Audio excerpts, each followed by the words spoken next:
day and over the night, and to divide the light from the darkness, and God saw that it was good. And the evening and the morning were the first day. And God said, let the waters bring forth abundantly the moving creature that had life, and fowl that may fly above the earth in the open firmament of heaven.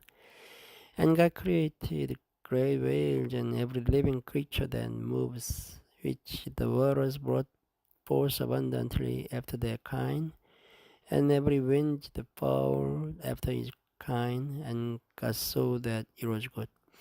And God blessed them, saying, be fruitful and multiply, and fill the waters in the seas, and fowl multiply in the earth.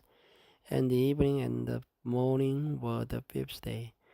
And God said, let the earth bring forth the living creature after each kind, cattle and creeping thing, and beast of the earth after each kind. And it was so. And God made the beast of the earth after each kind, and cattle after their kind, and everything that creeps upon the earth after each kind. And God saw that it was good. And God said, let us make man in our image after our likeness, and let them have dominion over the fish of the sea, and over the fowl of the air, and over the cattle,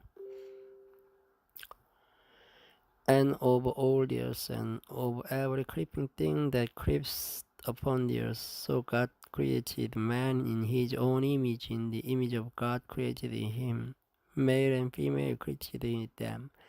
And God blessed them, and God said unto them, be fruitful and multiply, and replenish the earth, and subdue it, and have dominion over the fish of the sea, and over the fowl of the air, and over every living thing that moves upon the earth. And God said, behold, I have given you every herb-bearing seed which is upon the face of all the earth, and every tree in the which is the fruit of a tree yielding seed, to you it shall be from it.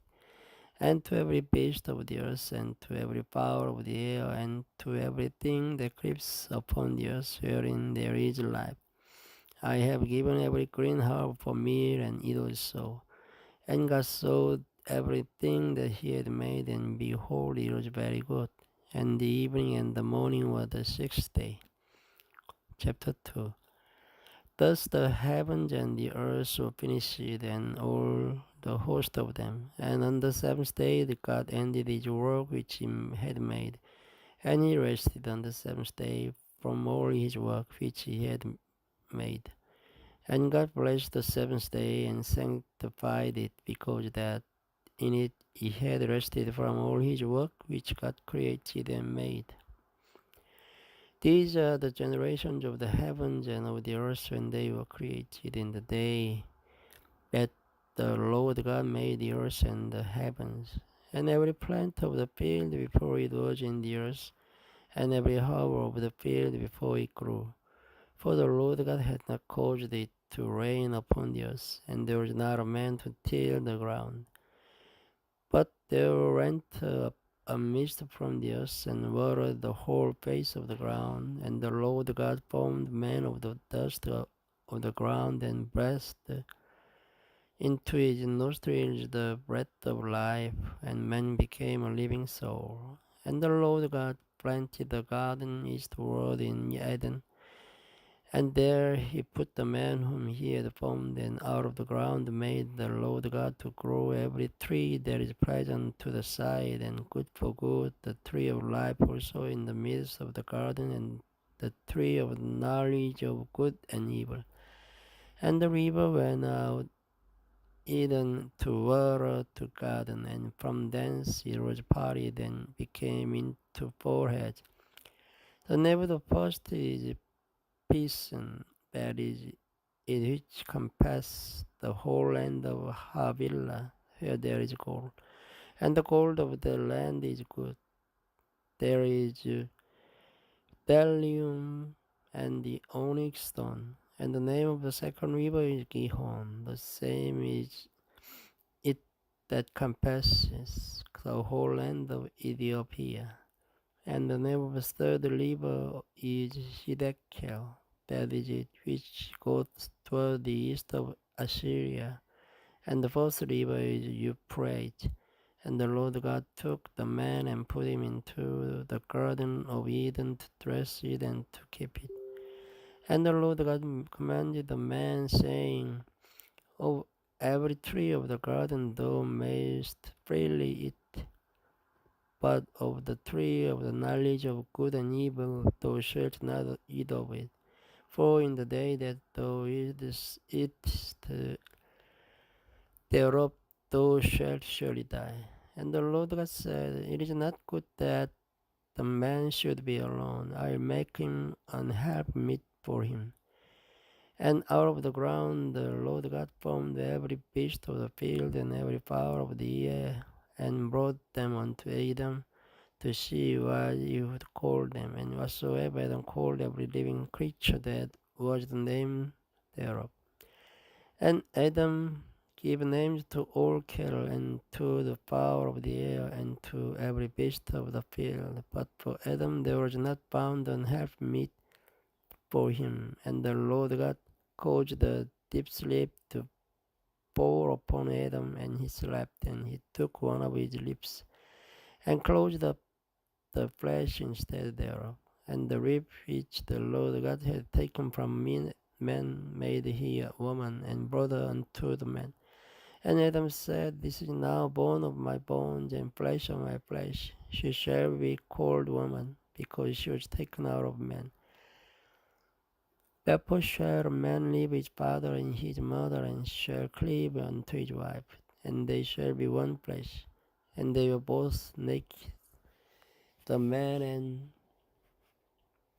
his wife, and were not ashamed. Now, chapter 3.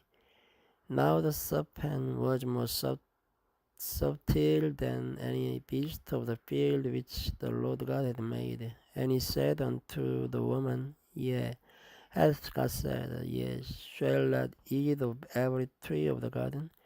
And the woman said unto the serpent, we may eat of the fruit of the trees of the garden, but of the fruit of the tree which is in the midst of the garden, God hath said, ye shall not eat of it, neither shall ye touch it, lest ye die.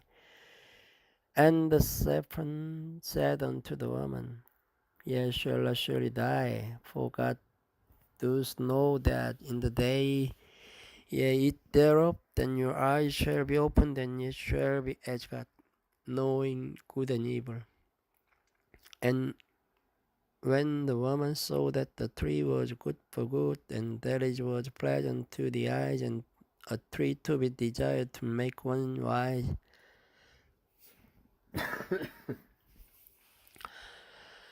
she took of the fruit thereof, and did it, and gave also unto her husband with her, and he did it. And the eyes of them both were opened, and they knew that they were naked, and they sewed fig leaves together, and made themselves an apron. And they heard the voice of the Lord God walking in the garden in the cool of the day.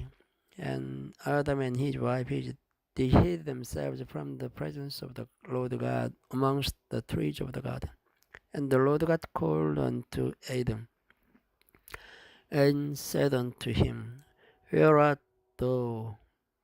And he said, I heard thy voice in the garden, and I was afraid, because I was naked, and I hid myself. And he said, who told thee that thou wast naked? Hast thou eaten of the tree whereof I commanded thee that thou shouldest not eat? And the man said, the woman whom thou gavest to be with me, she gave me of the tree, and I did eat. And the Lord God said unto the woman, what is this that thou hast done? And the woman said, the serpent beguiled me, and I did it. And the Lord God said unto the serpent, because thou hast done this, thou art cursed above all cattle, and above every beast of the field. Upon my belly shalt thou go, and dust shalt thou eat all the days of thy life. And I will put enmity between thee and the woman, and between thy seed and her seed it shall bruise thy head, and thou shalt bruise his heel.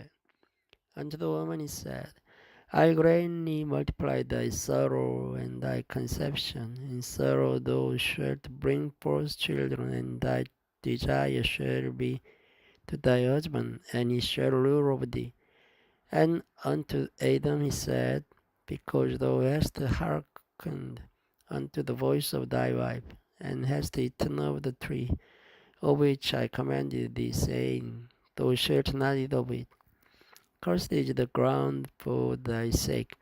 In sorrow shalt thou eat of it all the days of thy life. Thorns also thistles shall it bring forth to thee, and thou shalt eat the herb of the field. In the sweat of thy face shalt thou eat bread, till thou return unto the ground, for out of it wast thou taken. For dust thou art, and unto dust shalt thou return. And Adam called his wife name Eve, because she was the mother of all living. Unto Adam also and to his wife did the Lord God make coats of skins and clothe them. And the Lord God said, Behold, the man is become as one of us, to know good and evil. And now let he put forth his hand and take also of the tree of life and eat, and live forever. Therefore the Lord God sent him forth from the garden of Eden to till the ground from whence he was taken. So he drove out the man, and he placed at the east of the garden of Eden cherubim and the flaming sword, which turned every way to keep the way of the tree of life. Thank you for listening. Good night. Chapter 4. And Adam knew Eve his wife, and she conceived and bare Cain, and said, I have gotten a man from the Lord. And she again bare his brother Abel. And Abel was a keeper of sheep, but Cain was a tiller of the ground. And in process of time it came to pass that Cain brought of the fruit of the ground an offering unto the Lord. And Abel he also brought of the firstlings of his flock and of the fat thereof. And the Lord had respect unto Abel and to his offering, but unto Cain and to his offering he had none respect. And Cain was very wroth, and his countenance fell. And the Lord said unto Cain, Why art thou wroth? And why is the countenance fallen? If thou dost well, shalt thou not be accepted? And if thou dost not well, sin lies at the door, and unto thee shall be his desire, and thou shalt rule over him. And Cain talked with Abel his brother. And it came to pass, when they were in the field, that Cain rose up against Abel his brother, and slew him. And the Lord said unto Cain, Where is Abel thy brother? And he said, I know not. Am I my brother's keeper? And he said, What hast thou done? The voice of my deep brother's blood cries unto me from the ground. And now art thou cursed from the earth, which hath opened the mouth to receive thy brother's blood from thy hand. When thou tillest the ground, it shall not henceforth yield unto thee her strength. A fugitive and vagabond shalt thou be in the earth. And Cain said unto the Lord, My punishment is greater than I can bear. Behold, thou hast driven me out this day from the face of the earth, and from the face shall I be hid, and I shall be a fugitive and a vagabond in the earth. And it shall come to pass that everyone that findeth me shall slay me. And the Lord said unto him, therefore whosoever slayeth Cain, vengeance shall be taken on him sevenfold. And the Lord set a mark upon Cain, lest any finding him should kill him. And Cain went up from the presence of the Lord, and dwelt in the land of Nod, on the east of Eden. And Cain knew his wife, and she conceived and bare Enoch. And he builded a city, and called the name of the city after the name of his son Enoch. And unto Enoch was born Irad, and Irad begat Mehujael, and Mehujael begat Methujael, and Methujael begat Lamech. And Lamech took unto him two wives. The name of the one was Ada, and the name of the other Zillah. And Ada bare Jabal. He was the father of such as dwell in tents, and of such as have cattle. And his brother's name was Jobal. He was the father of all such as handle the harp and organ. And Zillah, she also bare Tubal Cain, an instructor of every artificer in brass and iron. And the sister of Tubal Cain was Naamah. And Lamech said unto his wives Ada and Zillah, hear my voice, ye wives of Lamech, hearken unto my speech. For I have slain a man to my wounding, and the young man to my hurt. If Cain shall be avenged sevenfold, truly Lamech 77fold. And Adam knew his wife again, and she bare a son, and called his name Jess. For God said, she has appointed me another seed instead of Abel, whom Cain slew. And to Jess, to him also there was born a son, and he called his name Enos. Then began man to call upon the name of the Lord. Chapter 5. This is the book of the generations of Adam. In the day that God created man, in the likeness of God made him. Male and female created he them, and blessed them, and called their name Adam. In the day when they were created. And Adam lived 130 years, and begat a son in his own likeness, after his image, and called his name Jess. And the days of Adam after he had begotten Jess were 800 years, and he begat sons and daughters. And all the days that Adam lived were 930 years, and he died. And Jess lived 105 years, and begat Enos. And Jess lived after he begat Enos 807 years, and begat sons and daughters. And all the days of Jess were 912 years, and he died. And Enos lived 90 years, and begat Cainan. And Enos lived after he begat Cainan 815 years, and begat sons and daughters. And all the days of Enos were 905 years, and he died. And Cainan lived 70 years, and begat Mahalalel. And Cainan lived after he begat Mahalalel 840 years, and begat sons and daughters.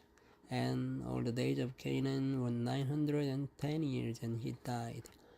And Mahalalel lived 65 years, and begat Jared.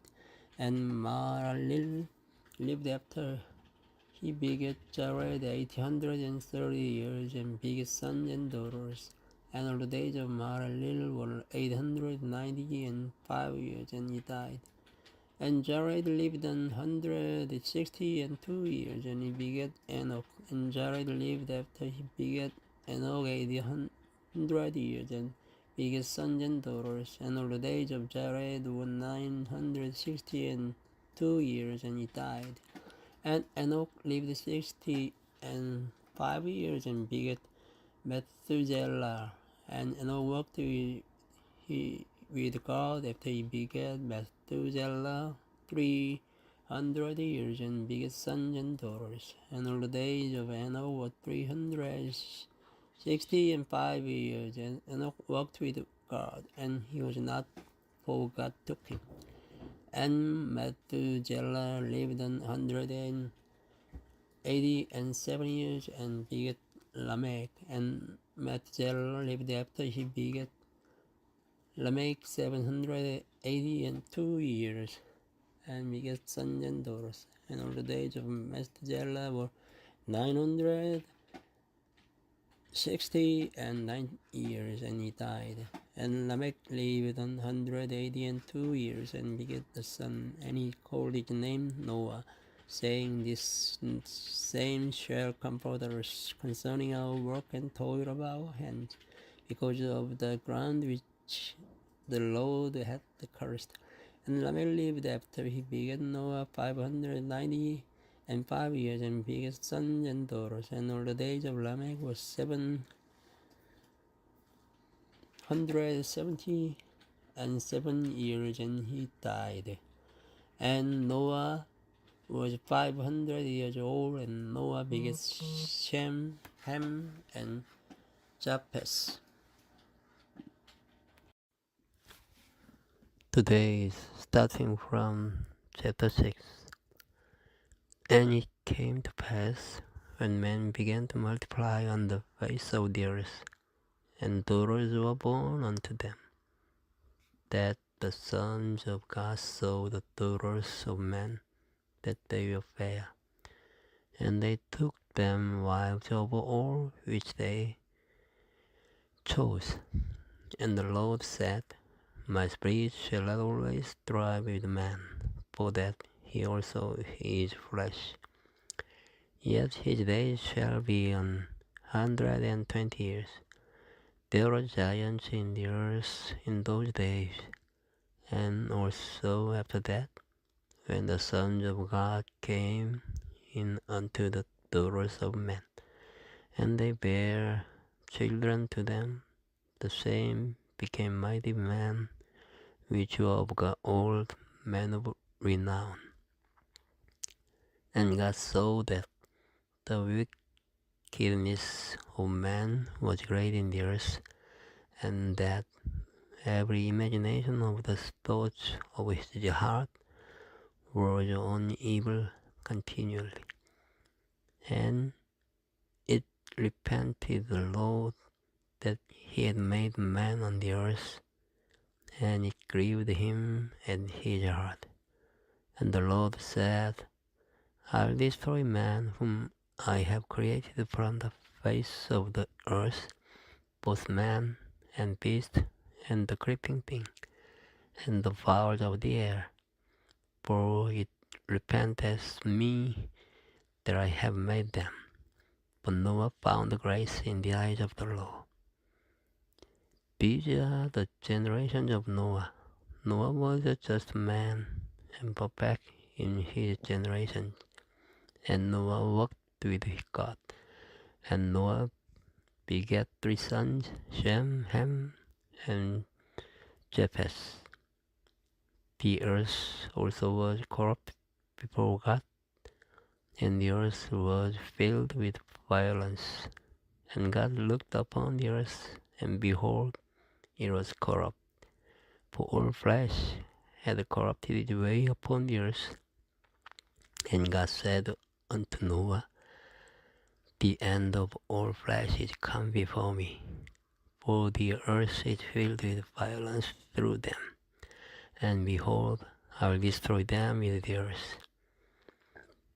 Make thee an ark of copper wood.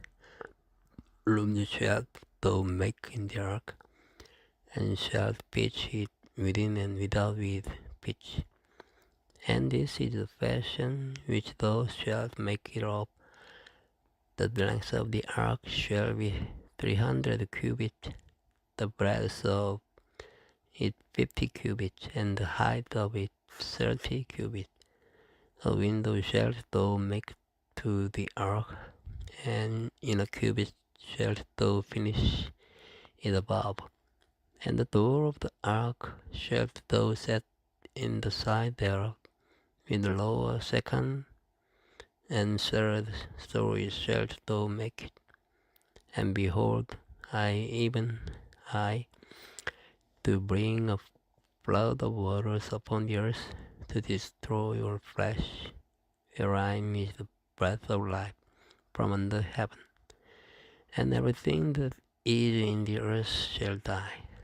But with thee will I establish my covenant, and thou shalt come into the ark, thou and thy sons and thy wife and thy sons' wives with thee. And of every living thing of all flesh, 2 of every sort shalt thou bring into the ark, to keep them alive with thee. They shall be male and female, of fowls after their kind, and of cattle after their kind, of every creeping thing of the earth after his kind. 2 of every sort shall come unto thee, to keep them alive. And take thou unto thee of all food that is eaten, and thou shalt gather it to thee, and it shall be for food for thee and for them. Thus did Noah according to all that God commanded him, so did he. Chapter 7. And the Lord said unto Noah, Come thou and all the house into the ark. For thee have I sinned righteous before me in this generation. Of every clean beast thou shalt take to thee by sevens, the male and his female, and of beasts that are not clean by 2, the male and his female. Of fowls also of the air by sevens, the male and the female, to keep seed alive upon the face of all the earth. For yet 7 days, and I'll cause it to rain upon the earth 40 days and 40 nights. And every living substance that I have made will I destroy from off the face of the earth. And Noah did according unto all that the Lord commanded him. And Noah was 600 years old when the flood of waters was upon the earth. And Noah went in, and his sons and his wife and his sons' wives with him, into the ark, because of the waters of the flood, of clean beasts, and of beasts that are not clean, and of fowls, and of everything that creepeth upon the earth. There went in 2 and 2 unto Noah into the ark, the male and the female, as God had commanded Noah. And it came to pass after 7 days that the waters of the flood were upon the earth. In the 600th year of Noah's life, in the 2nd month, the 17th day of the month, the same day were all the fountains of the great deep broken up, and the windows of heaven were opened, and the rain was upon the early 40 days and 40 nights. In the selfsame day entered Noah and Shem and Ham and the Japheth, the sons of Noah, and Noah's wife, and the 3 wives of his sons with them into the ark. They and every beast after his kind, and all the cattle after their kind, and every creeping thing that creepeth upon the earth after his kind, and every fowl after his kind, every bird of every sort. And they went in unto Noah into the ark, 2 and 2 of all flesh, wherein is the breath of life. And they that went in male and female of all flesh, as God had commanded him. And the Lord shut him in. And the flood was 40 days upon the earth, and the waters increased, and bare up the ark, and it was lifted up above the earth. And the waters prevailed and were increasing greatly upon the earth. And the ark went upon the face of the waters. And the waters prevailed exceedingly upon the earth, and all the high hills that were under the whole heaven were covered. 15 cubits upward did the waters prevail, and the mountains were covered, and all flesh died that moved upon the earth, both of fowl, and of cattle, and of beasts, and of every creeping thing that creepeth upon the earth, and every man, all in whose nostrils was the breath of life, of all that was in the dry land died. And every living substance was destroyed, which was upon the face of the ground, both man and cattle, and the creeping things, and the fowl of the heaven, and they were destroyed from the earth. And Noah only remained alive, and they that were with him in the ark. And the waters prevailed upon the earth 150 days.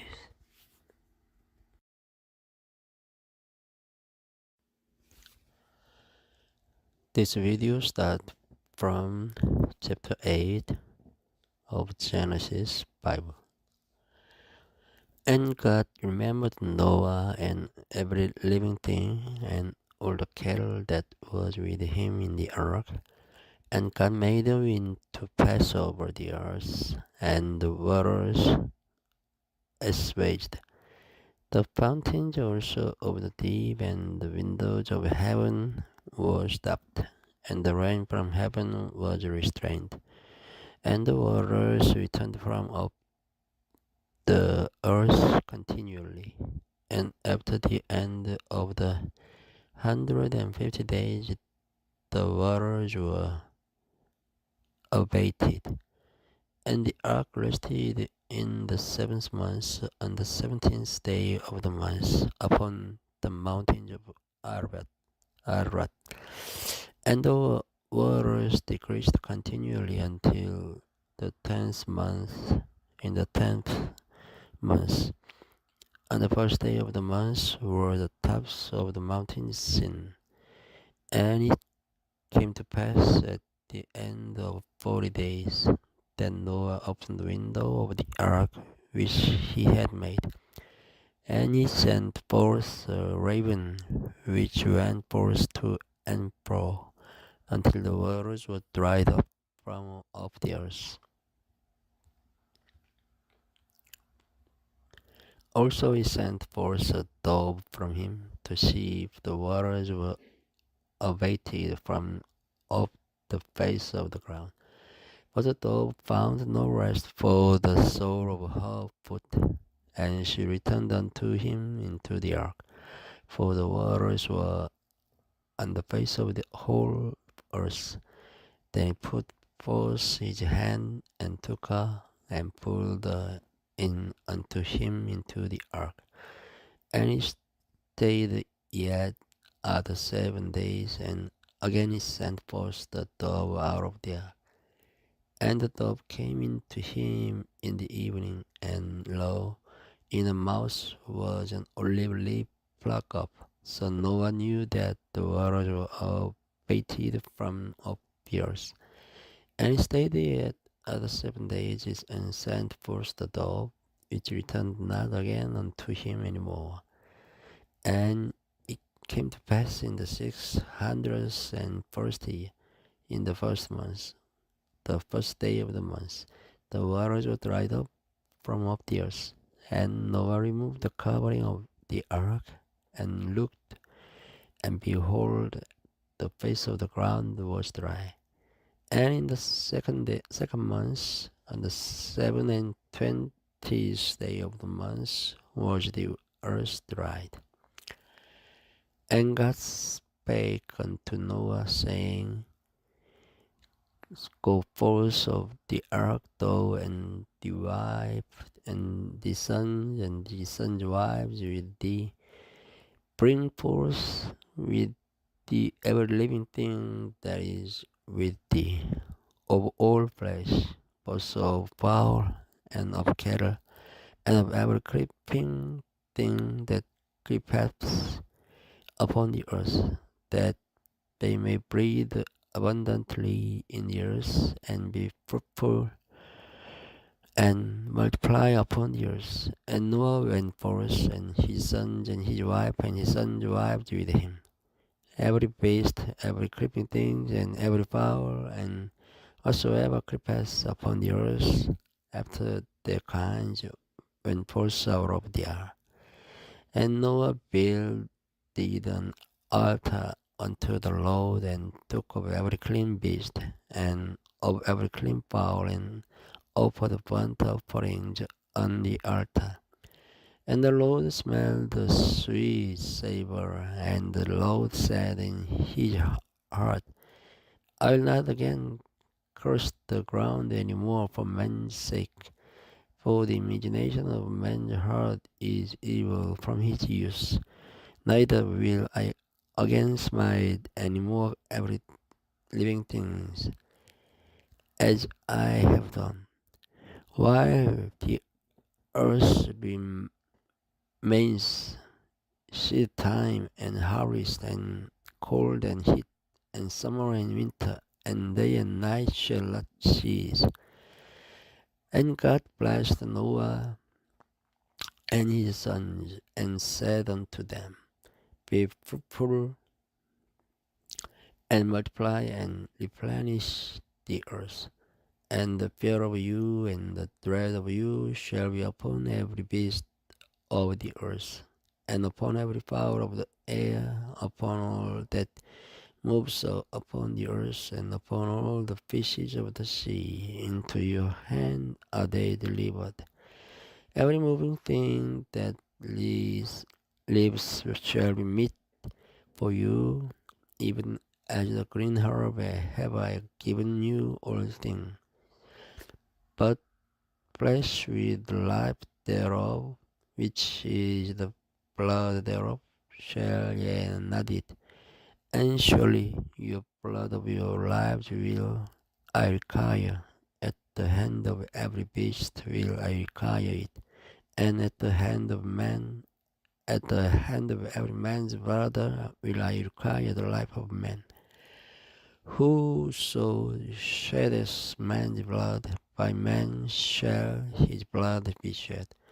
For in the image of God made him man, and you be ye fruitful and multiply. Bring forth abundantly in the earth, and multiply therein. And God spake unto Noah and to his sons with him, saying, And I, behold, I establish my covenant with you, and with your seed after you, and with every living creature that is with you, of the fowl, of the cattle, and of every beast of the earth with you, from all that go out of the ark to every beast of the earth. And I will establish my covenant with you. Neither shall flesh be cut up any more by the waters of a flood, neither shall there any more be a flood to destroy the earth. And God said, This is the token of the covenant which I make between me and you and every living creature that is with you for perpetual generations. I do set my bow in the cloud, and it shall be for a token of a covenant between me and the earth. And it shall come to pass, when I bring a cloud over the earth, that the bow shall be seen in the cloud. And I will remember my covenant, which is between me and you and every living creature of all flesh. And the waters shall no more become a flood to destroy all flesh. And the bow shall be in the cloud, and I'll look upon it, that I may remember the everlasting covenant between God and every living creature of all flesh that is upon the earth. And God said unto Noah, This is the token of the covenant which I have established between me and all flesh that is upon the earth. And the sons of Noah that went forth of the ark were Shem and Ham and Japheth. And Ham is the father of Canaan. These are the three sons of Noah, and of them was the whole earth overspread. And Noah began to be an husbandman, and he planted the vineyard, and he drank of the wine, and was drunken, and he was uncovered within his tent. And Ham, the father of Canaan, saw the nakedness of his father, and told his two brethren without. And Shem and Japheth took a garment, and laid it upon both their shoulders, and went backward, and covered the nakedness of their father, and their faces were backward, and they saw not their father's nakedness. And Noah awoke from his wine, and knew what his younger son had done unto him. And he said, Cursed be Canaan, a servant of servants shall be unto his brethren. And he said, Blessed be the Lord God of Shem, and Canaan shall be his servant. God shall enlarge Japheth, and he shall dwell in the tents of Shem, and Canaan shall be his servant. And Noah lived after the flood 350 years, and all the days of Noah were 950 years, and he died.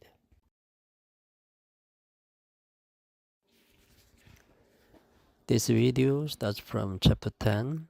Now these are the generations of the sons of Noah, Shem, Ham, and Japheth.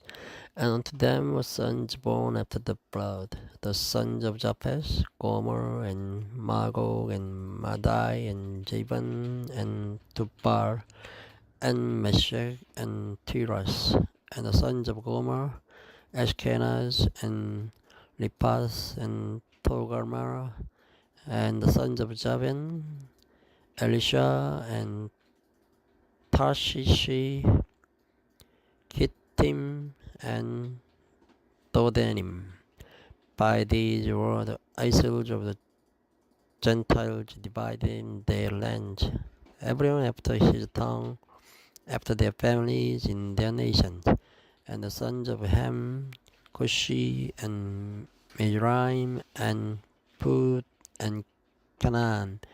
And the sons of Cushi, Seba, and Havilah, and Sapta, and Ramah, and Sapteka.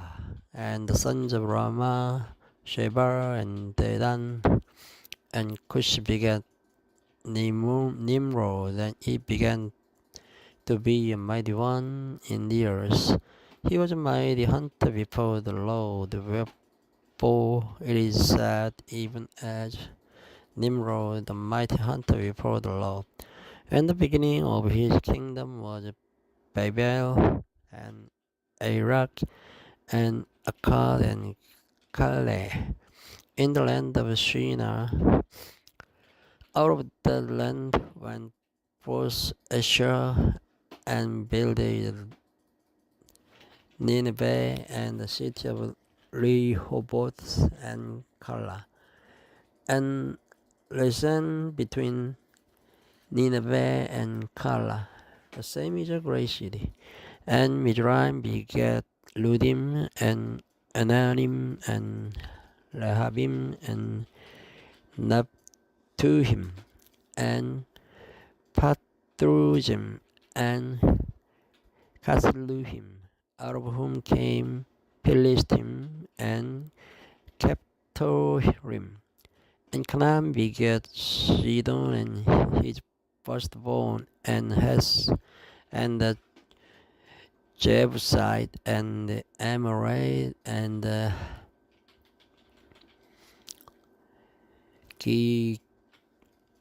Gigasite, and Hivite, and the Archite, and the Sinite, and the Arvadite, and the Gemerite, and the Hemati, and afterward were the families of the Canaanites spread abroad, and the border of the Canaanites were born from Sidon as the comes to Gegar, unto Gaza as thou goest unto Sodom and Gomorrah and Admah and Zeboim, even unto Lasha.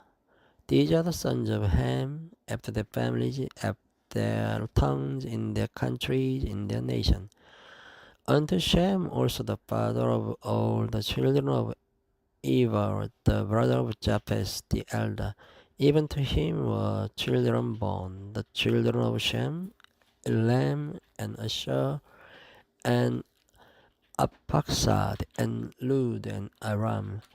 And the children of Aram, Uz, and Hul, and Gedar, and Mesh. And Arphaxad began Salah, and Salah begat Eber. And unto Eber were born two sons. The name of one was Peleg, for in his days was the earth divided, and his brother's name was Joktan. And Joktan began Almodad, and Shelep, and Harjamabis, and Jerah, and Hadram, and Ujar, and Dikla, and Ophir, and Havilah, and Jobeb. All these were the sons of Joktan. And their dwelling was from Mesha, as thou goest unto Stephah,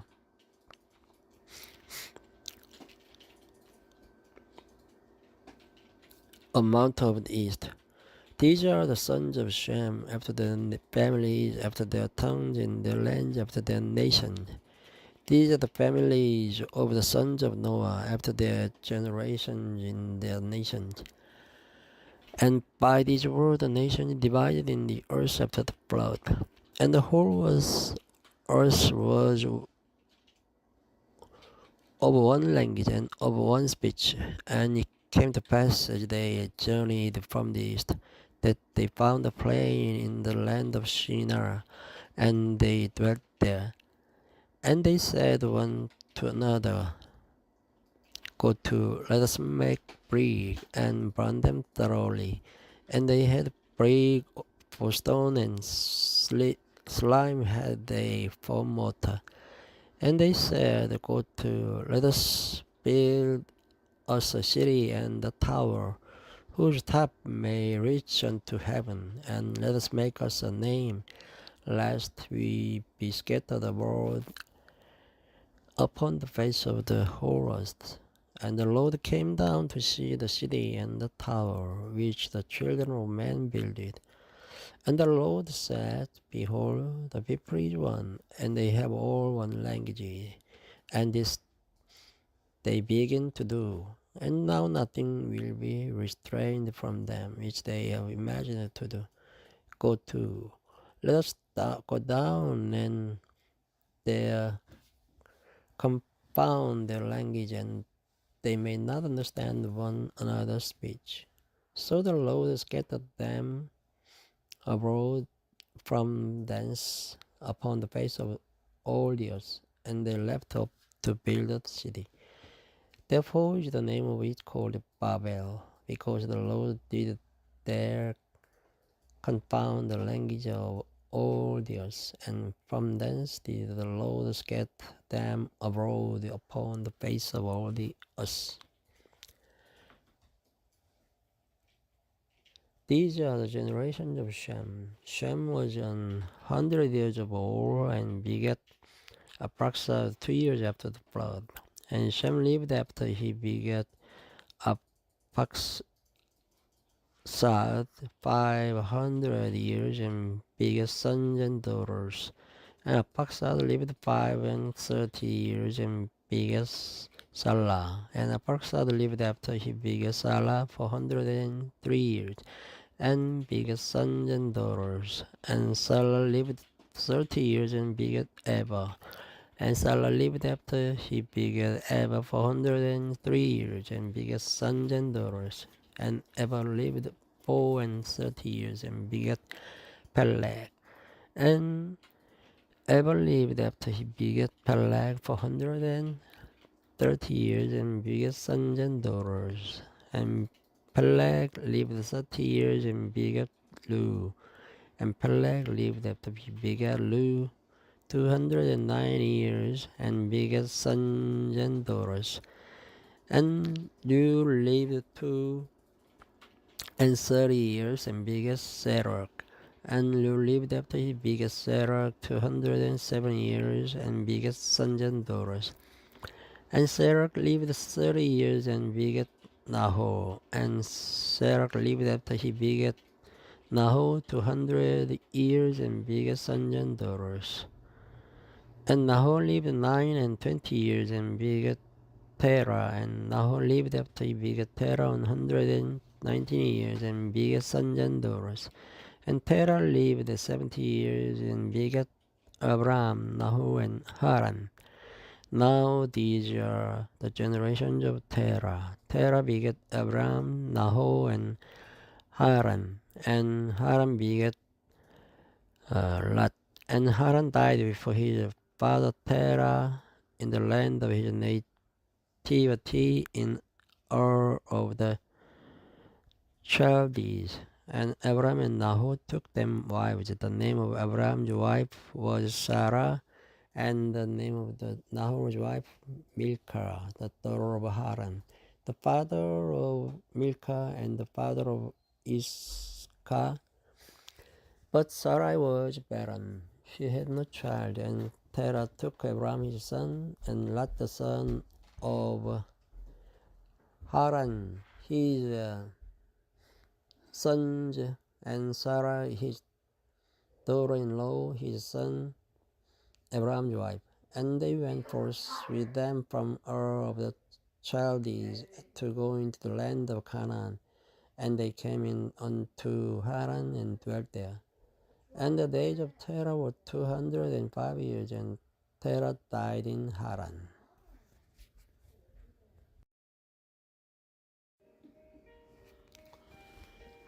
This video starts from chapter 12.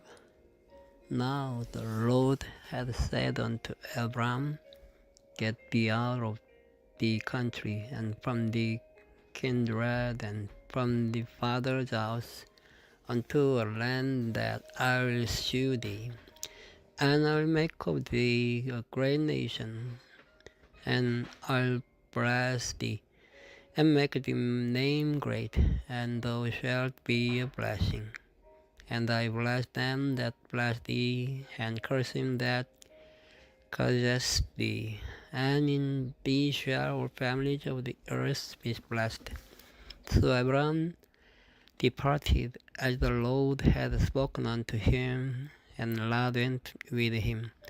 And Abram was 75 years old when he departed out of Haran.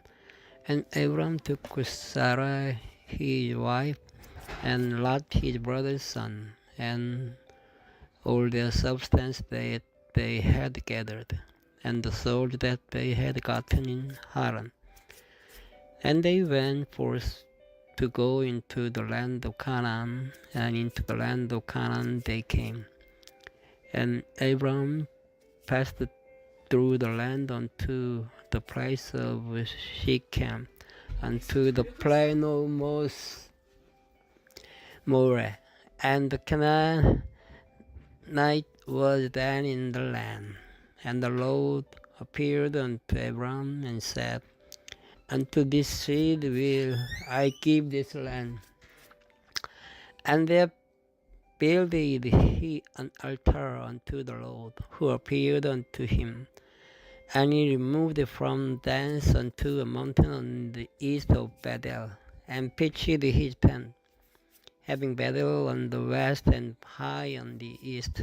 And there he builded an altar unto the Lord, and called upon the name of the Lord. And Abram journeyed going on still toward the south.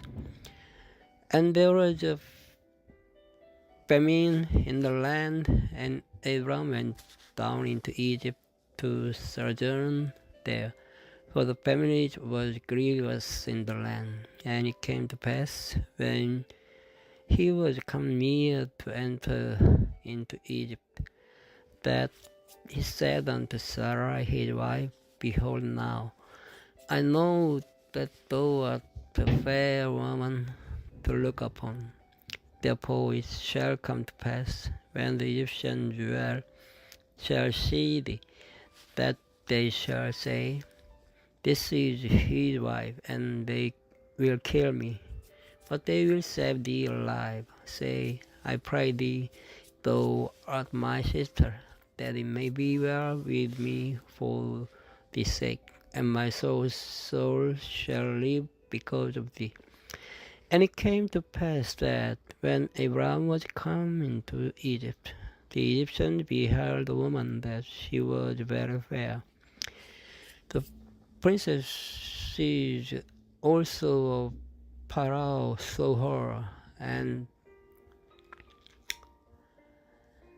commanded her before Pharaoh. And the woman was taken into Pharaoh's house, and he entered Abram well for her sake, and he had a sleep, and oxen, and he asses, and manservant, and maidservant, and she asses, and camels. And the Lord plagued Pharaoh and his house with great plagues because of Sarai, Abram's wife. And Pharaoh called Abram and said, What is this that thou hast done unto me? Why didst thou not tell me that she would be wife? Why saidst thou, She is my sister? So I might have taken her to me to wife. Now therefore, behold, be wife, take her, and go thy way. And Pharaoh commanded his men concerning him, and they sent him away, and his wife, and all that he had. And Abram went up out of Egypt, he and his wife, and all that he had, and Lot with him into the south. And Abram was very rich in cattle, in silver, and in gold.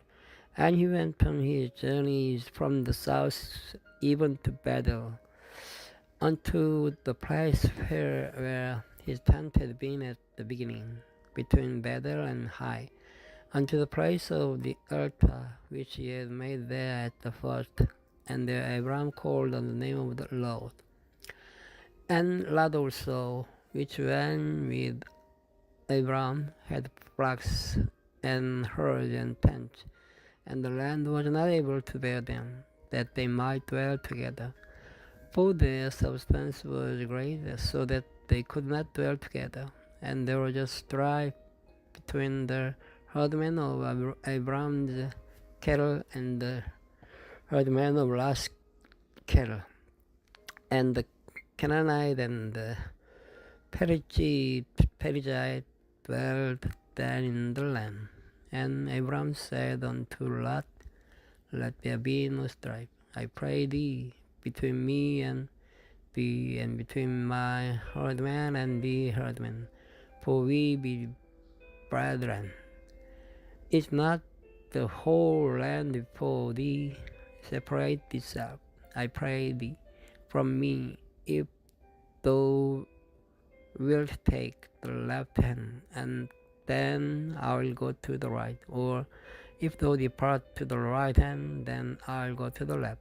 And Lot lifted up his eyes and beheld all the plain of Jordan, that it was well watered everywhere, before the Lord destroyed Sodom and Gomorrah.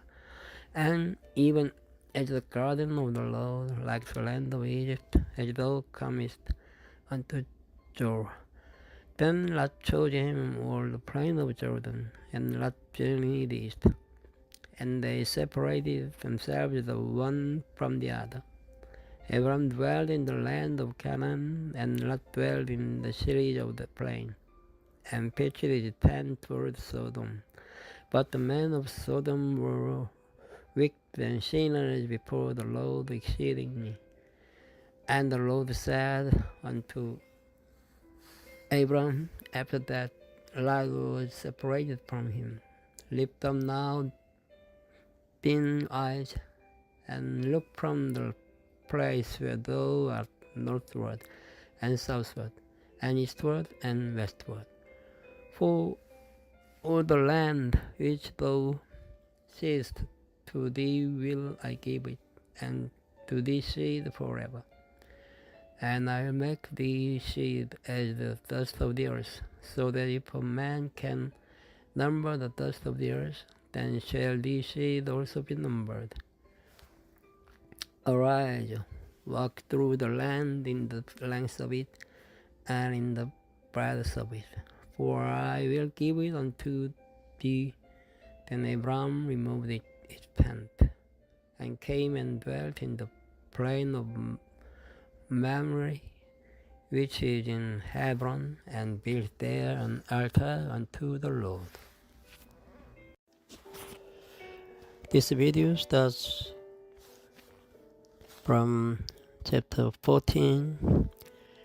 And it came to pass in the days of Amraphel king of Shinar, Arioch king of Elasa, Kedorlaomer king of Elam, and Tidal king of nations, that these made war with Bera king of Sodom, and with Bershah king of Gomorrah, Shinab king of Admah, and Shemeber king of Zeboim, and the king of Bela, which is Jor.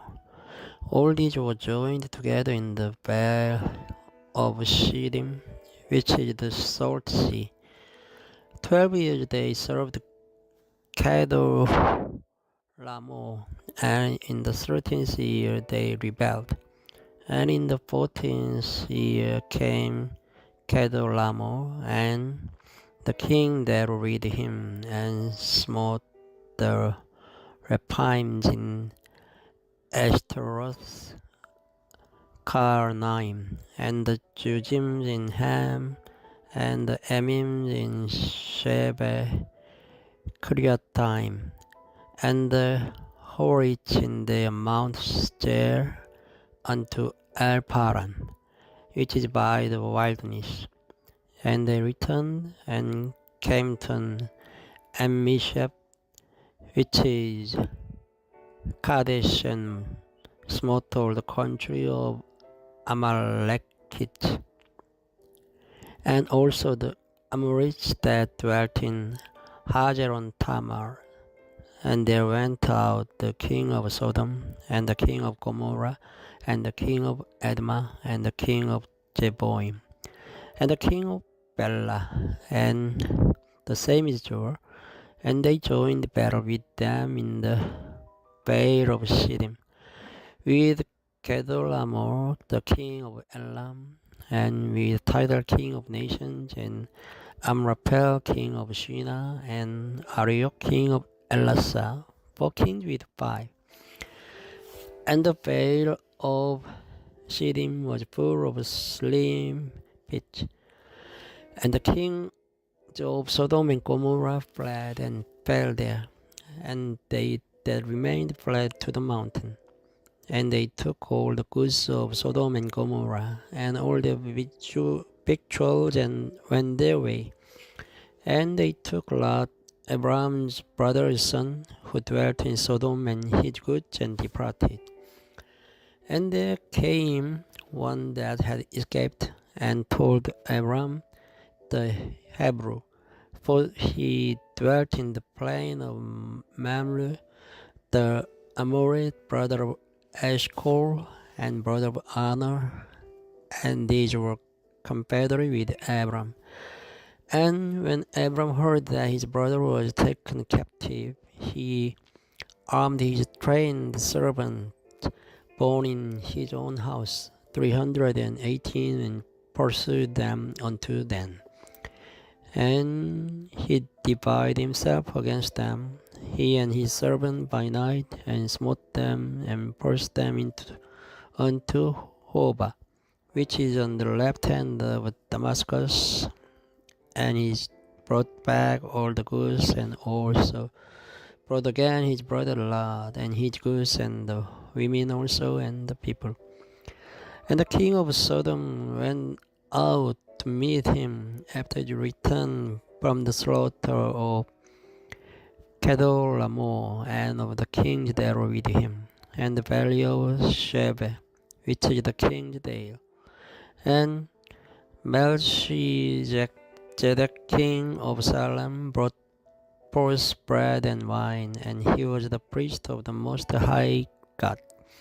And he blessed him, and said, Blessed be Abraham of the Most High God, possessor of heaven and earth, and blessed be the Most High God, which hath delivered thine enemies into thy hand.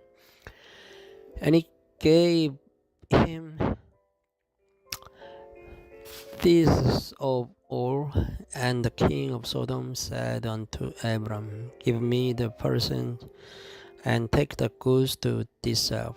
And Abram said to the king of Sodom, I have lifted my hand unto the Lord, the Most High God, the possessor of heaven and earth, that I'll not take from a thread even to a shoe latchet, and I'll not take anything that is thin, lest thou shouldest say, I have made Abram rich, save only that which the young men have eaten, and the portion of the man which went with me, Anna, Eshcol, and Mamre. Let them take their portion. Chapter 15. After these things, the word of the Lord came unto Abram in a vision, saying, Fear not, Abram, I am thy shield, and the exceeding great reward. And Abram said, Lord God, what wilt thou give me, seeing I go childless, and the steward of my house is the Elijah of Damascus? And Abram said, Behold, to me thou hast given no seed, and no law. One born in my house is mine heir. And behold, the word of the Lord came unto him, saying, This shall not be thine heir, but he that shall come forth out of thine own bowels shall be thine heir. And he brought him forth abroad, and said, Look now toward heaven, and tell the stars, if thou be able to number them. And he said unto him, So shall thy seed be. And he believed in the Lord, and he counted it to him for righteousness. And he said unto him, I am the Lord that brought thee out of the Chaldees, to give thee this land to inherit it. And he said, Lord God, whereby shall I know that I shall inherit it?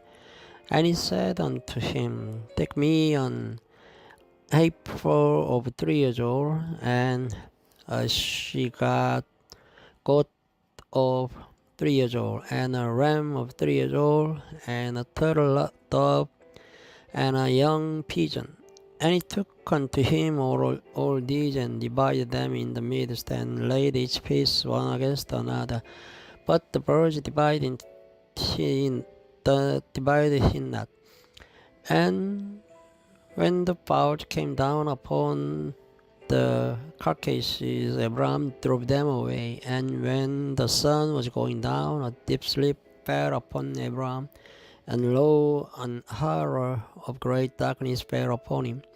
And he said unto Abram, Know of a surety that the seed shall be a stranger in a land that is not theirs, and shall serve them. And they shall afflict them 400 years. and also that nation whom they shall serve will I judge, and afterward shall they come out with great substance, and thou shalt go to the fathers in peace. Those shalt be buried in a good old age. But in the fourth generation they shall come hither again, for the iniquity of the Amorites is not yet full. And it came to pass that when the sun went down and it was dark, behold, a smoking furnace and a burning lamp that passed between those pieces. In the same day the Lord made a covenant with Abram, saying, Unto the seed have I given this land, from the river of Egypt unto the great river, the river Euphrates, the Canaanite and the Canaanite and the Cadmonites and the Hittites and the Perizzites and the Rephaim and the Amorites and the Canaanites and the Girgashites and the Jebusites.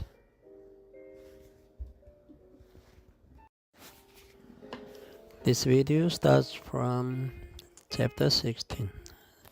Now Sarai, Abraham's wife, bare him no children, and she had an handmaid, an Egyptian, whose name was Hagar. And Sarai said unto Abram, Behold, now the Lord hath restrained me from bearing. I pray thee, go in unto my maid. It may be that I may obtain children by her. And Abram hearkened to the voice of Sarai. And Sarai, Abram's wife, took Hagar her maid, the Egyptian, after Abram had dwelt 10 years in the land of Canaan, and gave her to her husband Abram to be his wife. And he went in unto Hagar, and she conceived. And when she saw that she had conceived, her mistress was despised in her eyes. And Sarai said unto Abram, My wrong be upon thee. I have given my maid into thy bosom. And when she saw that she had conceived, I was despised in her eyes. The Lord judged between me and thee.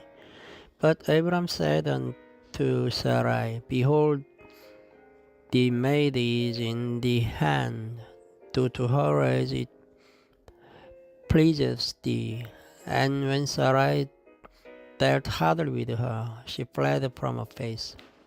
And the angel of the Lord found her by a fountain of water in the wilderness, by the fountain in the way to Shur.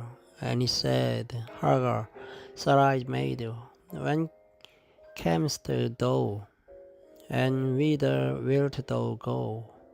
And she said, I flee from the face of my mistress Sarai.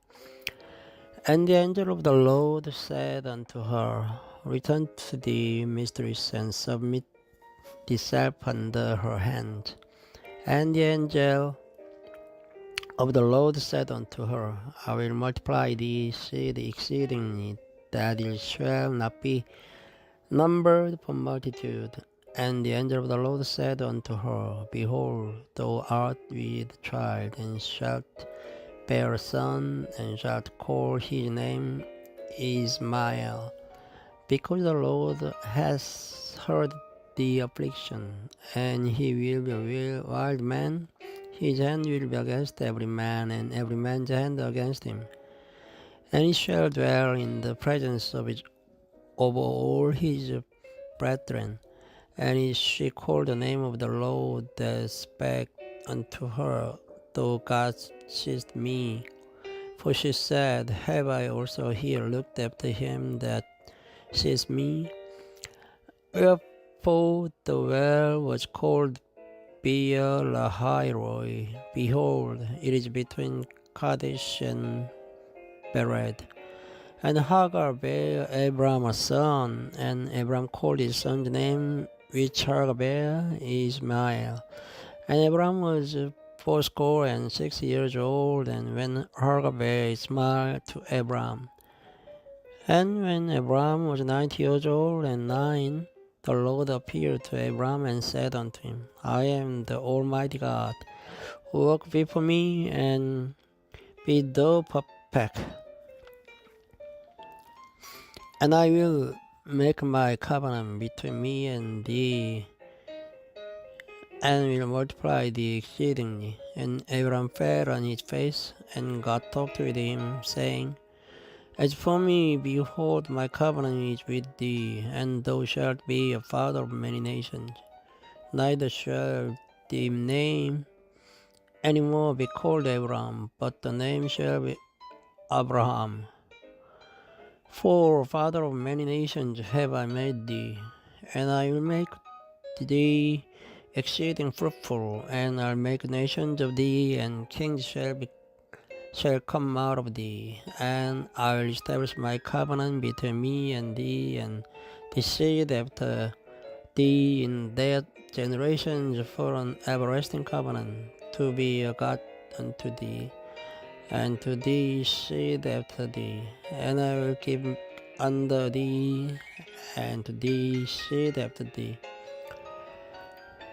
the land wherein thou art a stranger, all the land of Canaan, for an everlasting possession, and I'll be their God. And God said unto Abram, Thou shalt keep my covenant, therefore, thou and the seed after thee in their generations. This is my covenant, which ye shall keep between me and you, and the seed after thee. Every man child among you shall be circumcised, and ye shall circumcise the flesh of your foreskin, and it shall be a token of the covenant betwixt me and you. And he that is 8 days old shall be circumcised among you, every man child in your generations. He that is born in the house, or brought with money, or any stranger which is not of thy seed, he that is born in thy house, and he that is bought with thy money, must needs be circumcised. And my covenant shall be in your flesh for an everlasting covenant, and the uncircumcised man child, whose flesh of his foreskin is not circumcised, that soul shall be cut off from his people. He hath broke my covenant. And God said unto Abram, As for Sarai thy wife, thou shalt not call her name Sarai, for Sarah shall be her name be. And I will bless her, and give thee a son also of her. Yea, I will bless her, and she shall be a mother of nations. Kings of people shall be over her. Then Abraham fell upon his face and leapt, and said in his heart, Shall a child be born unto him that is 100 years old? And shall Sarah that is 90 years old bear? And Abraham said unto God, Oh, that Ishmael might live before thee. And God said, Sarah thy wife shall bear thee a son indeed, and thou shalt call his name Isaac. And I will establish my covenant with him for an everlasting covenant, and with his seed after him. And as for Ishmael, I have heard thee. Behold, I have blessed him, and will make him fruitful, and will multiply him exceedingly. 12 princes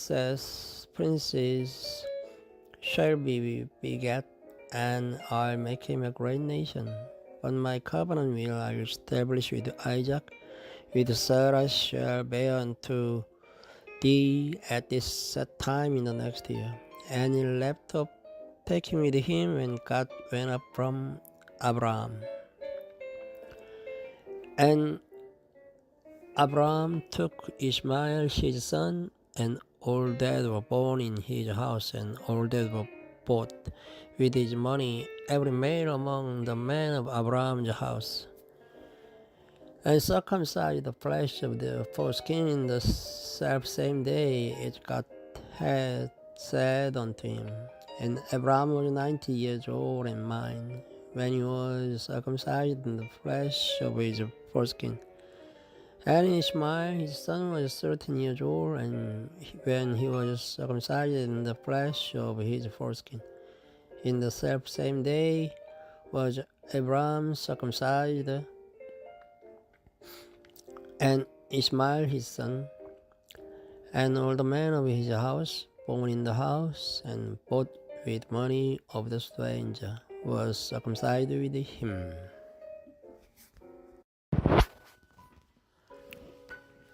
This video starts from chapter 18.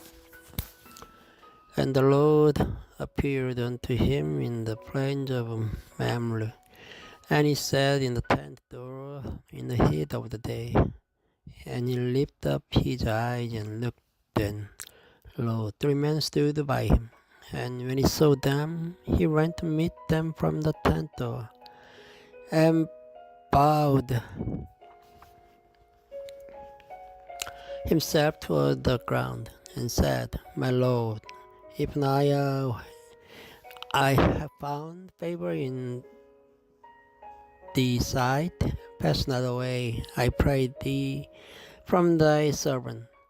Let a little water, I pray you, be fetched, and wash your feet, and rest yourselves under the tree. And I'll fetch a morsel of bread, and comfort ye your heart.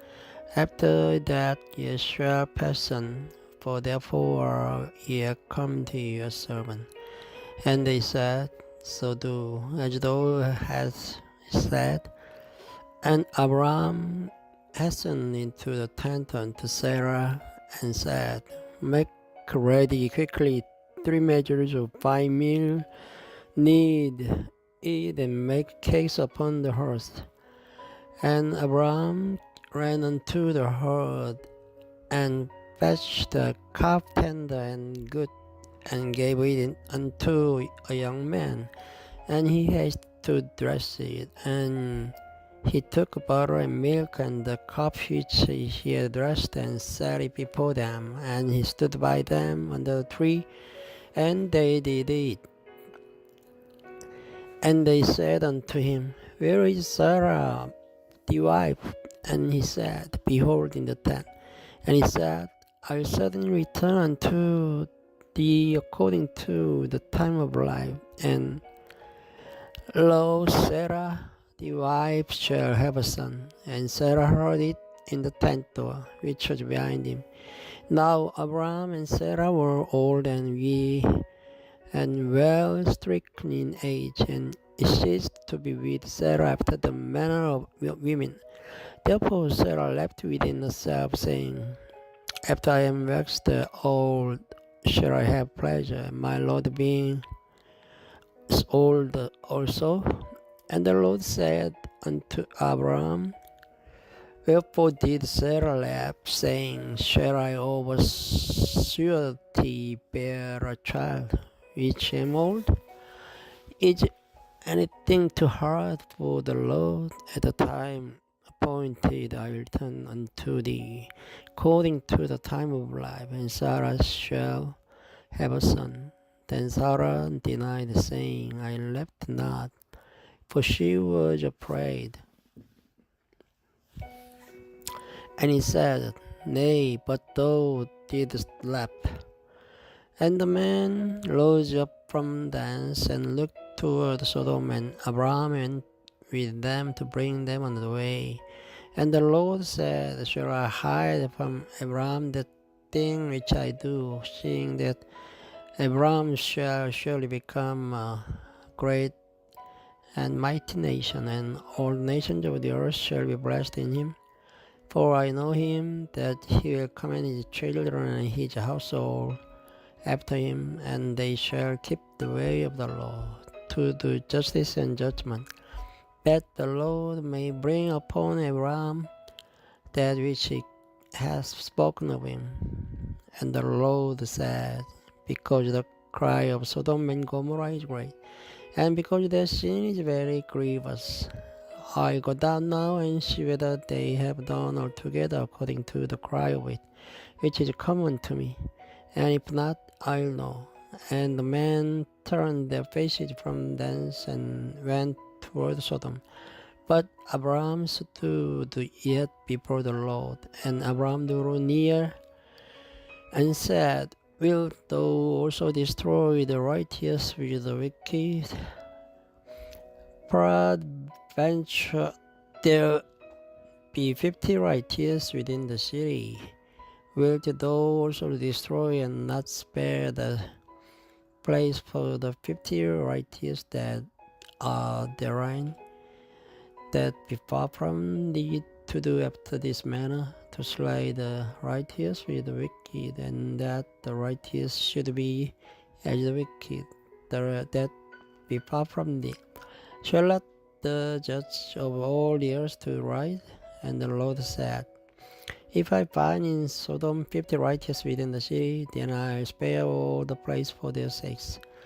And Abraham answered and said, Behold, now I have taken upon me to speak unto the Lord, which am but dust and ashes.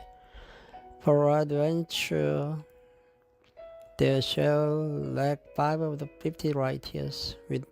Wilt thou destroy all the city for lack of 5? And he said, If I find there 40 and 5, I'll not destroy it. And he spake unto him yet again and said, Peradventure there shall be 40 found there. And he said, I'll not do it for 40's sake. And he said unto him, Oh, let not the Lord be angry, and I'll speak. Peradventure there shall 30 be found there. And he said, I'll not do it. If I found 30 there, and he said, Behold, now I have taken upon me to speak unto the Lord. Peradventure there shall be 20 found there. And he said, I'll not destroy it for 20's sake. And he said, Oh, let not the Lord be angry, and I will speak yet but this once. Peradventure then shall be found there. And he said, I'll not destroy it for 10's sake. And the Lord went his way as soon as he had left communing with Abraham, and Abraham returned unto his place. Chapter 19. And there came two angels to Sodom at even, and Lot sat in the gate of Sodom. And Lot, seeing them, rose up to meet them. And he bowed himself with his face toward the ground. And he said, Behold now, my Lord, turn in, I pray you, into your servant's house, and tarry all night, and wash your feet, and ye shall rise up early, and go on your ways. And they said, Nay, but we will abide in the street all night. And he pressed upon them greatly, and they turned into him, and entered into his house, and he made them a feast, and he baked unleavened bread, and they did it. But before they lay down, the men of the city, even the men of Sodom, compassed the house round, both old and young, all the people from every quarter. And they called unto Lot, and said unto him, Where are the men which came in to thee this night? Bring them out unto us, that we may know them. And Lot went out at the door unto them, and shut the door after him, and said, I pray you, brethren, do not so wickedly. Behold, now I have 2 daughters which have not known man. Let me, I pray you, bring them out unto you, and do yet to them as is good in your eyes. Only unto these men do not sing. For therefore came they under the shadow of my roof. And they said, stand back. And they said again, this one fellow came into surgeon, and he will need be a judge. Now will we deal worse with thee than with them? And they pressed a sword upon the man, and even loud, and came near to break the door. But the men put forth their hand and pulled Lot into the house to them, and shut to the door. And they smote the men that were at the door of the house with blindness, both small and great, so that they wearied themselves to find the door. And the man said unto Lot, hast thou here any besides, son-in-law, and the sons and the daughters, and whatsoever thou hast in the city, bring them out of the place. For we will destroy this place, because the cry of them is waxen great before the face of the Lord, and the Lord has sent us to destroy it. And Lot went out and spake unto his sons-in-law, which married his daughter, and said, Up, get you out of this place, for the Lord will destroy the city. But it seemed as one that mocked unto his sons-in-law. And when the morning arose, and the angel listened Lot, saying, Arise, take thy wife, and the two daughters which are here, lest thou be consumed in the iniquity of the city. And while he lingered, then the man laid hold upon his hand, and upon the hand of his wife, and upon the hand of his two daughters, the Lord being merciful unto him. And they brought him forth, and set him without the city. And it came to pass, when they had brought them forth abroad, that he said, Escape for thy life, look not behind thee, neither stay thou in all the plain. Escape to the mountain, lest thou be consumed. And Lot said unto them, Oh, not so, my Lord. Behold, now the servant hath found grace in thy sight, and thou hast magnified thy mercy, which thou hast shewed unto me in saving my life.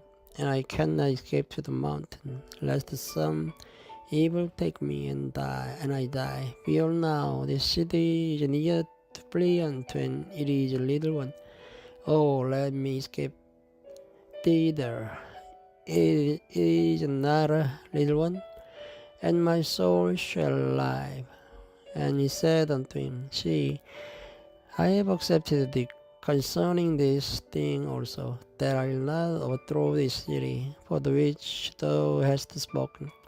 Haste thee, escape thither, for I cannot do anything till thou be come thither. Therefore the name of the city was called Jor. The sun was risen upon the earth when Lot entered into Jor. Then the Lord rained upon Sodom and upon Gomorrah brimstone and fire from the Lord out of heaven, and he overthrew those cities and all the plain, and all the inhabitants of the cities, and that which grew upon the ground. But his wife looked back from behind him, and she became a pillar of salt. And Abraham get up early in the morning to the place where he stood before the Lord, and he looked toward Sodom and Gomorrah, and toward all the land of the plain, and beheld, and lo, the smoke of the country went up as the smoke of a furnace. And it came to pass, when God destroyed the cities of the plain, and that God remembered Abraham, and sent Lot out of the midst of the overthrow, when he overthrew the cities in the which Lot dwelt. And Lot went out of Jor, and dwelt in the mountain, and his two daughters with him. For he fared in to dwell in Jor, and he dwelt in a cave, he and his two daughters.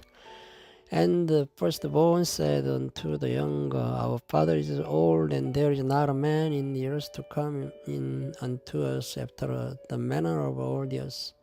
Come, let us make our father drink wine, and we will lie with him, that we may preserve the seed of our father. And they made their father drink wine that night. And the firstborn went in and lay with her father, and he perceived not when she lay down, nor when she arose. And it came to pass on the morrow that firstborn said unto the younger, Behold, I may lay yesternight with my father, let us make him drink wine this night also, and go thou in and lie with him, that we may preserve the seed of our father. And they made their father drink wine that night also, and the younger arose and lay with him, and he perceived not when she lay down, nor when she arose. Thus were both the daughters of Lot with child by their father. And the firstborn bare a son, and called his name Moab. The same is the father of the Moabites unto this day. And the younger, she also bare a son, and called his name Benammi. The same is the father of the children of Ammon unto this day.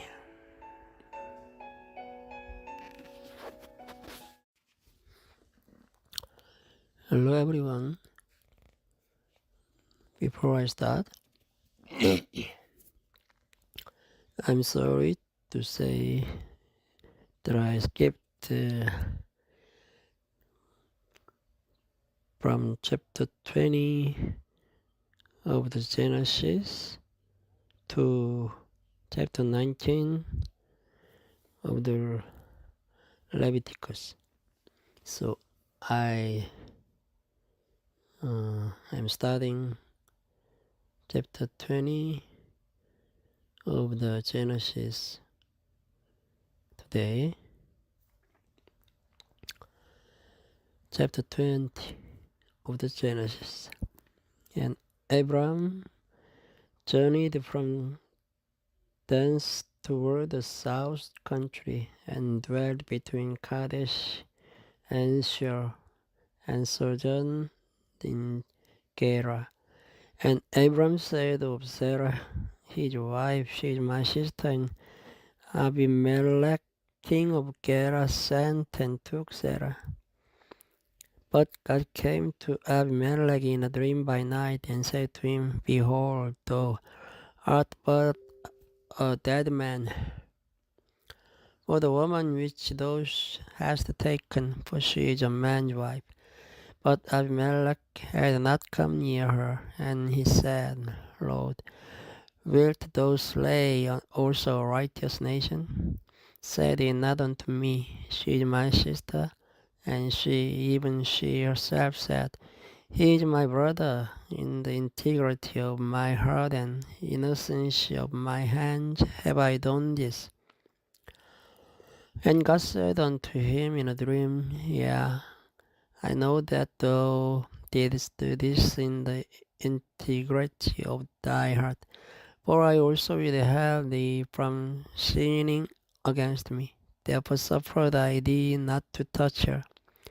Now therefore restore thou man his wife, for he is a prophet, and he shall pray for thee, and thou shalt live. And if thou restore her not, know thou that thou shalt surely die, and thou and all that are thine.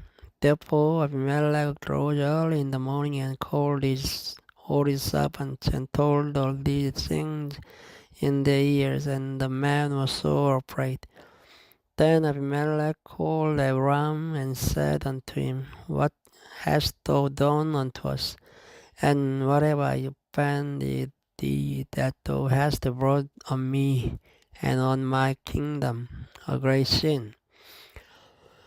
Thou hast done this unto me that ought not to be done. And Abimelech said unto Abram, What sawest thou that thou hast done this thing? And Abram said, Because I thought surely in the fear The fear of God is not in this place, and they will slay me for my wife's sake. And yet indeed she is my sister. She is the daughter of my father, but not the daughter of my mother, and she became my wife. And it came to pass when God caused me to wander from my father's house that I said unto her, This is the kindness which thou shalt shew unto me at every place whither we shall come, say of me, He is my brother. And Abimelech took sheep and oxen and men servants and women servants and gave them unto Abraham, and restored him Sarah his wife. And Abimelech said, Behold, my land is before thee, dwell where it please thee. And unto Sarah I said, Behold, I have given my brother 1,000 pieces of silver. Behold, these to thee a covering of the eyes unto all that are with thee, and with all other. Thus she was reproved. So Abraham prayed unto God, and God healed Abimelech and his wife and his maidservants, and they bare children. For the Lord had first closed up all the wombs of the house of Abimelech because of Sarah, Abraham's wife. And the Lord visited Sarah as he had said, and the Lord did unto Sarah as he had spoken. For Sarah conceived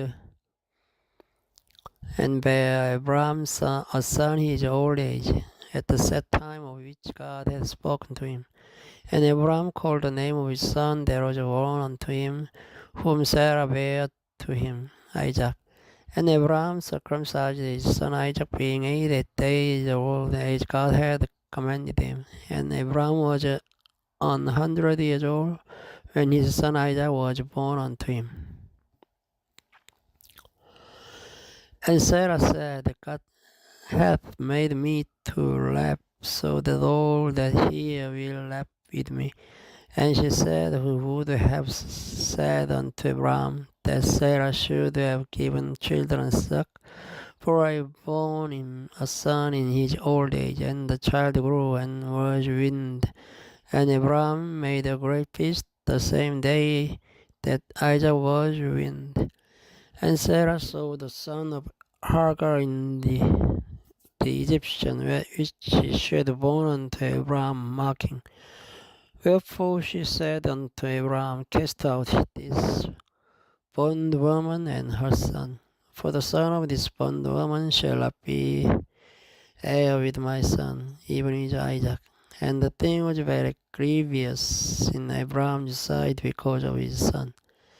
And God said unto Abraham, Let it not be grievous in thy sight because of the lad, and because of thy bondwoman. In all that Sarah has unto thee, hearken unto her voice. For in Isaac shall thy seed be called. And also of the son of the bondwoman will I make a nation, because he is thy seed. And Abraham rose up early in the morning, and took bread and a bottle of water, and gave it unto Hagar, putting it on her shoulder and the child, and sent her away. And she departed and wandered in the wilderness of Beersheba. And though oil was spent in the bottle, and she cast the child under one of the cherub. And she went and sat down over against him a good way off. As he drew a bow shot, for she said, Let me not see the death of the child. And she sat over against him, and lifted up her voice and wept. And God heard the voice of the lad, and the anger of God called Hagar out of heaven, and said unto her, What ails thee, Hagar? Fear not, for God hath heard the voice of the lad where he is. Arise, lift up the lad and hold him in thine hand, for I will make him a great nation. And God opened her eyes, and she saw a well of water, and she went and filled the bottle with water and gave the lad drink. And God was the lad, and he grew and dwelt in the wilderness and became an archer. And he dwelt in the wilderness of Paran. And his mother took him a wife out of the land of Egypt. And it came to pass at that time that Abimelech and Pichol, the chief captain of his host, spake unto Abram, saying, God is with thee in all that thou dost. Now therefore swear unto me here by God that thou wilt not deal falsely with me, nor with my son, nor with my son's son, but according to the kindness that I have done unto thee, thou shalt do unto me, and to the land wherein thou hast sojourned. And Abram said, I'll swear. And Abram reproved Abimelech because of a well of water which Abimelech's servants said, violently taken away. And Abimelech said, I want not who has done this thing, neither didst thou tell me, neither yet heard I of it, but today. And Abram took sheep and oxen and gave them unto Abimelech, and both of them made a covenant. And Abram set even 7 ewe lambs of the flock by themselves. And Abimelech said unto Abram,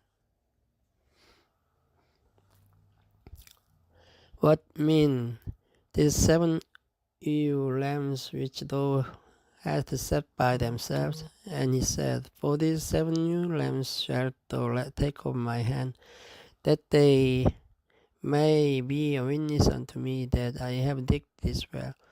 Wherefore he called that place Beersheba, because they swear both of them. Thus they made the covenant at Beersheba. Then Abimelech rose up and Pichol, the chief captain of his host, and they returned into the land of Philistines. And Abraham planted a grove in Beersheba and called there on the name of the Lord, the everlasting God. And Abraham sojourned in the Philistines' land many days. Thank you for listening. Good night.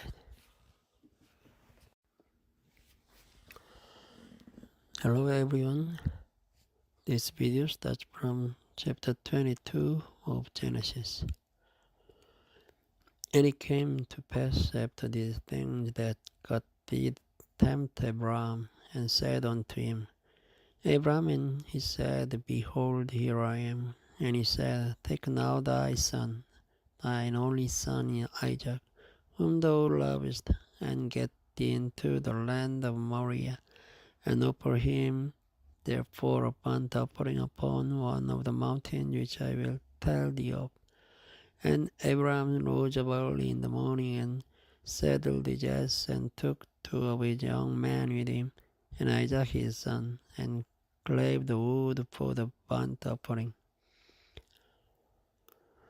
and rose up and went unto the place of which God had told him. Then on the 3rd day Abraham lifted up his eyes and saw the place afar off. And Abraham said unto his young men, Abide ye here with the ass, and I and the lad will go yonder and worship, and come again to you. And Abraham took the wood of the burnt offering, and laid it upon Isaac his son. And he took the fire in his hand and a knife, and they went both of them together. And Isaac spake unto Abraham his father, and said, My father. And he said, Here am I, my son. And he said, Behold the fire and the wood, but where is the lamb for a burnt offering? And Abraham said, My son, God will provide himself a lamb for a burnt offering. So they went both of them together. And they came to the place which God had told him of. And Abraham built an altar there, and laid the wood in order, and bound Isaac his son, and laid him on the altar upon the wood. And Abraham stretched forth his hand, and took the knife to slay his son.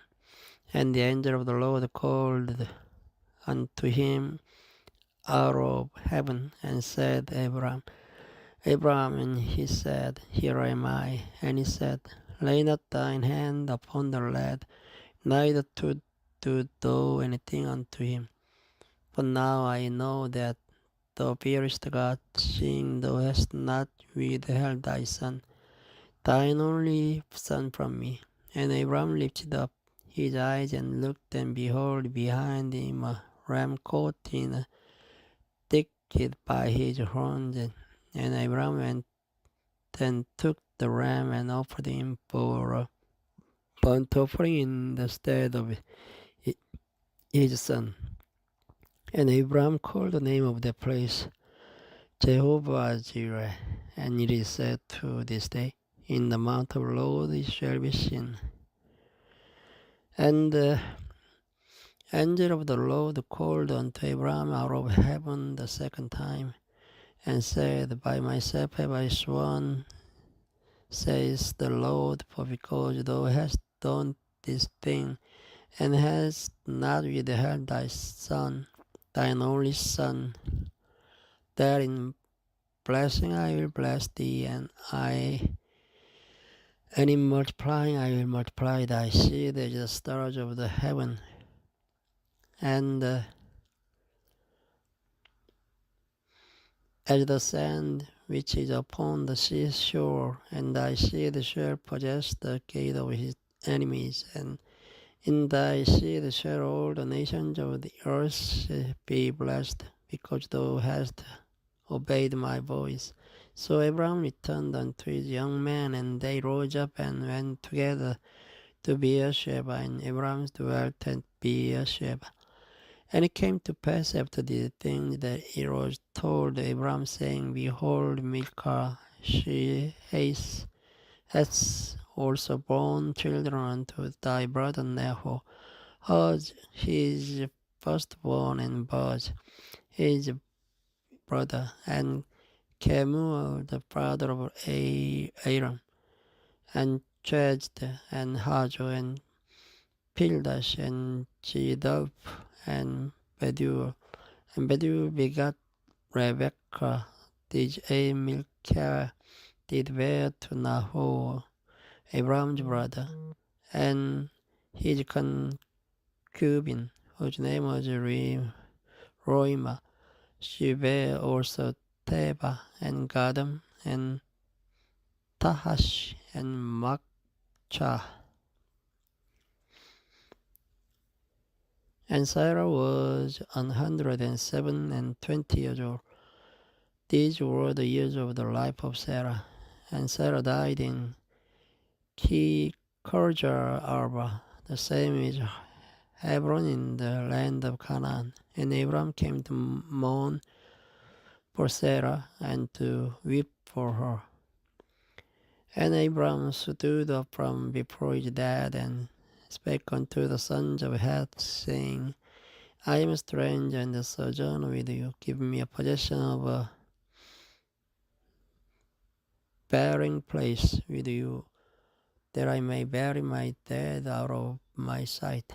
And the children of Heth answered Abram, saying unto him, Hear us, my Lord, thou art a mighty prince among us in the choice of our sepulchres,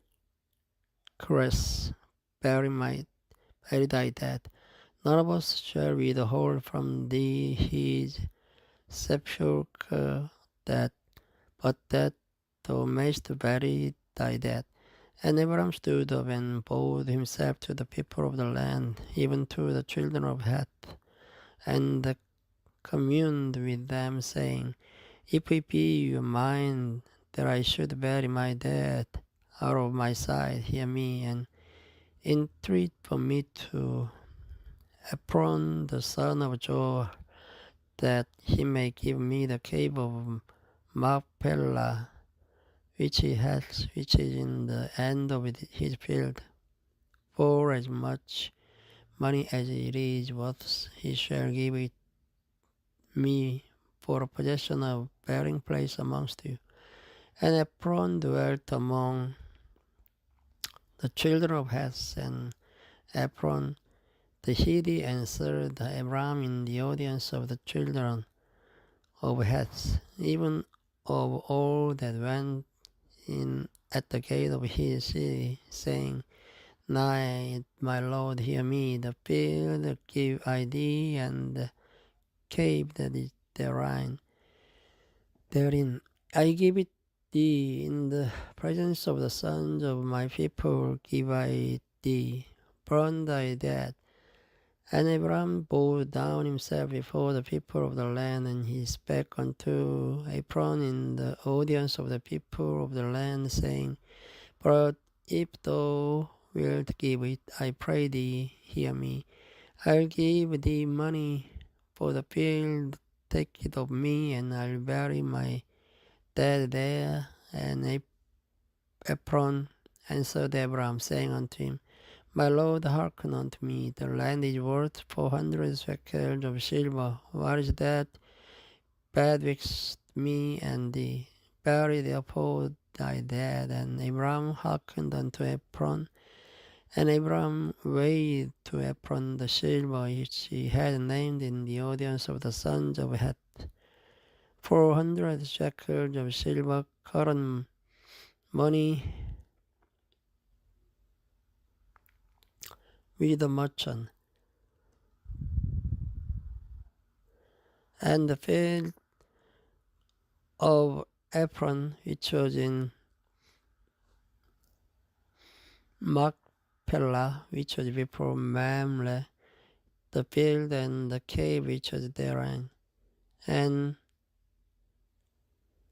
all the trees that were in the field that were in all the borders round about were made sure unto Abram for a possession in the presence of the children of Heth, before all that went in at the gate of the city. And after this, Abram buried Sarah his wife in the cave of the field of Machpelah before Mamre. The same is Hebron in the land of Canaan.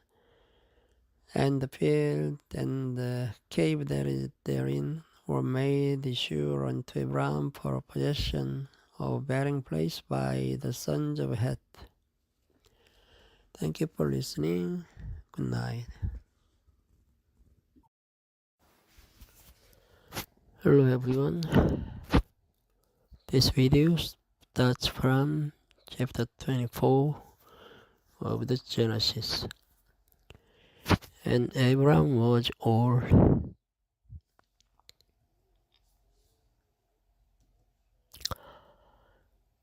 and well stricken in age, and the Lord had blessed Abram in all things.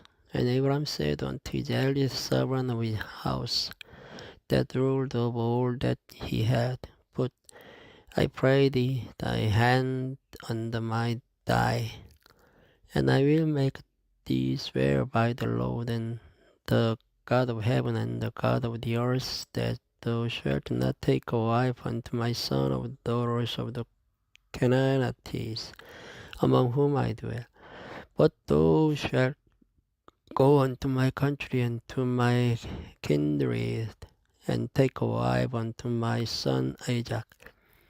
And the servant said unto him, Peradventure the woman will not be willing to follow me unto this land. Must I need bring thy son against unto the land from whence thou camest? And Abram said unto him, Beware thou that thou bring not my son thither again. The Lord God of heaven, which took me from my father's house and from the land of my kindred, and which spake unto me, and that sware unto me, saying, Unto thy seed will I give this land. He shall send his angel before thee, and thou shalt take a wife unto my son from thence. And if the woman will not be willing to follow thee, then thou shalt be clear from this my oath. Only bring not my son thither again. And the servant put his hand under the thigh of Abraham his master and swore to him concerning the matter. And the servant took 10 camels of the camels of his master and departed, for all the goods of his master were in his hand. And he arose and went to Mesopotamia unto the city of Nahor, and he made his camels to kneel down without the city by a well of water at the time of the evening, even the time that women go out to draw water. And he said, O Lord, God of my master Abraham, I pray thee, send me good speed this day, and shew kindness unto my master Abraham. Behold, I stand here by the well of water, and the doors of the men of the city come out to draw water. And let it come to pass that them to whom I shall say, Let down thy pitcher, I pray thee, that I may drink, and she shall say, Drink. And I'll give thy camel drink also. Let the same be she that thou hast appointed from thy servant Isaac. And thereby shall I know that thou hast shewed kindness unto my master. And it came to pass before he had done speaking that, behold, Rebekah came out, who was born to Bethuel, son of Milcah, the wife of Nahor, Abraham's brother, with her pitcher upon her shoulder.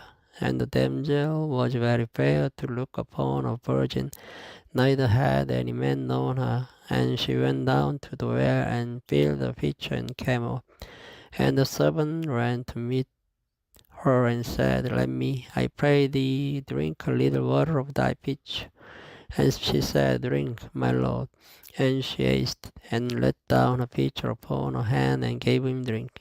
And when she had done giving him drink, she said, I'll draw water for thy camels also, until they have done drink. And she ate, then emptied the pitcher into the trough, and ran again unto the well to draw water, and drew for his camels. And the man wondering at her held his peace to wit whether the Lord had made his journey prosperous or not. And it came to pass, as the camels had done drinking, that the man took a golden earring of a shekel weight, and 2 bracelets for her hand of 10 shekels weight of gold, and said, Whose daughter art thou? Tell me, I pray thee, is there room in thy father's house for us to lodge in? And she said unto him, I am the daughter of Bethuel, the son of Milcah, which she bare unto Nahor. She said moreover unto him, We have both straw and provender enough, and room to lodge in. And the man bowed down his head and worshipped the Lord. And he said, Blessed be the Lord God of my master Abraham, who hath not left destitute my master of his mercy and his truth. I being in the way, the Lord led me to the house of my master's brethren. And the damsel ran and told them of her mother's house these things. And Rebekah had a brother, and his name was Laban. And Laban ran out unto the man unto the well. And it came to pass, when he saw the earring and bracelets upon his sister's hand, and when he heard the words of Rebekah his sister, saying, Thus spake the man unto me, that he came unto the man, and behold, he stood by the camels at the well. And he said, Come in, thou blessed of the Lord, wherefore standest thou without? For I have prepared the house and room for the camels. And the man came into the house, and he ungirded his camels, and gave straw and provender for the camels, and water to wash his feet and the man's feet that were with him. And there was set meat before him to eat, but he said, I'll not eat until I have told mine errand. And he said, Speak on. And he said, I am Abraham's servant, and the Lord hath blessed my master greatly, and he is become great. And he has given him flocks and herds, and silver and gold, and manservants and maidservants, and camels and asses.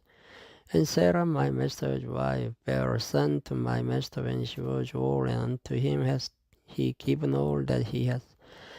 And my master made me swear, saying, Thou shalt not take a wife to my son of the daughters of the Canaanites, in whose land I dwell. But thou shalt go unto my father's house and to my kindred, and take a wife unto my son. And I said unto my master, Peradventure the woman will not follow me. And he said unto me, The Lord before whom I work will send his angel with thee, and prosper thy way. And thou shalt take a wife of my son of my kindred, and of my father's house. Then shalt thou be clear from this my oath, when thou comest to my kindred. And if they give not thee one, thou shalt be clear from my oath. And I came this day unto the well, and said, O Lord God of my master Abraham, if now thou do prosper my way which I go, behold, I stand by the well of the water, and it shall come to pass that when the virgin comes forth to draw water, and I say to her, Give me, I pray thee, a little water of thy pitcher to drink, and she said to me, Both drink thou, and I'll also draw for thy camels. Let the same be the woman whom the Lord hath appointed out for my master's son. And before I had done speaking in mine heart, behold, Rebekah came forth with her pitcher on her shoulder, and she went down unto the well and drew water.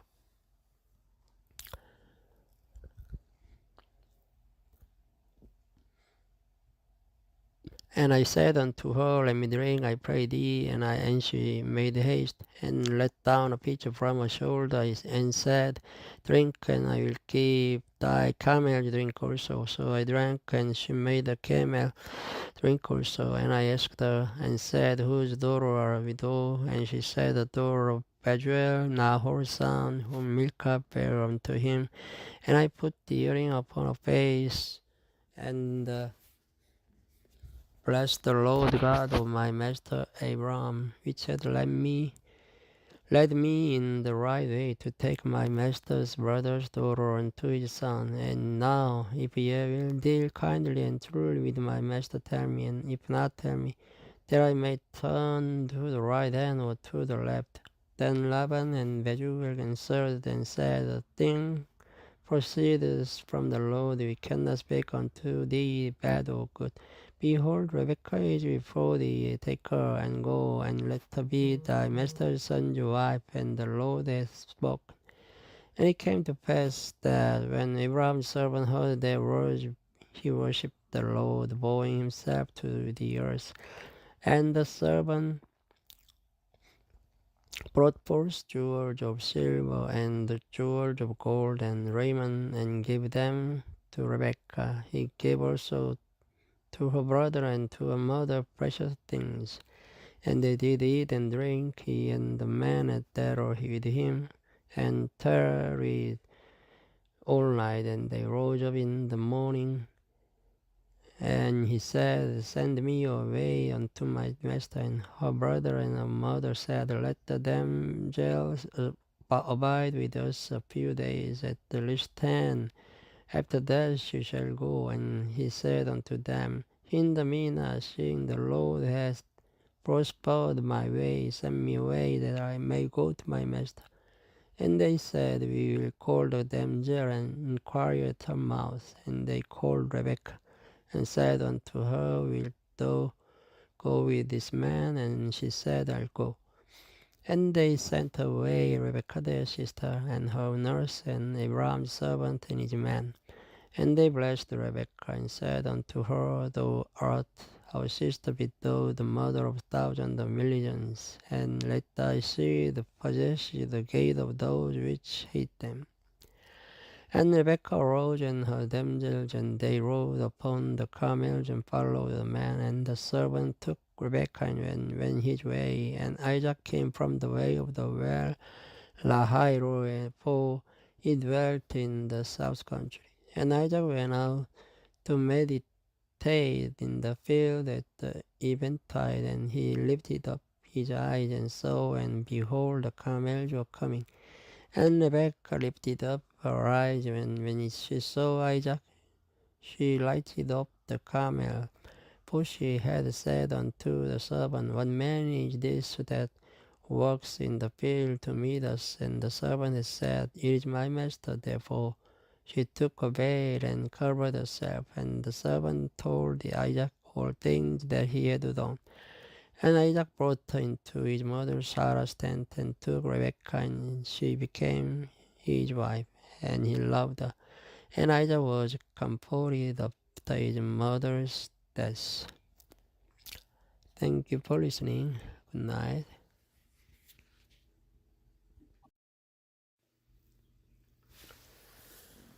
Hello everyone.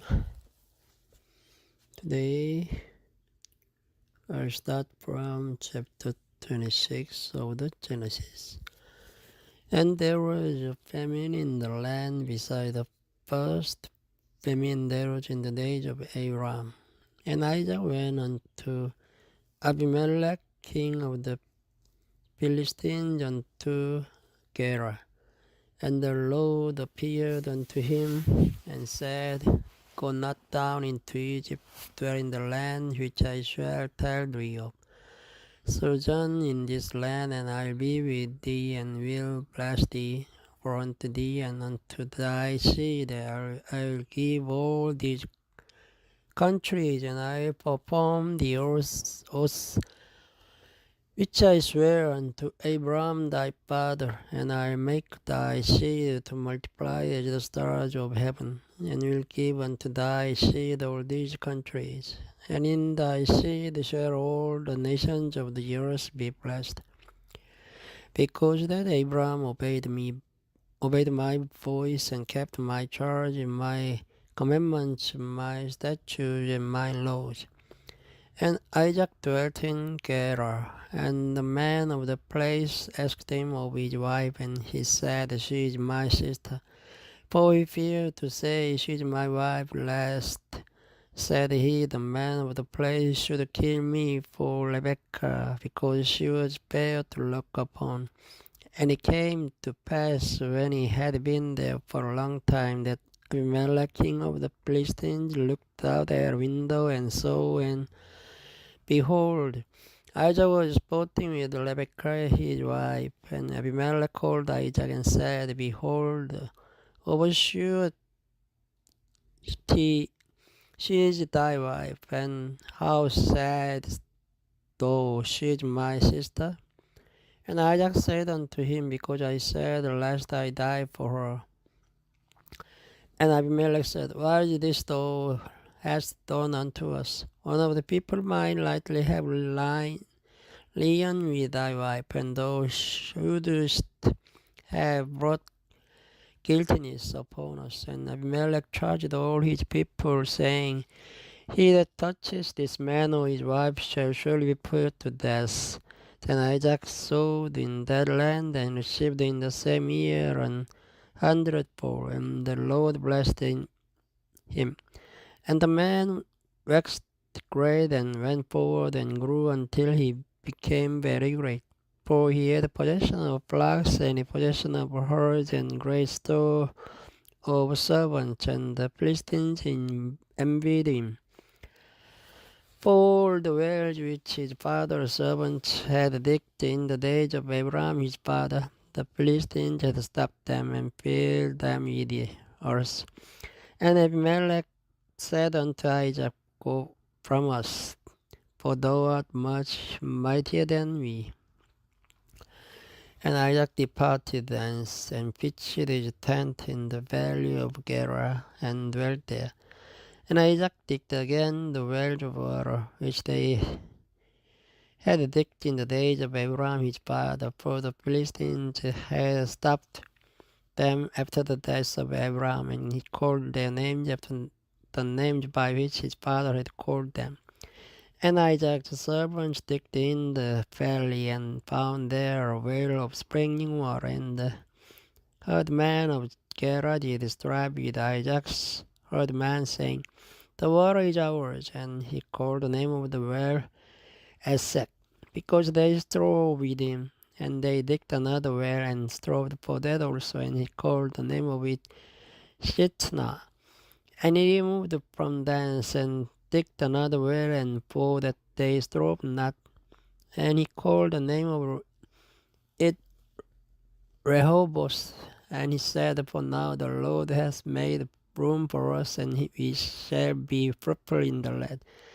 And he went up from thence to Beersheba. And the Lord appeared unto him the same night, and said, "I am the God of Abraham thy father. Fear not, for I am with thee, and will bless thee, and multiply the seed for my servant Abraham's sake." And he builded an altar there, and called upon the name of the Lord, and pitched his tent there. And the Isaac's servants digged the well. Then Abimelech went to him from Gerar, and Ahuzzath, one of his friends, and picture of the chief captain of his army. And Isaac said unto them, "Wherefore come ye to me, seeing ye hate me, and have sent me away from you?" And they said, "We saw certainly that the Lord was with thee, and you said that there be now an oath betwixt us and thee, and let us make a covenant with thee, that thou wilt do us no hurt, and we have not touched thee, and we have done unto thee nothing but good, and have sent thee away in peace. Thou art now the blessed of the Lord." And he made them a feast, and they did eat and drink, and they rose up betimes in the morning, and swore one to another. And Isaac sent them away, and they departed from him in peace. And it came to pass the same day that Isaac's servants came and told him concerning the well which they had digged, and said unto him, "We have found water." And he called it Shebath. Therefore the name of the city is Beersheba unto this day. And Esau was 40 years old when he took to wife Judith, the daughter of Beri the Hittite, and Bashmath, the daughter of Elon the Hittite, which were a grief of mind unto Isaac and to Rebekah. Chapter 27. And it came to pass that when Isaac was old, and his eyes were dim, so that he could not see, he called Esau his eldest son, and said unto him, "My son." And he said unto him, "Behold, here am I." And he said, "Behold, now I am old, I know not the day of my death. Now therefore take, I pray thee, thy weapon, thy quiver, and thy bow, and go out to the field, and take me some venison, and make me savory meat, such as I love, and bring it to me, that I may eat, that my soul may bless thee before I die." And Rebekah heard when Isaac spake to Esau his son. And so Esau went to the field to hunt for venison, and to bring it.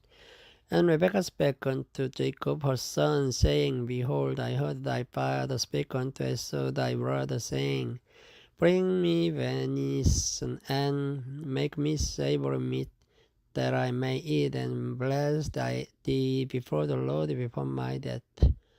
Now therefore, my son, obey my voice according to that which I commanded thee. Go now to the flock, and fetch me from thence two good kids of the goats, and I will make them savory meat for thy father, such as he loves. And thou shalt bring it to thy father, and that he may eat, and that he may bless thee before his death." And Jacob said to Rebekah his mother, "Behold, Esau my brother is a hairy man, and I am a smooth man. My father peradventure will fail me, and I shall seem to him as a deceiver, and I shall bring a curse upon me, and not a blessing. And his mother said unto him, Upon me be thy curse, my son, and obey my voice, and go fetch me them. And he went and fetched and brought them to his mother. And his mother made a savory meat such as his father loved. And Rebekah took goodly raiment of her eldest son Esau, which were with her in the house, and put them upon Jacob her youngest son. And she put the skins of the kids of the goats upon his hands and upon the smooth of his neck. And she gave the savory meat and the bread which she had prepared into the hand of her son Jacob. And he came unto his father and said, My father. And he said, Here am I. Who art thou, my son? And Jacob said unto his father, I am Esau, thy firstborn. I have done according as thou badest me. Arise, I pray thee, sit and eat of my venison, that thy soul may bless me. And Isaac said unto his son, How is it that thou hast found it so quickly, my son?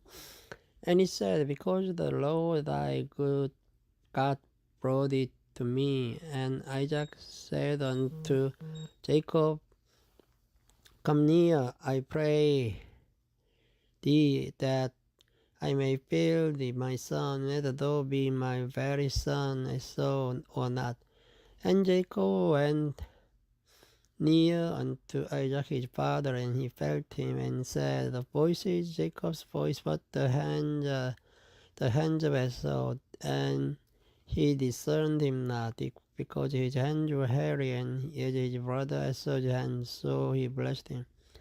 And he said, Art thou my very son Esau? And he said, I am. And he said, Bring it near to me, and I will eat of my son's venison, that my soul may bless thee. And he brought it near to him, and he did it. And he brought him wine, and he drank. And his father Isaac said unto him, Come near now, and kiss me, my son. And he came nearer and kissed him, and he smelled the smell of his raiment, and blessed him, and said, See, the smell of my son is as the smell of a field which the Lord hath blessed. Therefore God give thee of the dew of heaven, and the fatness of the earth, and plenty of corn and wine. Let people serve thee, the nations bow down to thee. Be lord over thee, thy brethren, and let thy mother's sons bow down to thee. Cursed be everyone that curses thee, and blessed be he that blessed thee. And it came to pass, as soon as Isaac had made an end of blessing Jacob, and Jacob was yet scarce gone out from the presence of Isaac his father, that Esau his brother came in from his hunting, and he also had made the savory meat, and brought it unto his father, and said unto his father, Let my father arise, and eat of his son's venison, that thy soul may bless me. And Isaac his father said unto him, Who art thou? And he said, I am thy son, thy firstborn Esau. And Isaac trembled very exceedingly, and said, Where is he that has taken venison and brought it to me? And I have eaten of all before thou camest, and have blessed him. Yea, and he shall be blessed. And when Esau heard the words of his father, he cried with a great and exceeding bitter cry, and said unto his father, Bless me, even me also, O my father. And he said, Thy brother came with subtlety, and has taken away thy blessing. And he said, Is not he right named Jacob? For he has supplanted me these 2 times. He took away my birthright, and behold, now he has taken away my blessing. And he said, hast thou not reserved a blessing for me? And Isaac answered and said unto Esau, behold, I made him thy lord, and all his brethren have I given to him for servants, and with corn and wine have I sustained him. And what shall I do now unto thee, my son? And Esau said unto his father, hast thou one blessing, my father? Bless me, even me also, O my father. And Esau lifted up his voice and wept. And Isaac his father answered and said unto him, behold, thy dwelling shall be the fatness of the earth, and of the dew of heaven from above. And be thy sword, shalt thou lie, and shalt serve thy rod, and it shall come to pass, when thou shalt have the dominion, that thou shalt break a yoke from up thy neck. And Esau hated Jacob because of the blessing wherewith his father blessed him. And Esau said in his heart, the days of mourning for my father I attended, and I slay my brother Jacob. And these words of Esau's elder son were told to Rebekah, and she sent and called Jacob her younger son, and said unto him, behold, thy brother Esau is touching thee, thus comfort himself, purposing to kill thee.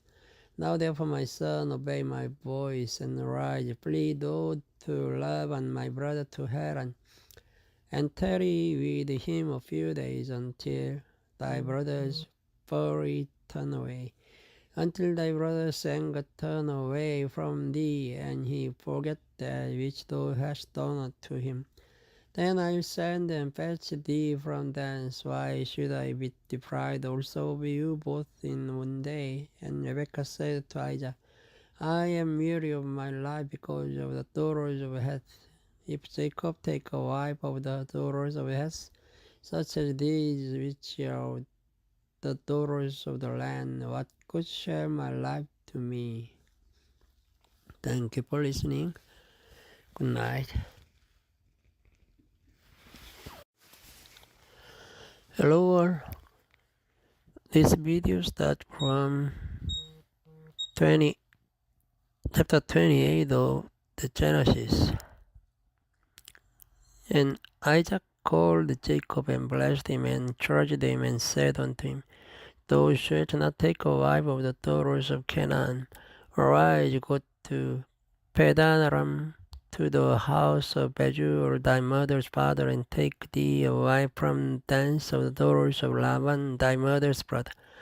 And God Almighty bless thee, and make thee fruitful, and multiply thee, that thou mayst be a multitude of people, and give thee the blessing of Abraham to thee, and to thy seed with thee, that thou mayst inherit the land wherein thou art a stranger, which God gave unto Abraham. And Isaac sent away Jacob, and he went to Padan Aram unto Laban, son of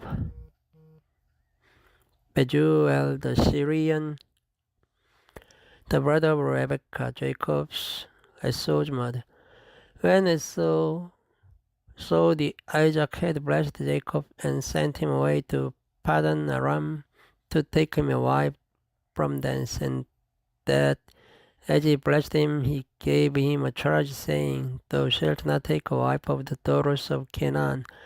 And that Jacob obeyed his father and his mother, and was gone to Padan Aram. And Esau, seeing that the daughters of Canaan pleased not Isaac his father, then went Esau unto Ishmael, and took unto the wives which he had Mahalat, the daughter of Ishmael, Abraham's son, the sister of Nebajoth, to be his wife. And Jacob went out from Beersheba, and went toward Haran, and he lighted upon a certain place, and tarried there all night. And 'cause the sun was set. And he took of the stones of that place and put them for his pillows, and lay down in that place to sleep. And he dreamed, and behold, a ladder set up on the earth, and the top of it reached to heaven. And behold, the angel of God ascending and descending on it. And behold, the Lord stood above it, and said, I am the Lord God of Abraham thy father, and the God of Isaac. The land whereon thou liest, to thee will I give it, and to thy seed. And thy seed shall be as the dust of the earth, and thou shalt spread abroad to the west, and to the east, and to the north, and to the south. And in thee and in thy seed shall all the families of the earth be blessed. And behold, I am with thee, and will keep thee in all places whither thou goest, and will bring thee again into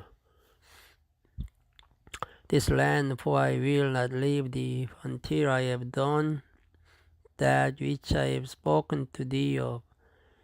And Jacob awaked out of his sleep, and he said, Surely the Lord is in this place, and I knew it not.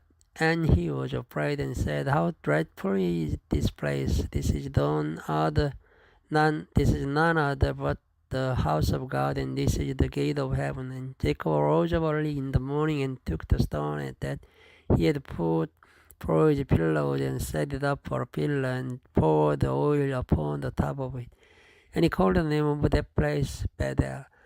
But the name of that city was called Luz at the first. And Jacob vowed a vow, and saying, If God will be with me, and will keep me in this way that I go, and will give me bread to eat, and raiment to put on, so that I come again to my father's house in peace, then shall the Lord be my God. And the stone which I have set for a pillar shall be God's house, and of all that thou shalt give me, I surely give the tenth unto thee. Chapter 29. Then Jacob went on his journey, and came into the land of the people of the east. And he looked, and behold, a well in the field, and lo, there were 3 flocks of sheep lying by it. For out of that well they watered the flocks, and the great stone was upon the well's mouth. And thither were all the flocks gathered, and they rolled the stone from the well's mouth, and watered the sheep, and put the stone again upon the well's mouth in his place. And Jacob said unto them, My brethren, whence be ye? And they said, Of Haran are we. And he said unto them, Know ye Laban the son of Nahor? And they said, We know him.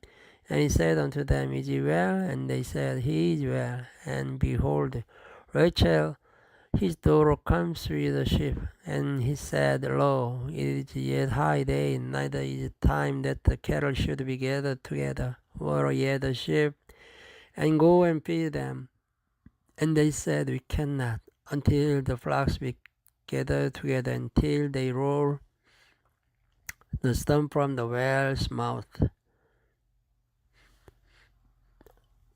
Then we water the sheep. And while he yet spake with them, Rachel came with her father's sheep, for she kept them. And it came to pass, when Jacob saw Rachel the daughter of Laban, his mother's brother, and the sheep of Laban his mother's brother, that Jacob went near, and rolled the stone from the well's mouth, and watered the flock of Laban his mother's brother. And Jacob kissed Rachel, and lifted up his voice, and wept. And Jacob told Rachel that he was her father's brother, and that he was Rebekah's son. And she ran and told her father. And it came to pass, when Laban heard the tidings of Jacob, his sister's son, that he ran to meet him, and embraced him, and kissed him, and brought him to his house. And he told Laban all these things. And Laban said to him, Surely thou art my bone and my flesh. And he abode with him the space of a month. And Laban said unto Jacob, Because thou art my brother, shouldest thou therefore serve me for naught? Tell me, What shall the wages be? And Laban had two daughters. The name of the elder was Leah, and the name of the younger was Rachel. Leah then died, but Rachel was beautiful and well favored. And Jacob loved Rachel and said, I will serve thee 7 years for Rachel thy younger daughter. And Laban said, It is better that I give her to thee than that I should give her to another man. Abide with me. And Jacob served 7 years for Rachel, and they seemed unto him but a few days for the love he had to her. And Jacob said unto Laban, Give me my wife, for my days are fulfilled, that I may go in unto her. And Laban gathered together all the men of the place, and made a feast. And it came to pass in the evening that he took Leah his daughter, and brought her to him, and he went into her. And Laban gave unto his daughter Leah Zilpah his maid for an handmaid. And it came to pass that in the morning, behold, it was Leah. And he said to Laban, What is this thou hast done unto me? Did not I serve thee for Rachel? Wherefore then hast thou beguiled me? And Laban said, It must not be so done in our country, to give the younger before the firstborn. Fulfill a week, and we will give thee this also for the service which you shalt serve with me yet 7 other years. And Jacob did so, and fulfilled the week. And he gave him Rachel his daughter to wife also. And Laban gave to Rachel his daughter Bilhah his handmaid to be her maid. And he went in also unto Rachel, and he loved also Rachel more than Leah, and served with him yet 7 other years. And when the Lord saw that Leah was hated, he opened her womb, but Rachel was barren. And Leah conceived and bare a son. She called his name Reuben, for she said, Surely the Lord hath looked upon my affliction. Now therefore my husband will love me. And she conceived again, and bare a son, and said, Because the Lord hath heard that I was hated, he hath therefore given me this son also. And she called his name Simeon. And she conceived again, and bare a son, and said, Now this time will my husband be joined unto me, because I have borne him 3 sons. Therefore was his name called Levi. And she conceived again, and bare a son, and she said, Now will I praise the Lord. Therefore she called his name Judah, and left it. Hello, this video starts from chapter 30 of the Genesis. And when Rachel saw that she bare Jacob no children, Rachel envied her sister, and said unto Jacob, Give me children, or else I die. And Jacob's anger was kindled against Rachel, and he said, Am I in God's stead, who hath withheld from thee the fruit of the womb? And she said, Behold my maid Bilhah, go in unto her, and she shall bear upon my knees, that I may also have children by her. And she gave him Bilhah, her handmaid, to wife. And Jacob went in unto her. And Bilhah conceived and bare Jacob a son. And Rachel said, God has judged me, and has also heard my voice, and has given me a son. Therefore called his name Dan. And Bilhah, Rachel's maid, conceived again, and bare Jacob a second son. And Rachel said, With great wrestling have I wrestled with my sister, and I have prevailed. And she called his name Naphtali. When Leah saw that she had left bearing, she took Zilpah her maid, and gave her Jacob to wife. And Zilpah, Leah's maid, bare Jacob a son. And Leah said, The troop comes, and she called his name Gad.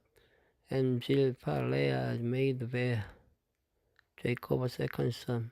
And Leah said, Happy am I, for the daughters will call me blessed.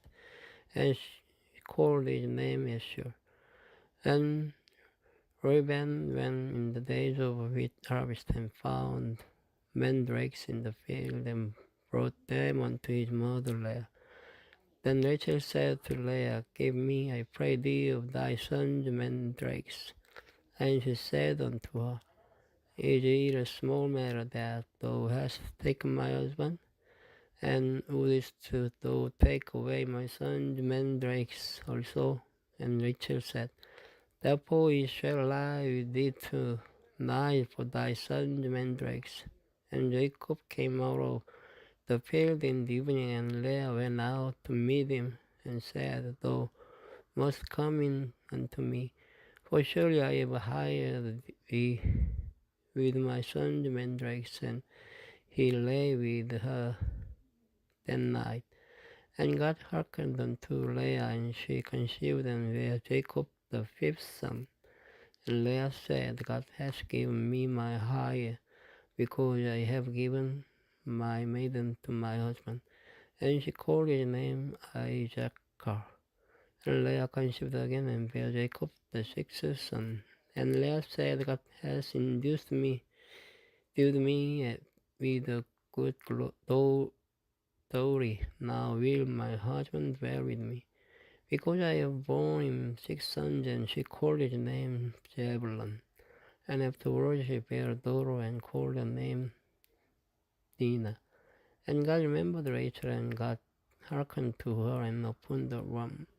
And she conceived and bare a son, and said, God has taken away my reproach. And she called his name Joseph, and said, The Lord shall add to me another son. And it came to pass, when Rachel had borne Joseph, that Jacob said unto Laban, Send me away, that I may go unto mine own place, and to my country. Give me my wives and my children, for whom I have served thee, and let me go. For thou knowest my service which I have done thee. And Laban said unto him, I pray thee, if I have found favor in thine eyes, therefore I have learned by experience that the Lord hath blessed me for thy sake. And he said, Appoint me thy wages, and I will give it. And he said unto him, Thou knowest how I have served thee, and how thy cattle was with me. For it was little which thou hadst before I came, and is now increased unto a multitude, and the Lord hath blessed thee since my coming. And now when shall I provide for mine own house also? And he said, What shall I give thee? And Jacob said, Thou shalt not give me anything. If thou wilt do this thing for me, I will again feed and keep my flock. I'll pass through all thy flock today, removing from thence all the speckled and spotted cattle, and all the brown cattle among the sheep, and the spotted and speckled among the goats. And of such shall be my hire. So shall my righteousness answer for me in time to come, when it shall come for my hire before thy face. Even one that is not speckled and spotted among the goats, and brown among the sheep, that shall be counted stolen with me. And Laban said, Behold, I would it might be according to thy word. And he removed that day the goats that were ring streaked and spotted, and all the she goats that were speckled and spotted, and every one that had some white in it, and all the brown among the sheep, and gave them into the hand of his son. And he said, 3 days' journey betwixt himself and Jacob. And Jacob fed the rest of Laban's flocks. And Jacob took him rods of green poplar, and of the hazel and chestnut tree, and peeled the white twigs in them, and made the white appear which was in the rose. And he set the rose which had before the flocks in the gutters in the watering troughs the flocks came to drink, that they should conceive when they came to drink. And the flocks conceived before the Lord and brought forth cattle, ring-streaked, speckled, and spotted. And Jacob did separate the rams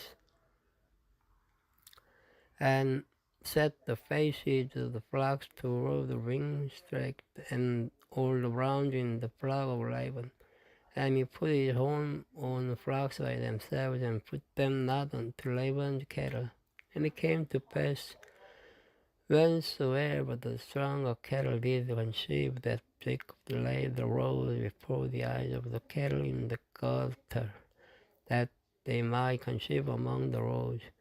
But when the cattle were feeble, he put them not in. So the feebler were Laban's, and the stronger Jacob's. And the man increased exceedingly, and had much cattle, and made servants and menservants, and camels and asses. Thank you for listening. Good night. Hello everyone. This video starts from the chapter 31 of the Genesis.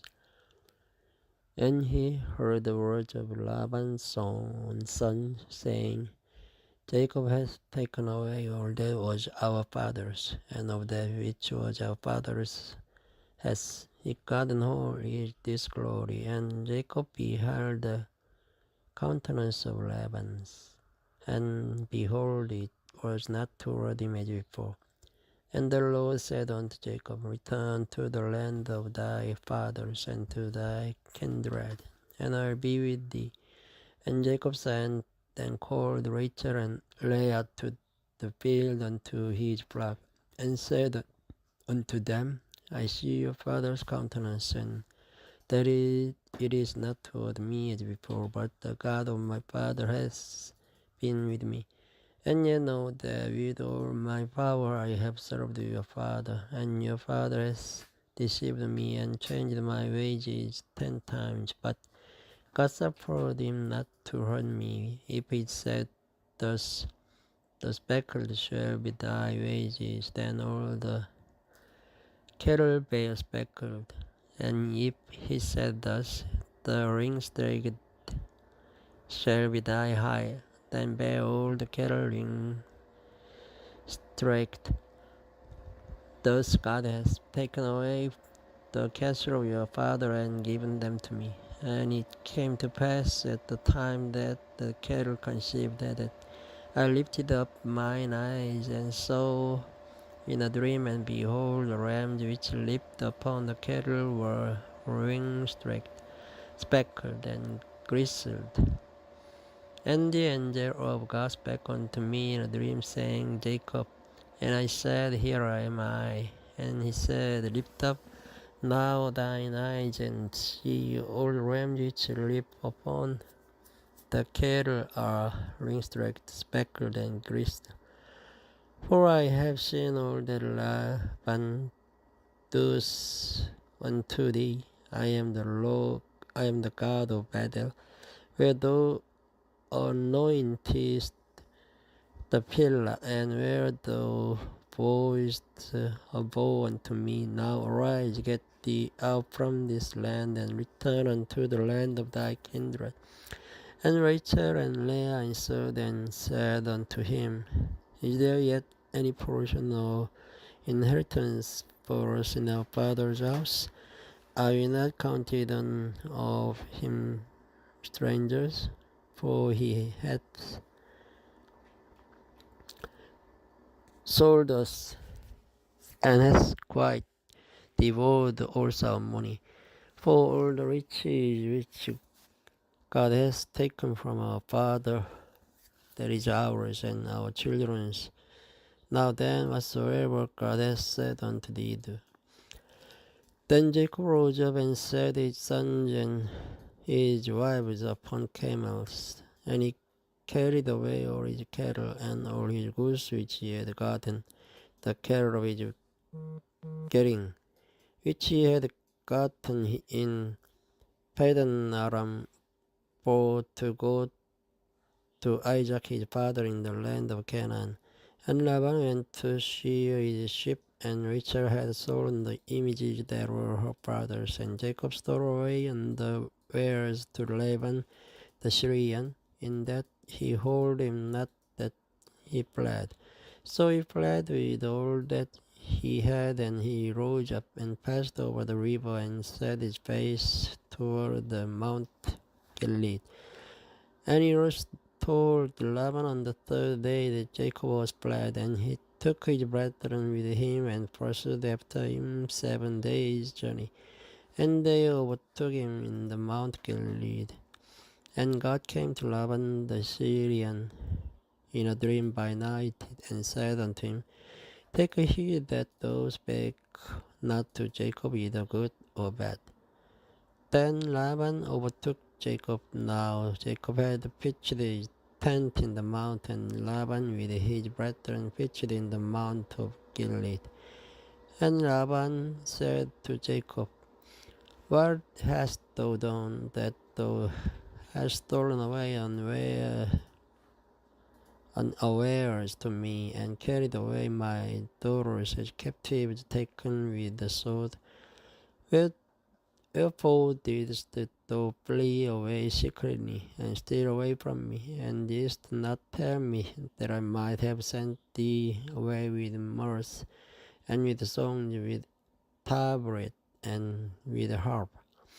And hast not suffered me to kiss my sons and my daughters. Thou hast not once foolishly in so doing. It is in the power of my hand to do you hurt. But the God of your fathers spake unto me is the night, saying, Take thou heed that thou speak not to Jacob either good or bad. And now thou wouldest needs be gone, because thou so longest after thy father's house. Yet wherefore hast thou stolen my gods?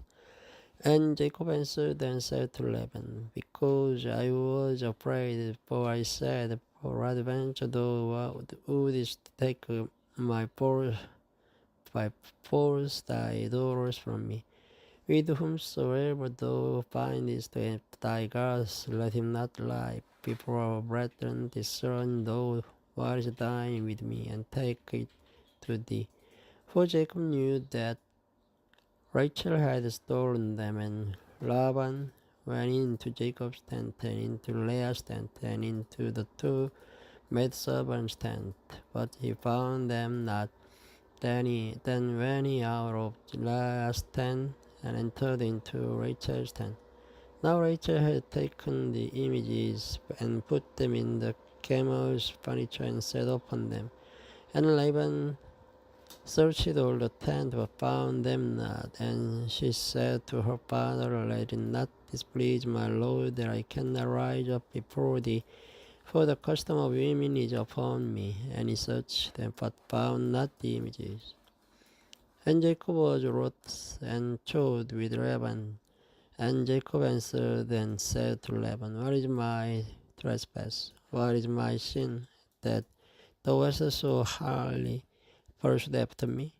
Whereas thou hast searched all my stuff, what hast thou found of all thy household stuff? Set it here before my brethren, any brethren that may judge betwixt us both. These 20 years have I been with thee. Thy ewes and thy sheep goats have not cast their young, and the rams of thy flock have I not eaten. That which was torn of beasts I brought not unto thee, I bear the loss of it. Of my hand didst thou require it, whether stolen by day or stolen by night. Thus I was in the day of the drought consumed me, and the frost by night, and my sleep departed from mine eyes. Thus have I been 20 years in thy house. I served thee 14 years for thy 2 daughters, and 6 years for thy cattle. And thou hast changed my wages 10 times, except the God of my father, the God of Abraham, and the fear of Isaac, had been with me. Surely thou hast sent me away now empty. God has seen mine affliction and the labor of my hands, and rebuked thee yesternight. And Laban answered and said unto Jacob, These daughters are my daughters, and these children are my children, and these cattle are my cattle, and all that thou seest is mine. And what can I do this day unto thee? Said my daughters unto their children which they have born. Now therefore come, let us make a covenant, and I and thou, and let it be for witness between me and thee. And Jacob took a stone and set it up for a pillar. And Jacob said unto his brethren, Gather stones. And they took stones and made a heap, and they did it there upon the heap. And Laban called it Jaga Sahadusa, but Jacob called it Gilead. And Laban said, This heap is a witness between me and this day. Therefore was the name of it called Gilead. And Mizpah, for he said, The Lord watch between me and thee when we are absent one from another. If thou shalt afflict my daughters, or if thou shalt take other wives beside my daughters, no man is with us. God is witness betwixt me and thee. And Laban said to Jacob, Behold this heap, and behold this pillar, which I have cast betwixt me and thee. This heap be witness, and this pillar be witness, that I will not pass over this heap to thee, and that thou shalt not pass over this heap and this pillar unto me for harm. The God of Abraham and the God of Nahor, the God of their father, judge betwixt us. And Jacob sware by the fear of his father Isaac. Then Jacob offered sacrifice upon the mount, and called his brethren to eat bread. And they did eat bread, and tarried all night in the mount. And early in the morning Laban rose up, and kissed his sons and his daughters, and blessed them. And Laban departed, and returned unto his place. Thank you for listening. Good night. Hello everyone. This video starts from chapter 32 of the Genesis.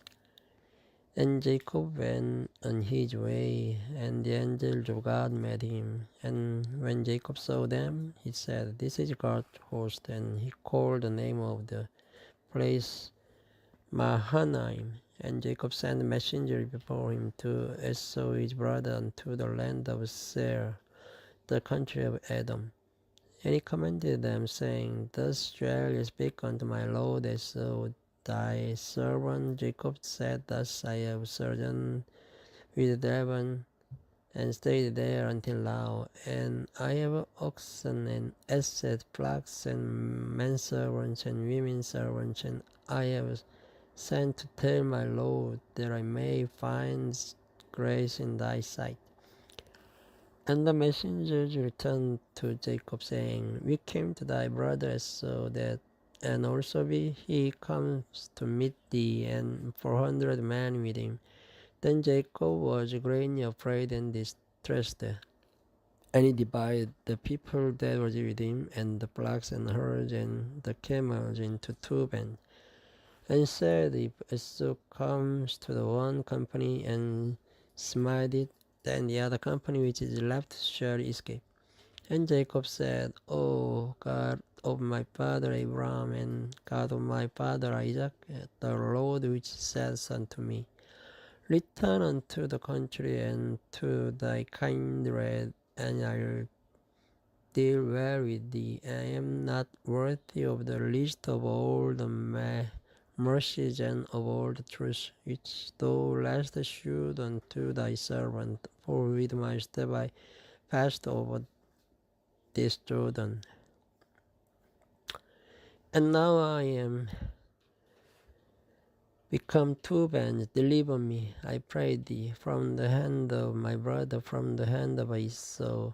For I fear him, lest he will come and smite me and the mother with the children. And thou saidst, I'll surely do thee good and make thy seed as the sand of the sea, which cannot be numbered for multitude. And he lodged there that same night, and took of that which came to his hand a present for Esau his brother, 200 she goats, and 20 goats, 200 ewes, and 20 rams, 30 milk camels with their colts, 40 kine, and 10 bulls, 20 she asses, and 10 foals.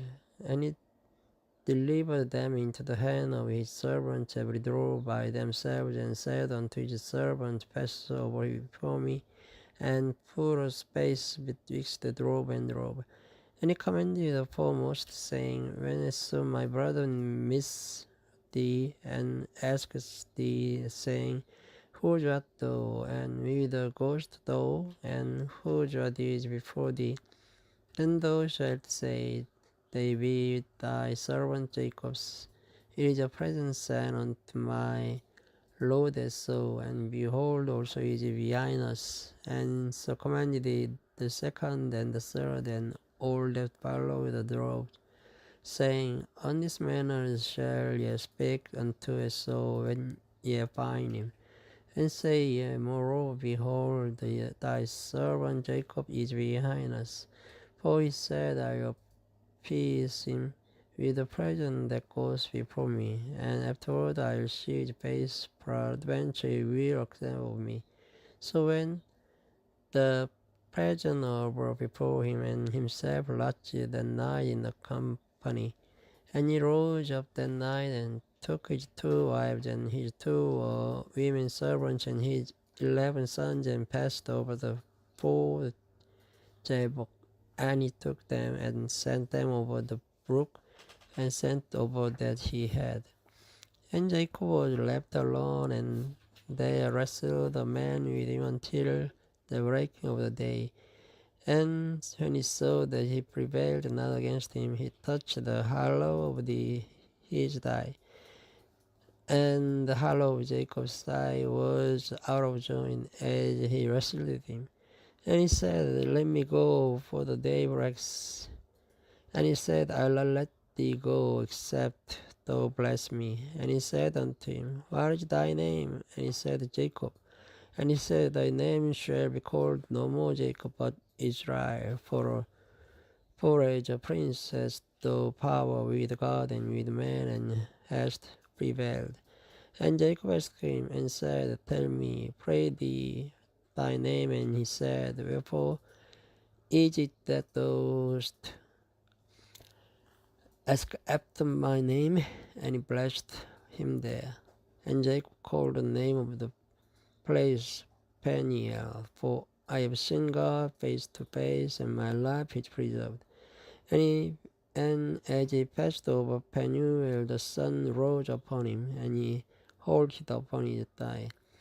Therefore the children of Israel eat not of the sinew which shrank, which is upon the hollow of the thigh, unto this day, because he touched the hollow of Jacob's thigh, and the sinew that shrank. Chapter 33.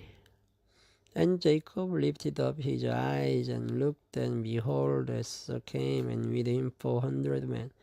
And he divided the children unto Leah, and unto Rachel, and unto the 2 handmaids. And he put the handmaids and the children foremost, and Leah and her children after, and Rachel and Joseph hindmost. And he passed over before him, and bowed himself to the ground 7 times, until he came near to his brother. And Esau ran to meet him, and embraced him, and fell on his neck, and kissed him. And they wept. And he lifted up his eyes and saw the women and the children, and said, Who are those with thee? And he said, The children which God has graciously given thy servant. Then the handmaidens came near thy and their children, and they bore themselves. And Leah also with the children came near, and bore themselves. And after came Joseph near, and Rachel, and they bore themselves. And he said, What meanest thou by all this drove which I met? And he said, These are to find grace in the sight of my Lord. And he so said, I will not, my brother, keep that thou hast unto thyself. And Jacob said, Nay, I pray thee, if now I have found grace in the sight, then receive my present and my hand. For therefore I have seen thy face, as though I had seen the face of God, and thou wast pleased with me. Take, I pray thee, my blessing that is brought to thee, because God has dealt graciously with me, and because I have enough. And he urged him, and he took it, and he said, Let us take our journey, and let us go, and I will go before thee. And he said unto him, My Lord knows that the children are tender, and the flocks and herds with young are with me, and if man should overdrive them away, all the flock will die. Let my Lord, I pray thee, pass over before his servant, and I will lead them softly according as the cattle that goes before me, and the children be able to endure, until I come unto my Lord, unto say. And so said, Let me now leave with thee some of the folk that are with me. And he said, What needs it? Let me find grace in the sight of my Lord. So returned that day on his way unto Seir. And Jacob journeyed to Sukkot, and built him an house, and made a booth for his cattle. Therefore the name of the place is called Sukkot. And Jacob came to Shalem, the city of Shechem, which is in the land of Canaan, when he came from Padan Aram, and pitched his tent before the city. And he brought a parcel of a field where he had spread his tent, at the hand of the children of Hamor, Shechem's father. For hello world, this video starts from chapter 34 of the Genesis. And Dinah, the daughter of Leah, which she bare unto Jacob, went out to see the daughters of the land. And when Shechem, the son of Hamor the Hivite, prince of the country, saw her, he took her and lay with her and defiled her. And his soul clave unto Dinah, the daughter of Jacob, and he loved the damsel, and spake kindly unto the damsel. And Shechem spake unto his father Hamor, saying, Give me this damsel to wife. And Jacob heard that he had defiled Dinah his daughter. Now his sons were with his cattle in the field, and Jacob held his peace until they were come. And Hamor the father of Shechem went out unto Jacob to communicate with him. And the sons of Jacob came out of the field, when they heard it. And the men were grieved, and they were very wroth, because he had wrought folly in Israel in lying with Jacob's daughter, which thing ought not to be done. And Hamor communed with them, saying, The soul of my son Shechem longs for your daughter. I pray you give her him to wife, and make ye marriages with us, and give your daughters unto us, and take our daughters unto you. And ye shall dwell with us, the land shall be before you. Dwell and trade ye therein, and get new possessions therein.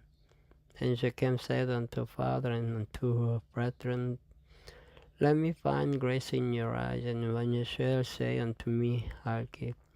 Ask me never so much dowry and gift, and I'll give according as ye shall say unto me. But give me the damsel to wife, and the sons of Jacob instead of Shechem. And Hamor his father deceitfully, and said, Because ye have defiled Dinah their sister. And they said unto them, We cannot do this thing, to give our sister to one that is uncircumcised, for that were a reproach unto us. But in this will we consent unto you, if ye will be as we be, that every male of you be circumcised. Then will we give our daughters unto you, and we will take your daughters to us, and we will dwell with you, and we will become one people. But if ye will not hearken unto us to be circumcised, then will we take our daughter, and you will be gone. And their words pleased Hamor, and Shechem Hamor's son. And the young man deferred not to do the thing, because he had delight in Jacob's daughter, and he was more honorable than all the house of his father.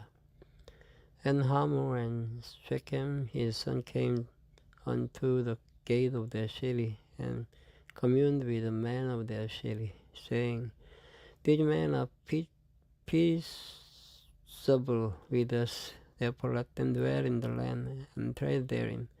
For the land, behold, is large enough for them. Let us take their daughters to us for wives, and let us give them our daughters. Only herein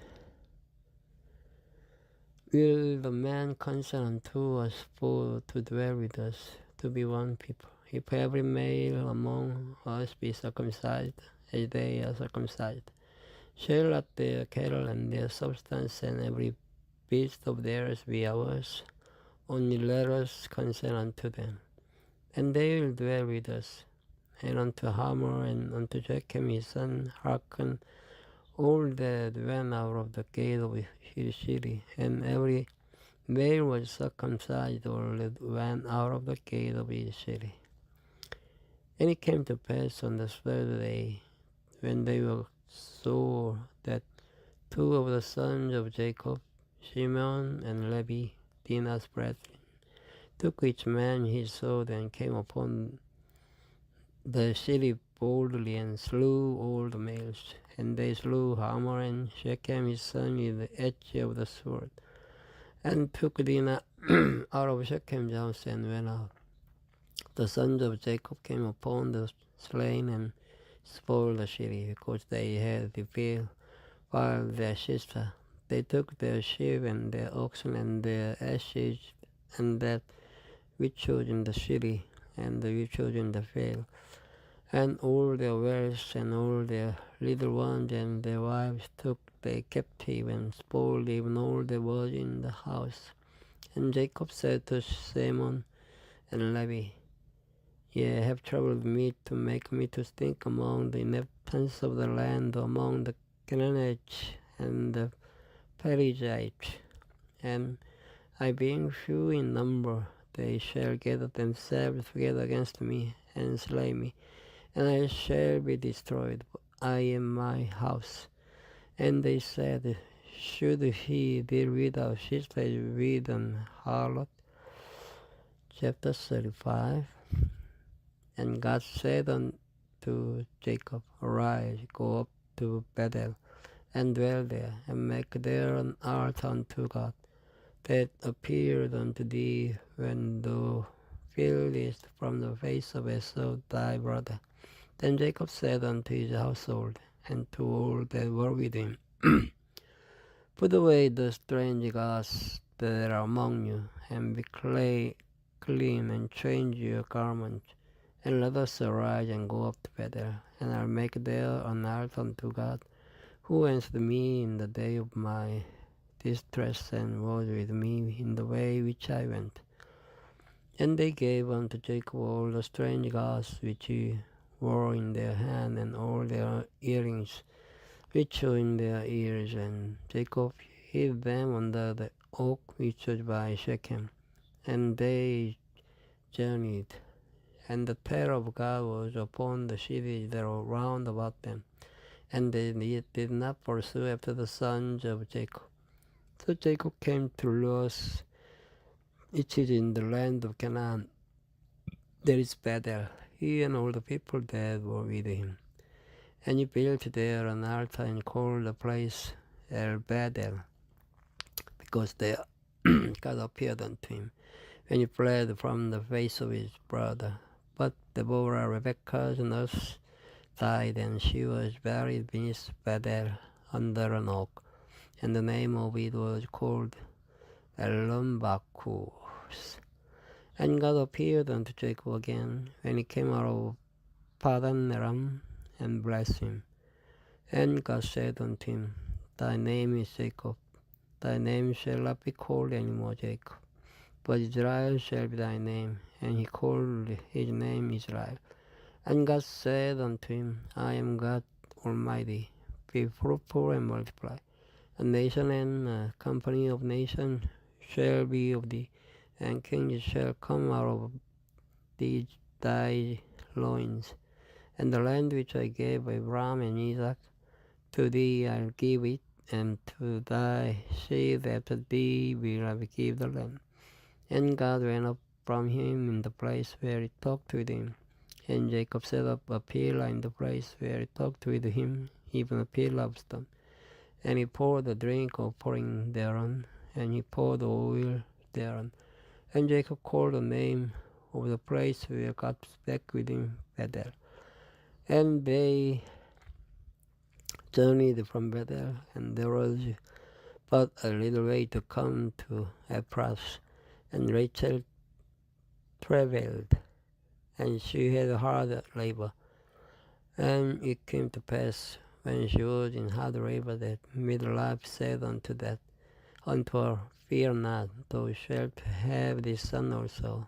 And it came to pass, as her soul was in departing, for she died, that she called his name Ben-Oni.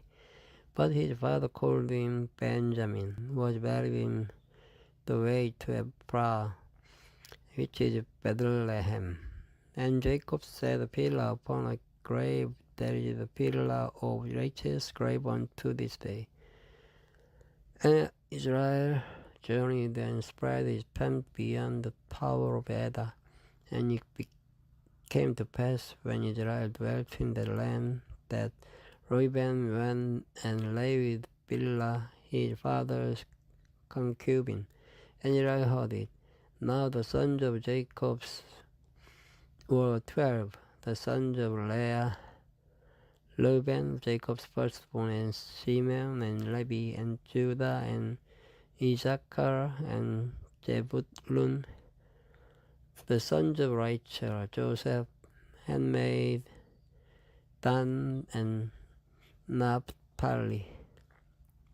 And the sons of Zilpah, Leah's handmaid, Gad, and Espero. These are the sons of Jacob, which were born to him in Padan Aram. And Jacob came unto Isaac his father unto Mamre, unto the city of Arba, which is Hebron, where Abraham and Isaac sojourned. And the days of Isaac were 180 years, and Isaac gave up the ghost and died. Hello, all. This video starts from the chapter 36 of the Genesis. Now these are the generations of Esau, Edom. Esau took his wives of the daughters of Canaan, Ada the daughter of Elon the Hittite, and of Oholibamah the daughter of Anah, the daughter of Zibeon the Hivite, and the Bashemath, Ishmael's daughter, sister of Nebajoth. And Ada bare to Esau Eliphaz, and Bashemath bare Royal, and Oholibamah bare Joish, and Jalam, and Korah. These are the sons of Esau, which were born unto him in the land of Canaan. And Esau took his wives and his sons and his daughters and all the persons of his house and his cattle and all his beasts and all his substance, which he had got in the land of Canaan, and went into the country from the face of his brother Jacob. For their riches were more than that they might dwell together, and the land wherein they were strangers could not bear them because of their cattle. Thus dwelt Esau in Mount Seir. Esau is Edom. And these are the generations of Esau, the father of the Edomites in Mount Seir. These are the names of Esau's son: Eliphaz the son of Edah, the wife of Esau; Roel the son of Bashemesh, the wife of Esau. And the sons of Eliphaz were Teman, Omar, Jephthah, and Gadam, and Kenaz. And Tema was concubine to Eliphaz, Esau's son, and she bare to Eliphaz Amalek. These were the sons of Adas, Esau's wife, and these are the sons of Roel, Nahas, and Jerah, Shammah, and Mijah. These were the sons of Bashemesh, Esau's wife. And these were the sons of Oholibamah, the daughter of Anna, the daughter of Zibeon, Esau's wife. And she bare to Esau Jesh, and Jalam, and Korah. These were dukes of the sons of Esau, the sons of Eliphaz, the firstborn son of Esau, Duke Teman, Duke Omar, Duke Jephthah, Duke Kenaz, Duke Korah, Duke Gatam, and Duke Amalek. These are the dukes that came of Eliphaz in the land of Edom. They were the sons of Edah. And these are the sons of Roel's son, Duke Nahas, Duke Jerah, Duke Shammah, Duke Mijah. These are the dukes that came of Roel in the land of Edom. These are the sons of Bashemesh, Esau's wife. And these are the sons of Oholibamah, Esau's wife, Duke Jush, Duke Jalam, and Duke Korah. These were the dukes that came of Oholibamah, the daughter of Anna, Esau's wife. These are the sons of Esau, who is Edom, and these are their dukes. There are the sons of Jair in the Horite, who inhabited the land: Lotan, and Shobal, and Gibeon, and Anna, and Dishon, and Ezer, and Dishan. These are the dukes of the Horite, the children of Jair in the land of Edom. And the children of Lotan were Hori and Hemam, and Lotan's sister was Timnah. And the children of Shobal were these: Elvan, and Manahath, and Ebal, Shapho, and Onam. And these are the children of Gibeon: Bosajah, and Anna. This was that Anna that found the mules in the wilderness as he fed the asses of Gibeon in his father. And the children of Anna were these: Dishon, and Oholibamah, the daughter of Anna. And these are the children of Dishon: Hemdan, and Eshban, and Idran, and Cheran. The children of Ezer are these: Bilhan, and Javan, and Akan. The children of Dishan are these: Uz, and Arkan. These are the dukes that came of the Horites: Duke Lotan, Duke Shobal, Duke Gibeon, Duke Anna, Duke Dishon, Duke Ezer, Duke Dishan. These are the dukes that came of Hori among their dukes in the land of Jair. And these are the kings that reigned in the land of Edom before there reigned any king over the children of Israel. And Bela the son of Beor reigned in Edom, and the name of his city was Dinhaba. And Bela died, and Jobab the son of Jerah of Bozrah reigned in his stead. And Joab died, and Husham of the land of Temani reigned in his stead. And Hushman died, and Hadad, the son of Bedad, who smote Midian in the field of Moab, reigned in his stead. And the name of his city was Ebith. And Hadad died, and Samlar of Mesrekah reigned in his stead. And Samlah died, and Saul of Rehoboth by the river reigned in his stead. And Saul died, and Baal-Hanan, the son of Eshibor, reigned in his stead. And Baal-Hanan, the son of Eshibor, died, and Hadad reigned in his stead. And the name of his city was Po. And his wife's name was Mehetabel, the daughter of Matri, the daughter of Mezahab. And these are the names of Duke that came of Esau, according to their families, after their places by their names: Duke Timnah, Duke Elba, Duke Jedes, Duke Aholibama, Duke Elah, Duke Pinon, Duke Kenaz, Duke Tenman, Duke Mibja, Duke Magdiel, Duke Iram. These be the dukes of Edom, according to their habitations in the land of their possession. He is Esau, the father of the Edomites. Chapter 37. And Jacob dwelt in the land wherein his father was a stranger, in the land of Canaan. These are the generations of Jacob. Joseph, being 17 years old, was feeding the flock with his brethren, and the lad was with the sons of Bilhah and with the sons of Zilpah, his father's wives. And Joseph brought unto his father their evil report. Now Israel loved Joseph more than all his children, because he was the son of his old age, and he made him a coat of many colors. And when his brethren saw that their father loved him more than all his brethren, they hated him, and could not speak peaceably unto him. And Joseph dreamed a dream, and he told it his brethren, and they hated him yet the more. And he said unto them, Hear, I pray you, this dream which I have dreamed before. Behold, we were binding sheaves in the field, and my sheep arose and all stood upright.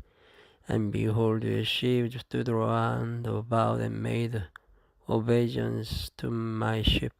And his brethren said to him, Shalt thou indeed reign over us, or shalt thou indeed have dominion over us? And they hated him yet the more for his dream and for his word. And he dreamed yet another dream, and told it his brethren, and said, Behold, I have dreamed a dream more. And behold, the sun and the moon and the 11 stars made obeisance to me. And he told it to his father and to his brethren. And his father rebuked him, and said unto him, What is this dream that thou hast dreamed? Shall I and thy mother and thy brethren indeed come to bow down ourselves to thee to the earth? And his brethren envied him, but his father observed the saying. And his brethren went to feed their father's flock in Shechem. And Israel said unto Joseph, Do not thy brethren feed the flock in Shechem? Come, and I will send thee unto them. And he said to him, Here am I. And he said to him, Go, I pray thee, see whether I be well with thy brethren, and well with the flocks, and bring me word again. So he sent him out of the vale of Hebron, and he came to Shechem. And a certain man found him, and behold, he was wandering in the field. And the man asked him, saying, What seekest thou? And he said, I seek my brethren. Tell me, I pray thee, where they feed their flocks. And the man said, They are departed hence. For I heard them say, Let us go to Dothan. And Joseph went after his brethren, and found them in Dothan. And when they saw him far off, even before he came near unto them, they conspired against him to slay him. And they said one to another, Behold, this dream comes Come now, therefore, let us slay him, and cast him into some pit, and we will say, some evil beast hath devoured him, and we shall see what will become of his dreams. And Reuben heard it, and he delivered him out of their hands, and said, let us not kill him. And Reuben said unto them, shed no blood, but cast him into this pit that is in the wilderness, and lay no hand upon him, that he might rid him out of their hands, to deliver him to his father again. And it came to pass, when Joseph was come unto his brethren, that they stripped Joseph out of his coat of many colors that was on him. And they took him and cast him into a pit, and the pit was empty, there was no water in it. And they sat down to eat bread, and they lifted up their eyes and looked, and behold, a company of Ishmaelites came from Gilead with their camels bearing spicery and balm and myrrh, going to carry it down to Egypt. And Judah said unto his brethren, what profit is it if we slay our brother and conceal his brother? Come and let us sell him to the Ishmaelites, and let not our hand be upon him, for he is our brother and our flesh. And his brethren were content. Then there passed by Midianite merchantmen, and they drew and lifted up Joseph out of the pit, and sold Joseph to the Ishmaelites for 20 pieces of silver, and they brought Joseph into Egypt. And Reuben returned unto the pit, and behold, Joseph was not in the pit, and he rent his clothes, and he returned unto his brethren, and said, the child is not, and I whither shall I go? And they took Joseph's coat, and killed the kid of the goats, and dipped the coat in the blood. Then they sent the coat of many colors, and they brought it to their father, and said, this have we found? Know now whether it be thy son's coat or no. And he knew it, and said, it is my son's coat, an evil beast hath devoured him. Joseph is without doubt rent in pieces. And Jacob rent his clothes, and put sackcloth upon his loins, and mourned for his son many days. And all his sons and all his daughters rose up to comfort him. But he refused to be comforted. Then he said, for I will go down into the grave unto my son mourning. Thus his father wept for him. And hello world, this video starts from chapter 38. And it came to pass at the time that Judah went down from his brethren, and turned in to a certain Adullamite, whose name was Hira. And Judah saw there were a daughter of a certain Canaanite, and whose name was Shua. And he took her and went in unto her, and she conceived and bare a son. He called his name And she conceived again and bare a son, and she called his name Onan. And she yet again conceived and bare a son, and called his name Shelah. And he was at Chezib when she bare him. And Judah took a wife for his firstborn, whose name was Tamar. And Judah's firstborn, was wicked in the sight of the Lord, and the Lord slew him. And Judah said unto Onan, go in unto thy brother's wife, and marry her, and raise up seed to thy brother. And Onan knew that the seed should not be his. And it came to pass, when he went in unto his brother's wife, that he spilled it on the ground, lest that he should give seed to his brother. And the thing which he did displeased the Lord.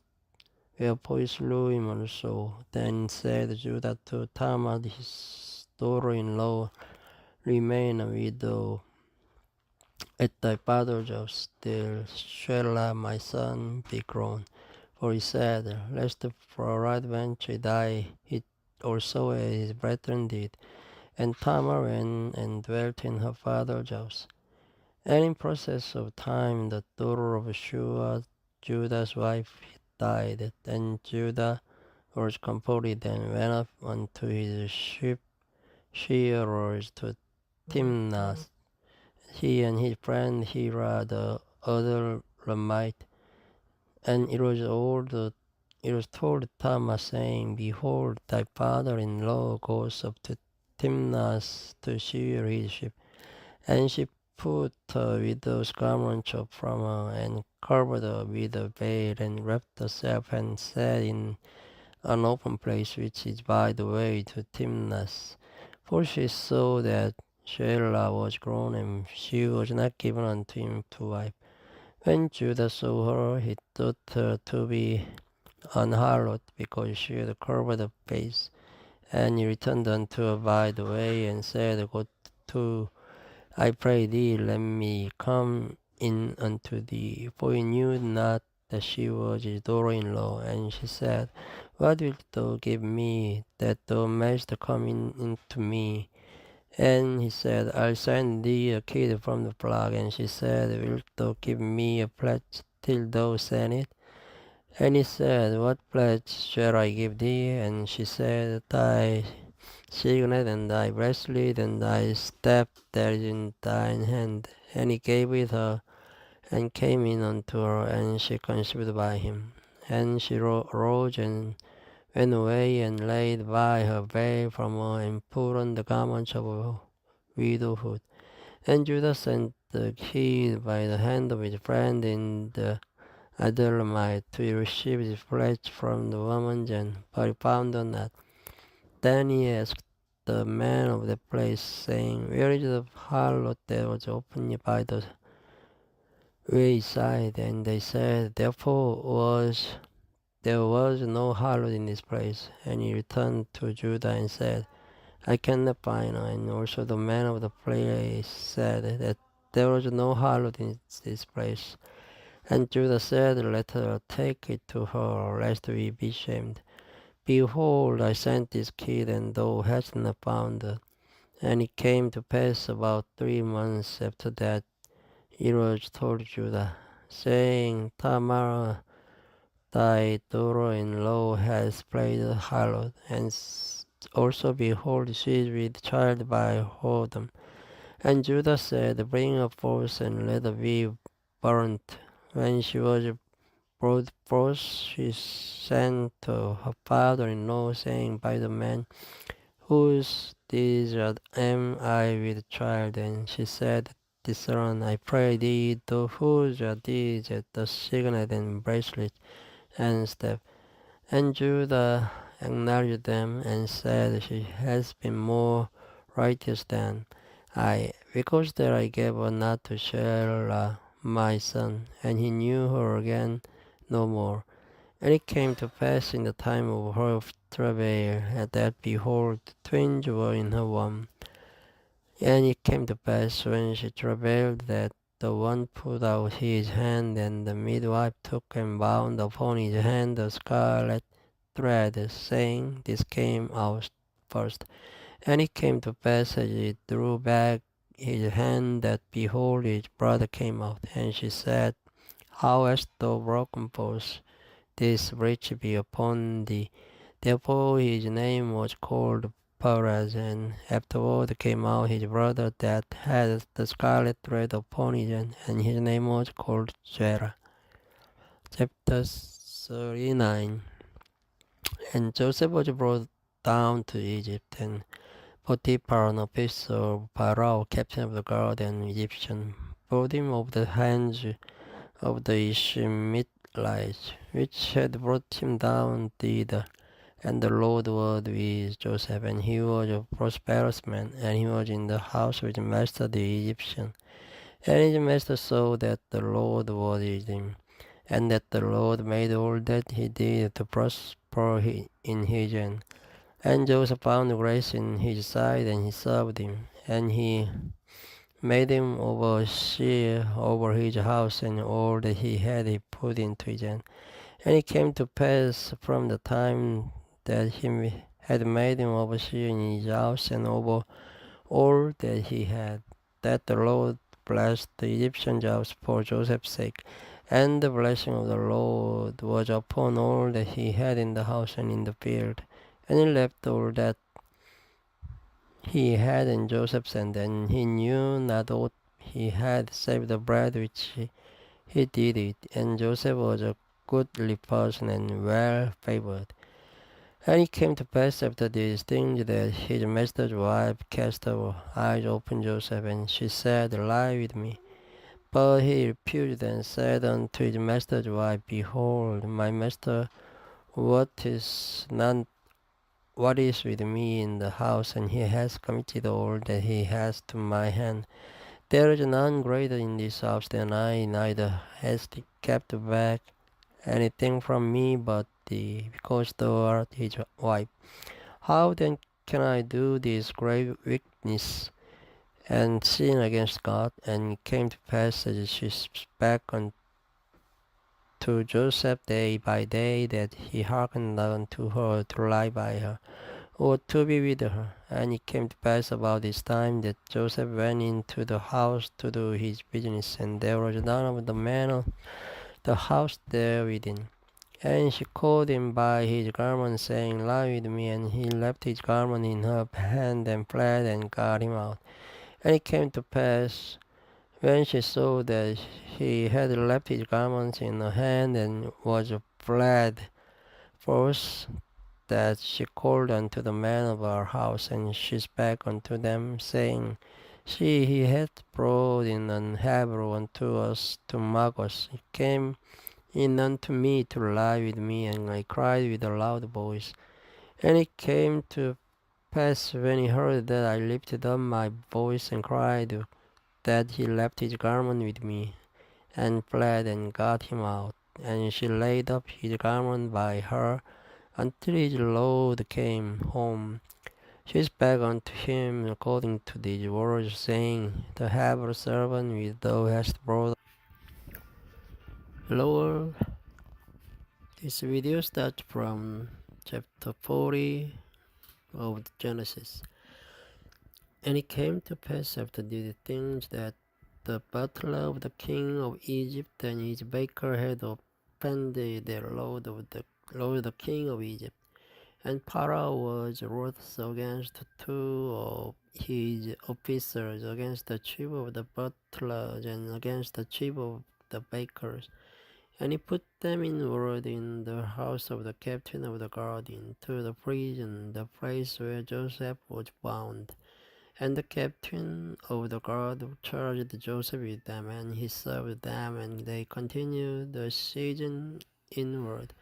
And they dreamed the dream, both of them, each man his dream in one night, each man according to the interpretation of his dream, the butler and the baker of the king of Egypt, which are bound in the prison. And Joseph came in unto them in the morning, and looked upon them, and behold, they were sad. And he asked Pharaoh's officers that were with him in the ward of his lord's house, saying, Wherefore look ye so sadly today? And they said unto him, We have dreamed a dream, and there is no interpreter of it. And Joseph said unto them, Do you not interpretation belong to God? Tell me them, I pray you. And the chief butler told his dream to Joseph, and said to him in my dream, Behold, a vine was before me, and in the vine were 3 branches, and it was as though it budded, and her blossoms shot forth. And the clusters thereof brought forth ripe grapes. And Pharaoh's cup was in my hand, and I took the grapes, and pressed them into Pharaoh's cup, and I gave the cup into the Pharaoh's hand. And Joseph said unto him, This is the interpretation of it. The 3 branches are 3 days, yet within 3 days shall Pharaoh lift up thine head, and restore thee unto thy place. And thou shalt deliver Pharaoh's cup into his hand, after the form of manner, when thou wast his butler. But think on me when it shall be well with thee, and shew kindness, I pray thee, unto me, and make mention of me unto Pharaoh, and bring me out of this house. For indeed I was stolen away out of the land of the Hebrews, and here also have I done nothing that they should put me into the dungeon. When the chief baker saw that the interpretation was good, he said unto Joseph, as also was in my dream, and behold, I had 3 white baskets on my head, and in the uppermost basket there was of all manner of baked meats of Pharaoh. And the birds did eat them out of the basket upon my head. And Joseph answered and said, This is the interpretation thereof. The 3 baskets are 3 days, yet within 3 days shall Pharaoh lift up thy head from up thee, and shall hang thee on a tree, and the birds shall eat thy flesh from up thee. And it came to pass the 3rd day, which was Pharaoh's birthday, that he made a feast unto all his servants, and he lifted up the head of the chief butler and of the chief baker among his servants. And he restored the chief butler unto his butlership again, and he gave the cup into Pharaoh's hand. But he hanged the chief baker, as Joseph had interpreted to them. Yet did not the chief butler remember Joseph, but forgot him. And it came to pass at the end of 2 full years, the Pharaoh dreamed, and behold, he stood by the river, and behold, there came up out of the river 7 well-favored kine and fat-fleshed, and they fed in a meadow. And behold, 7 other kine came up after them out of the river, ill-favored and lean-fleshed, and stood by the other kine upon the brink of the river. And the ill-favored and lean-fleshed kine did eat up the 7 well-favored and fat kine. So Pharaoh woke, and he slept and dreamed the 2nd time, and behold, 7 years of corn came up upon one stalk, rank and good. And behold, 17 years, and blessed with the east wine sprung up after them. And the 17 years devoured the 7 rank and the 4 years. And Pharaoh woke, and behold, it was a dream. And it came to pass in the morning that his spirit was troubled, and he sent and called for all the nations of Egypt and the wise men thereof. And Pharaoh told them his dream, but there was none that could interpret them unto Pharaoh. Then spake the chief butler unto Pharaoh, saying, I remember my fault this day. Pharaoh rose his servants and put me in ward in the captain of the guard's house, both me and the chief baker. And we dreamed the dream one night, and we dreamed each man according to the interpretation of his dream. And there was there with us a young man, an Hebrew servant to the captain of the guard. And we told him, and he interpreted to us our dream. To each man according to his dream he did interpret. And it came to pass as he interpreted to us, so it was me he restored unto mine office, and him he hanged. Then Pharaoh sent and called Joseph, and they brought him up hastily out of the dungeon. And he shaved himself and changed his raiment, and came in unto Pharaoh. And Pharaoh said unto Joseph, I have dreamed a dream, and there is none that can interpret it. And I have heard say of thee that thou canst understand the dream to interpret it. And Joseph answered Pharaoh, saying, It is not in me, God shall give Pharaoh an answer of peace. And Pharaoh said unto Joseph, In my dream, behold, I stood upon the bank of the river, and behold, there came up out of the river 7 kine, fat-fleshed and well-favored, and they fed in a meadow. And behold, 7 other kine came up after them, poor and very ill-favored and lean-fleshed, such as I never saw in all the land of Egypt for badness. And the lean and the ill-favored kine did eat up the first 7 fat kine, and when they had eaten them up, it could not be known that they had eaten them. But they were still ill-favored at the beginning, so I awoke. And so I saw in my dream, and behold, 7 years came up in on stock full and good, and behold, 7 years withered, thin and blasted with the east wine sprung up after them. And the 10 years devoured the 7 good years, and I told this unto the magicians, that there was none that could declare it to me. And Joseph said unto Pharaoh, the dream of Pharaoh is one. God has shewed Pharaoh what he is about to do. The 7 good kinds are 7 years, and the 7 good years are 7 years. The dream is one, and the 17 and ill-favored kind that came after them are 7 years, and the 7 empty years. Blessed with the east wind shall be 7 years of famine. This is the thing which I have spoken unto Pharaoh. What God is about to do, he shews unto Pharaoh. Behold, there come 7 years of great plenty throughout all the land of Egypt, and there shall arise after them 7 years of famine, and all the plenty shall be forgotten in the land of Egypt, and the famine shall consume the land, and the plenty shall not be known in the land by reason of the famine following, for it shall be very grievous, and for that the dream was doubled and Pharaoh twice. It is because the thing is established by God, and God will surely bring it to pass. Now therefore let Pharaoh look out a man discreet and wise, and set him over the land of Egypt. Let Pharaoh do this, and let him appoint officers of the land, and take up the 5th part of the land of Egypt in the 7 plenteous years, and let them gather all the food of those good years that come, and lay up corn under the hand of Pharaoh, and let them keep food in the cities. And the food shall be for store to the land against the 7 years of famine, which shall be in the land of Egypt, and the land perish not through the famine. And the thing was good in the eyes of Pharaoh and the eyes of all his servants.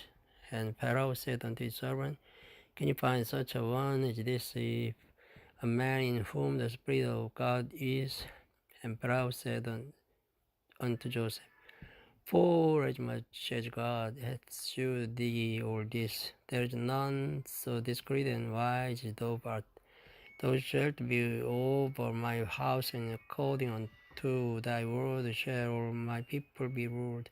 Only in the throne will I be greater than thou. And Pharaoh said unto Joseph, See, I have set thee over all the land of Egypt. And Pharaoh took up his ring from his hand, and he put it upon Joseph's hand, and arrayed him in vestures of fine linen, and put a gold chain about his neck.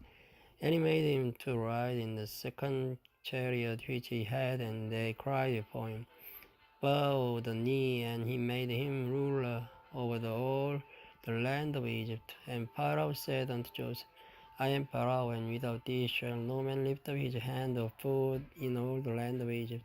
And Pharaoh called Joseph's name Japhanasphani, and he gave him to wife Asenath, the daughter of Potiphera, priest of On. And Joseph went out over all the land of Egypt. And Joseph was 30 years old, and he stood before Pharaoh, king of Egypt. And Joseph went out from the presence of Pharaoh, and went throughout all the land of Egypt. And in the 7 plenteous years the earth brought forth by handfuls. And he gathered up all the food of 7 years which were in the land of Egypt, and laid up the food in the city, the food of the field which was round about every city, laid he up in the same. And Joseph gathered the corn as the sand of the sea, very much, until he left numbering, for it was without number. And unto Joseph were born 2 sons before the year of famine came, which Asenath, the daughter of Potiphera, priest of On, bare unto him. And hello world. This video starts from chapter 42 of the Genesis. Now when Jacob saw that there was a corn in Egypt, Jacob said unto his sons, Why do ye look one upon another. And he said, Behold, I have heard that there is corn in Egypt.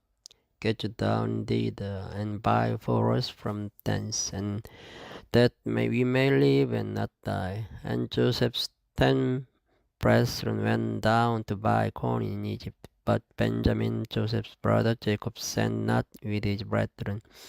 For he said, Lest peradventure mischief before him. And the sons of Israel came to buy corn among those that came, for the famine was in the land of Canaan. And Joseph was the governor over the land, and it was that sold to all the people of the land. And Joseph's brethren came and bowed down themselves before him with their faces to the earth. And Joseph saw his brethren, and he knew them, but made himself strange unto them, and spake roughly unto them. And he said unto them, Whence come ye? And they said, From the land of Canaan to buy food. And Joseph knew his brethren, but they knew not him. And Joseph remembered the dream which he dreamed of them, and said unto them, Ye are spies to see the nakedness of the land ye are come. And they said unto him, Nay, my lord, but to buy food that thy servants come. We are old men's sons, and we are true men. Thy servants are no spies. And he said unto them, Nay, but to see the nakedness of the land ye are come. And they said, Thy servants are 12 brethren, the sons of a man in the land of Canaan, and behold, the youngest is this day with our father, and one is not. And Joseph said unto them, That is it that I spake unto you, saying, Ye are spies. Hereby ye shall be proved. By the life of pourra, ye shall not go forth hence, except to your youngest brother come hither. Send one of you, and let him fetch your brother, and ye shall be kept in prison, that your words may be proved, whether there be any truth in you. Or else by the life of Espero, surely ye are spies.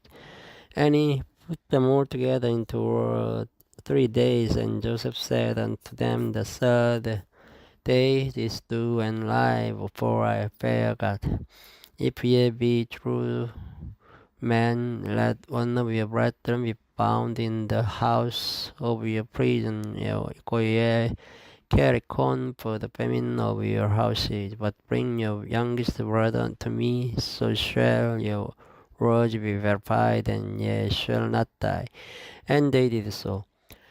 And they said one to another, We are verily guilty concerning our brother, in that we saw the anguish of his soul when he besought us, and we could not hear. Therefore is this distress come upon us. And Reuben answered them, saying, Spake I not unto you, saying, Do not sin against the child, and ye would not hear? Therefore, behold, also his blood is required. And they knew not that Joseph understood them, for he spake unto them by an interpreter. And he turned himself about from them, and wept, and returned to them again, and communed with them, and took from them Simeon, and bound him before their eyes. Then Joseph commanded to fill their sacks with the corn, and to restore every man's money into his sack, and to give them provision for the way, and thus did he unto them.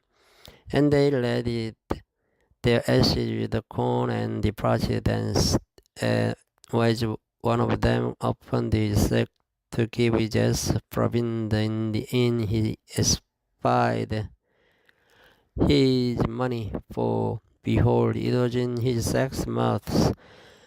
And he said unto his brethren, My money is restored, and lo, it is even in my sack. And their heart failed them, and they were afraid, saying one to another, What is this that God hath done unto us? And they came unto Jacob their father unto the land of Canaan, and told him all that befell unto them, saying, The man who is the Lord of the land spake lawfully to us, and took us for spies of the country. And we said unto him, We are true men, we are no spies, we be 12 brethren, sons of our father is not, and the youngest is that stay with our father in the land of Canaan. And the man, the lord of the country, said unto us, Hereby shall I know that ye are true men. Leave one of your brethren here with me, and take food for the famine of your household. And he gone. And bring your youngest brother unto me. Then shall I know that ye are no spies, but then ye are true men. So will I deliver you your brother, and he shall traffic in the land. And it came to pass, as they emptied their sacks, that behold, every man's bundle of money was in his sack. And when both they and their father saw the bundles of money, they were afraid. And Jacob their father said unto them, Me have ye bereaved of my children. Joseph is not, and Simeon is not, and ye will take Benjamin away. All these things are against me. And Reuben spake unto his father, saying, Slay my two sons, if I bring him not to thee, deliver him to my hand, and I bring him to thee again. And he said, My son shall not go down with you, for his brother is dead, and he is left alone. If mischief before him by the way in the which ye go, then shall ye bring down my gray hair with sorrow to the grave. Chapter 43. And the famine was sore in the land.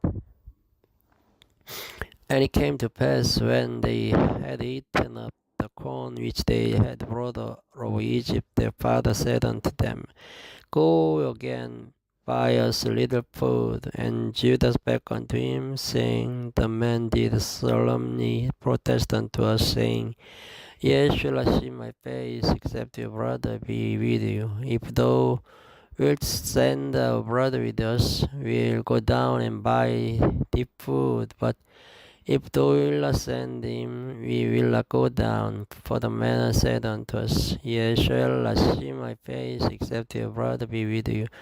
And Israel said, Wherefore dealt ye so ill with me, as to tell the man whether ye had the brother? And they said, The man asked us straightly of our state and of our kindred, saying, Is your father yet alive? Have ye another brother? And we told him according to the tenor of these words.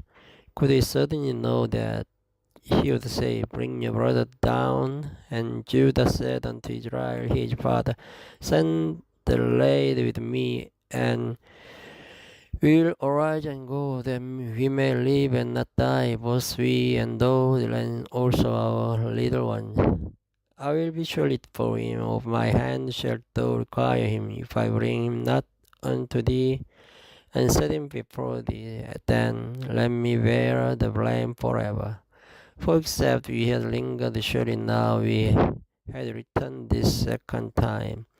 And their father Israel said unto them, If it must be so now, do this, take of the best fruits in the land in your vessels, and carry down the man a present, a little balm, and a little honey, spices, and myrrh, nuts, and almonds, and take double money in your hand, and the money that was brought again in the mouth of your sack, carry it again in your hand, peradventure it was an oversight.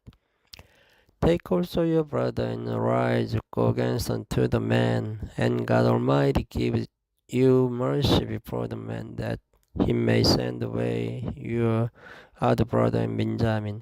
If he be bereaved of my children, I am bereaved.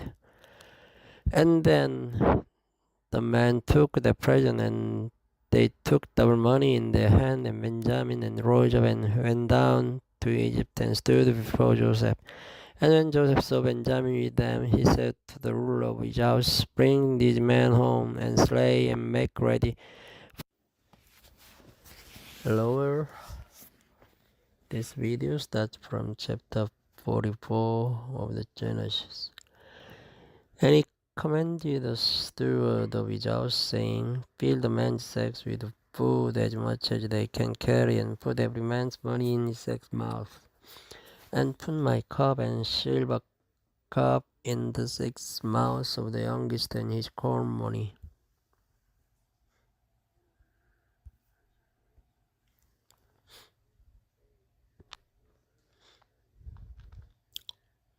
And he did according to the word that Joseph had spoken. As soon as the morning was light, the men were sent away, they and their ashes, and when they were gone out of the city and not yet far off, Joseph said unto his steward, "Follow after the man, and when those that overtake him, say unto them, Wherefore have ye rewarded the evil for good? Is not this it in which my Lord drinketh, and whereby indeed he divines, ye have done evil in so doing." And he overtook them, and he spake unto them these same words. And they said unto him, "Wherefore says my Lord these words? God forbid that thy servant should according to this thing. Behold, the money which we found in our sacks' mouths we brought against unto thee out of the land of Canaan. How then should we steal out of thy Lord's house silver or gold? With whomsoever thy servant should be found, both let him die, and this also will be my Lord's bondman." And he said, "Now also let it be according unto your word. He with whom it is bound shall be my servant, and ye shall be blameless." Then they speedily took down every man his sack to the ground, and upon every man his sack. And such then began at the eldest, and left at the youngest, and the cup was bound in Benjamin's sack. Then they rent their clothes, and laid every man his ass, and returned to the city. And Judah and his brethren came to Joseph's house, for he was yet there, and they fell before him on the ground. And Joseph said unto them, "What is this that ye have done? What ye not that such a man as I can certainly divine?" And Judah said, "What shall we say unto my Lord? What shall we speak? Or how shall we clear ourselves? God has found out the iniquity of thy servants. Behold, we are my Lord's servants, both we and his also with whom the cup is bound." And he said, "God forbid that I should do so. But the man in whose hand the cup is bound, he shall be my servant. And as for you get you up in peace unto your father." Then Judah came near unto him and said, "O my Lord, let thy servant, I pray thee, speak a word in my Lord's ears, and let not thine anger burn against thy servant. For thou art even as pourra." My Lord asked his servant, saying, "Have ye a father or brother?" And he said unto my Lord, "We have a father, an old man, and the child of his old age, a little one, and his brother is dead, and his son is left of his mother, and his father loves him. And thou saidst unto thy servants, Bring him down unto me, that I may set mine eyes upon him. And we said unto my Lord, The lad cannot leave his father, for if he should leave his father would die. And thou saidst unto thy servants, Except your youngest brother come down with you, ye shall see my face no more. And it came to pass, when we came up unto thy servant my father, we told him the words of my Lord. And our father said, Go again and buy us a little food. And he said, We cannot go down. If our youngest brother be with us, then we will go down. For we may not see the man's face, except our youngest brother be with us. And thy servant my father said unto us, Yet ye know that my wife bare me two sons, and the one went out from me, and I said, surely he's torn in pieces, and I saw him not since. And if he had taken this also from me, and mischief before him, and yet shall bring down my grey hairs with sorrow to the grave. Now therefore then, when I come to thy servant my father, and the lad be not with us, seeing that his life is bound up in the lad's life, it shall come to pass when he sees that the lad is not with us, that he will die, and thy servant shall bring down the grey hairs of thy servant our father with sorrow to the grave. For thy servant became surely for the land unto my father, saying, if I bring him not unto thee, then I'll bear the blame to my father forever. Now therefore I pray thee, let thy servant abide instead of the lad of one man to my Lord, and let the lad go up with his brethren. For how shall I go up to my father, and the lad be not with me, lest peradventure I see the evil that shall come on my father? Chapter 45. Then Joseph could not refrain himself before all them that stood by him, and he cried, cause every man to go out from me. And there stood no man with him, while Joseph made himself known unto his brethren. And he wept aloud, and the Egyptians in the house of Pharaoh heard. And Joseph said unto his brethren, I am Joseph. Is my father yet alive? And his brethren could not answer him, for they were troubled at his presence. And Joseph said unto his brethren, come near to me, I pray you. And they came near, and he said, I am Joseph your brother, whom ye sold into Egypt. Not therefore be not grieved, nor angry with yourselves, that ye sold me hither. For God did send me before you to preserve life. For these 2 years has the famine been in the land, and yet there are 5 years in which there shall neither be earing nor harvest. And God sent me before you to preserve you posterity in the earth, and to save your lives by a great deliverance. So now it was not you that sent me there, but God, and He has made me a father to Pharaoh, and lord of all his house, and a ruler throughout all the land of Egypt. Este, and go up to my father, and say unto him, thus says thy son Joseph, God has made me lord of all Egypt. Come down unto me, tarry not, and thou shalt dwell in the land of Goshen, and thou shalt be near unto me, thou and thy children, and thy children's children, and thy flocks, and thy herds, and all that thou hast. And there will I nourish thee, for yet there are 5 years of famine, lest thou and thy household and all that thou hast come to poverty. And behold, your eyes see, and the eyes of my brother Benjamin, that it is my mouth that speaks unto you. And ye shall tell my brother of all my glory in Egypt, and of all that ye have seen, and ye shall haste and bring down my father hither. And he fell upon his brother Benjamin's neck, and wept, and Benjamin wept upon his neck. Moreover, he kissed all his brethren, and wept upon them, and after that his brethren talked with him. And the fame thereof was heard in Pharaoh's house, saying, Joseph's brethren are come, and pleased Pharaoh wearing his servant. And Pharaoh said unto Joseph, say unto thy brethren, this do ye, lay your beasts, and go get you unto the land of Canaan, and take your father and your household, and come unto me, and I will give you the good of the land of Egypt, and ye shall eat the fat of the land. Now thou art commanded this to ye, take you wagons out of the land of Egypt for your little one, and for your wives, and bring your father, and come.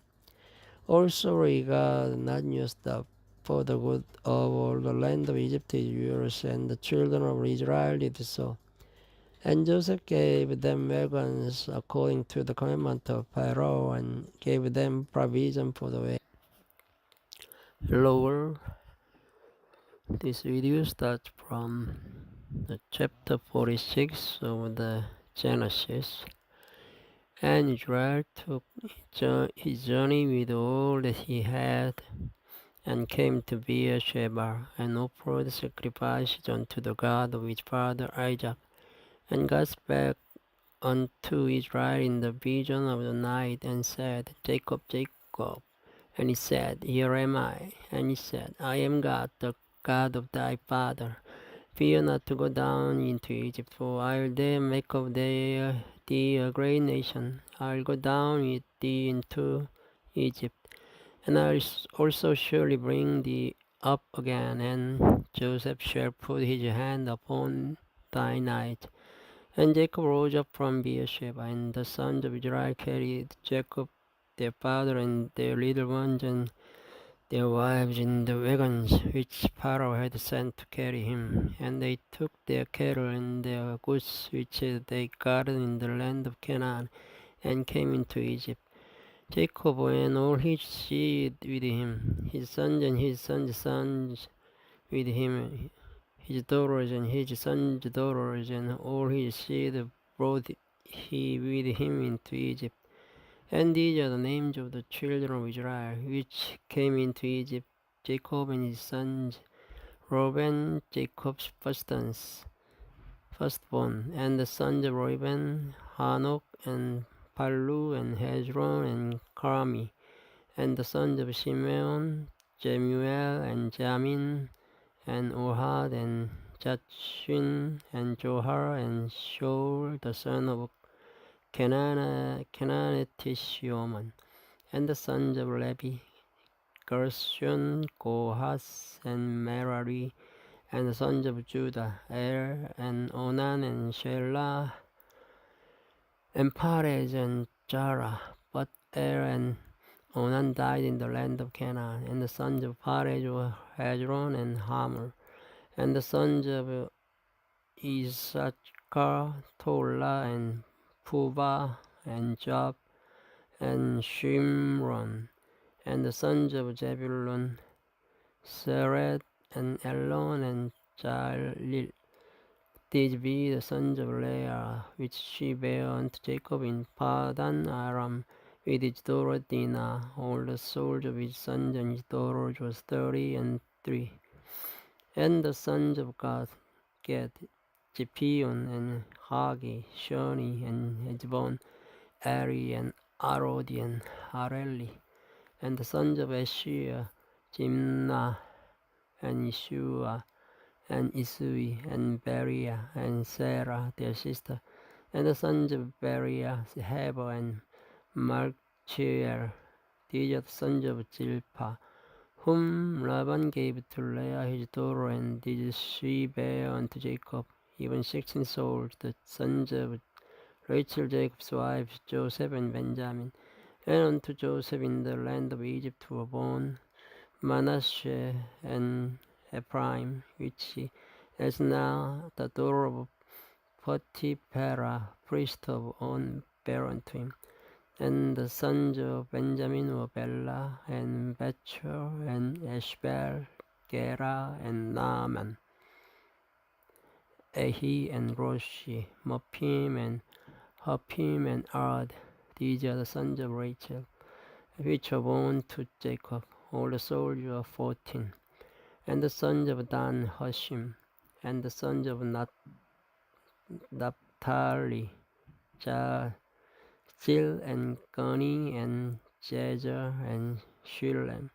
These are the sons of Bilhah, which Laban gave unto Rachel his daughter, and she bare these unto Jacob. All the souls were 7. All the souls that came with Jacob into Egypt, which came out of his loin, besides Jacob's sons' wives, all the souls were 66. And the sons of Joseph, which were born him, in Egypt were two soldiers, the soldiers of the house of Jacob, which came into Egypt, were 70. And he sent Judah before him unto Joseph to direct his face unto Goshen. And they came into the land of Goshen, and Joseph made ready his chariot, and went up to meet Israel his father to Goshen, and presented himself unto him. And he fell on his neck, and wept on his neck a good while. And Israel said unto Joseph, Now let me die, since I have seen thy face, because thou art yet alive.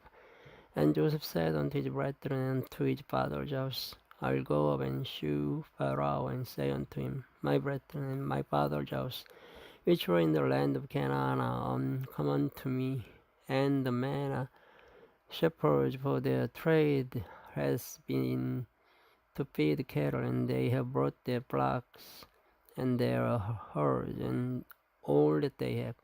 And it shall come to pass, when Pharaoh shall call you, and shall say, What is your occupation? That ye shall say, Thy servant trade hath been about cattle from our youth, even until now, both we and also our fathers, then ye may dwell in the land of Goshen. For every shepherd is an abomination unto Egyptians. Chapter 47. Then Joseph came and told Pharaoh, and said, My father and my brethren, their flock and their herds, and all that they have, are come out of the land of Canaan, and behold, they are in the land of Goshen. And he took some of his brethren, even 5 men, and presented them unto Pharaoh. And Pharaoh said unto his brethren, What is your occupation? And they said unto Pharaoh, Thy servants are shepherds, both we and also our fathers. They said moreover unto Pharaoh, For to sojourn in the land are we come, for thy servants have no pasture for their flocks, for the famine is sore in the land of Canaan. Now therefore, we pray thee, let thy servants dwell in the land of Goshen. And Pharaoh spake unto Joseph, saying, Thy father and thy brethren are come unto thee. The land of Egypt is before thee, and the best of the land maketh thy father and brethren to dwell. In the land of Goshen let them dwell. And if thou knowest any man of activity among them, then make them rulers over my cattle. And Joseph brought in Jacob his father, and set him before Pharaoh, and Jacob blessed Pharaoh. And Pharaoh said unto Jacob, How old are you? And Jacob said unto Pharaoh, The days of the years of my pilgrimage is 130 years. Few and evil have the days of the years of my life been, and have not attained unto the days of the years of the life of my fathers in the days of their pilgrimage. And Jacob blessed Pharaoh, and went out from before Pharaoh.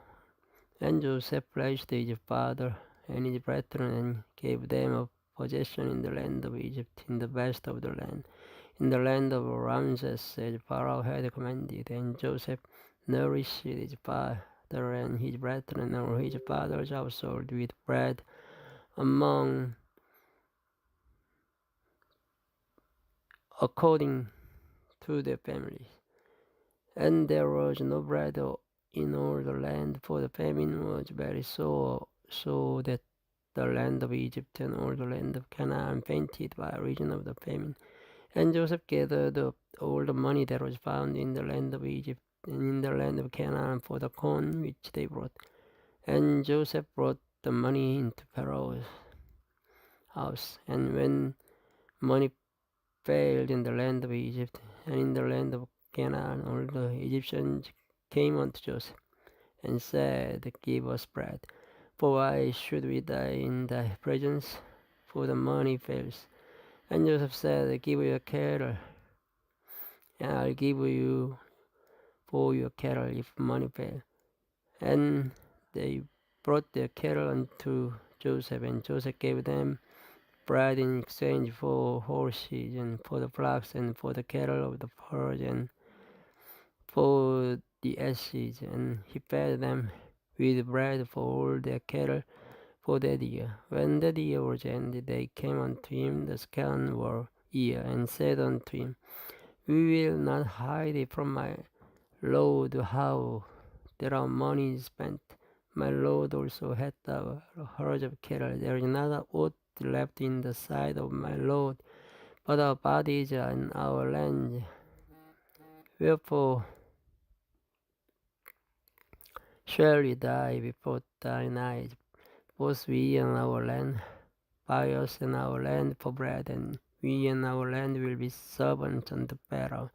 And give us seed, that we may live and not die, that the land be not desolate. And Joseph bought all the land of Egypt for Pharaoh, for the Egyptians sold every man his field, because the famine prevailed over them. So the land became Pharaoh's. And as for the people, he removed them to cities from one end of the borders of Egypt even to the other end thereof. Only the land of the priests bought him not, for the priests had a portion assigned them of Pharaoh, and did eat their portion which Pharaoh gave them. Wherefore they sold not their land. Then Joseph said unto the people, Behold, I have bought you this day and your land for Pharaoh. Here is seed for you, and ye shall sow the land. And it shall come to pass in the increase that ye shall give the fifth part unto Pharaoh, and 4 parts shall be your own, for seed of the field, and for your food, and for them of your household, and for food for your little one. And they said, Thou hast saved our lives. Let us find grace in the sight of my Lord, and we will be Pharaoh's servant. And Joseph made it a law over the land of Egypt unto this day, that Pharaoh should have the fifth part, except the land of priests. Hello world. This video starts from chapter 48 of the Genesis.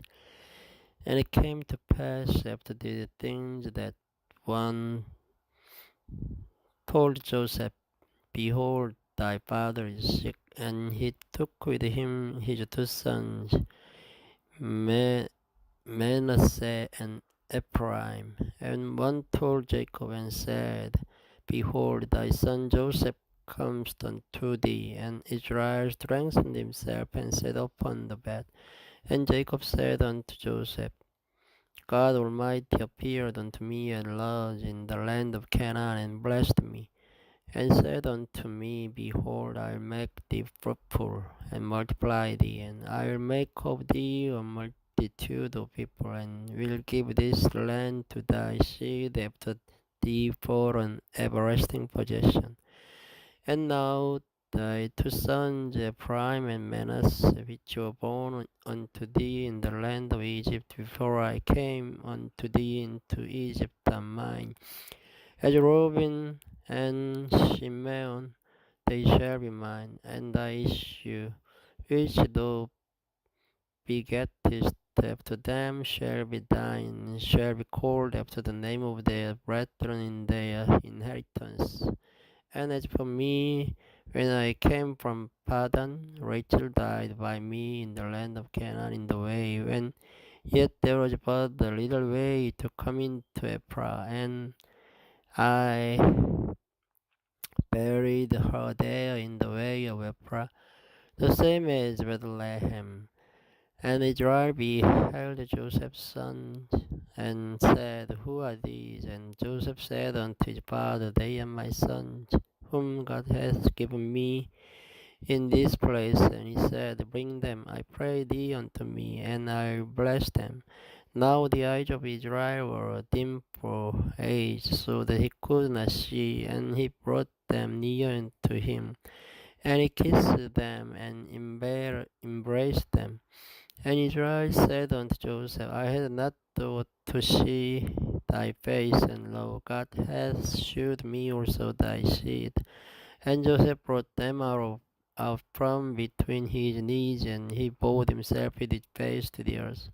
And Joseph took them both, Ephraim in his right hand toward Israel's left hand, and Manasseh in his left hand toward Israel's right hand and brought them near unto him. And Israel stretched out his right hand and laid it upon Ephraim's head, who was the younger, and his left hand upon Manasseh's head, guiding his hands willingly, for Manasseh was the firstborn. And he blessed Joseph and said, God, before whom my father so Abraham and Isaac did walk, the God which fed me all my life long unto this day. The angel which redeemed me from all evil, bless the lads, and let my name be named on them, and the name of my fathers Abraham and Isaac, and let them grow into a multitude in the midst of the earth. And when Joseph saw that his father laid his right hand upon the head of Ephraim, it displeased him, and he held up his father's hand to remove it from Ephraim's head unto Manasseh's head. And Joseph said unto his father, Not so, my father, for this is the firstborn. Put thy right hand upon his head. And his father refused and said, I know it, my son, I know it. He also shall become a people, and he also shall be great. But truly his younger brother shall be greater than he. And in his seed shall become a multitude of nations. And he blessed them that day, saying, In this shall Israel bless, saying, God make thee as Ephraim and as Manasseh. And he said Ephraim before Manasseh.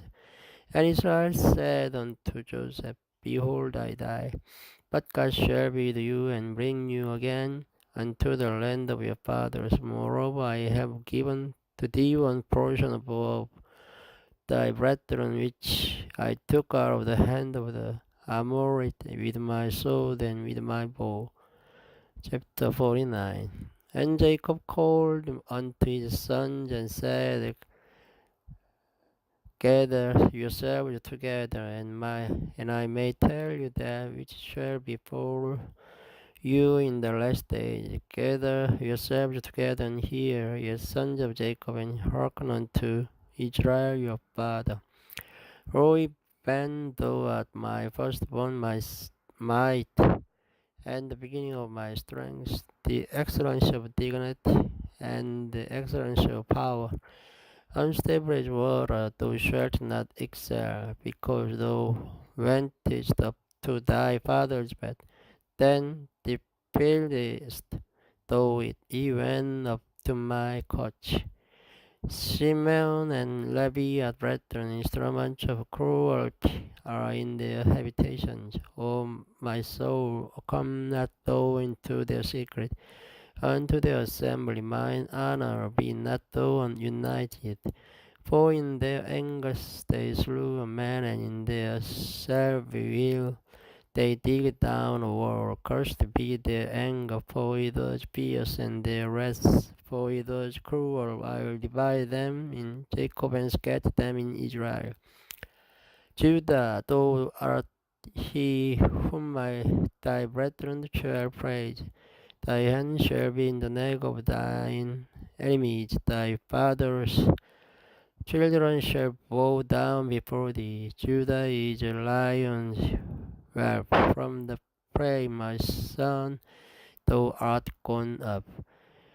He stood down and he couched as a lion and as an old lion. Who shall rouse him up?